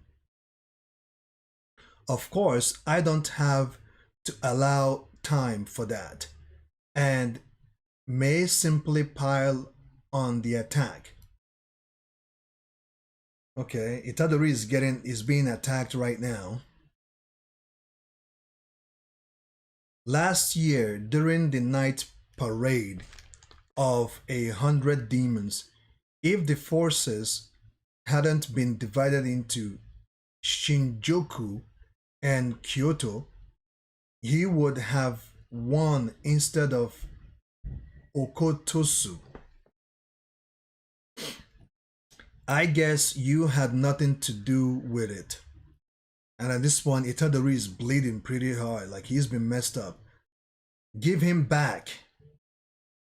Even I am impressed. Sekuno's vessel is tough. And what is going on here? Sekuno's vessel is tough. I knew that. After all, I was born of humans. And Geto does something to Mahito. And Itadori gets up and says, "Shall we continue? Shall we continue?"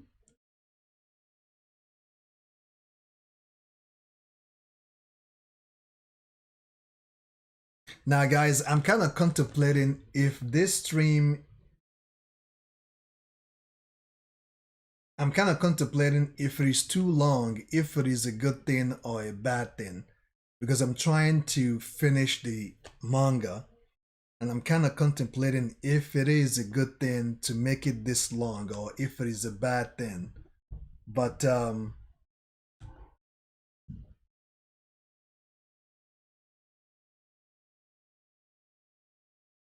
I don't know what to do, guys. You guys can help me out here. What do you want to do?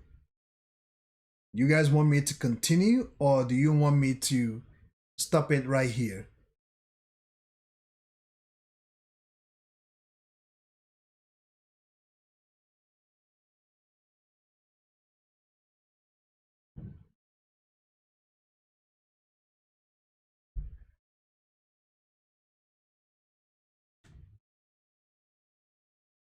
You guys can let me know.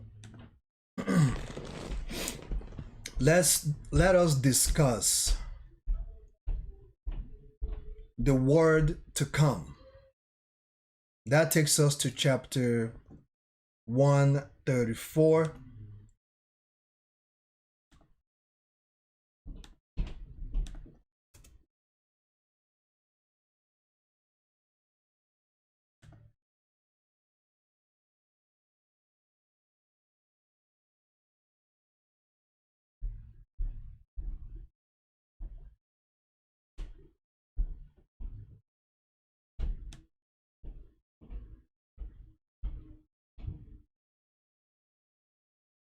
You know what, guys? For the sake of,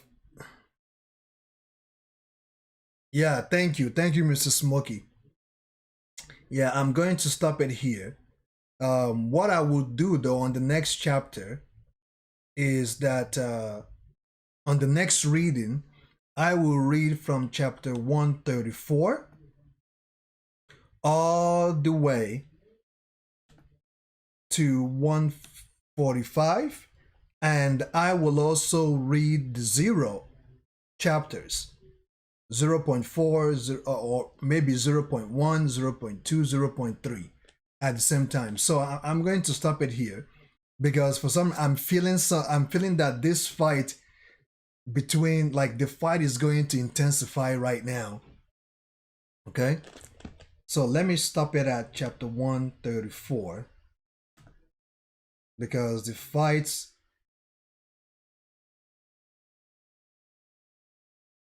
sorry, 133. On the next reading we will start from chapter 134 all the way to 145, and I will also read the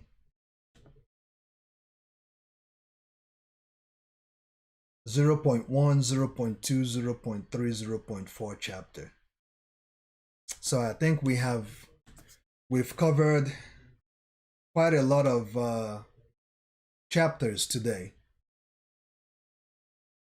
because something is telling me that I do not have enough energy, or I will not have enough energy to read what is about to happen, because for the fact that Geto has arrived, and I'm not sure what he did to Mahito, whether, I'm not sure if he transported him to another dimension or to somewhere safe, but you rest assured know that Itadori wants him to give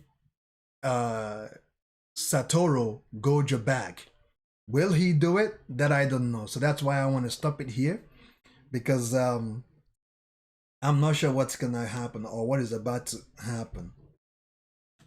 So thank you guys so much for joining me,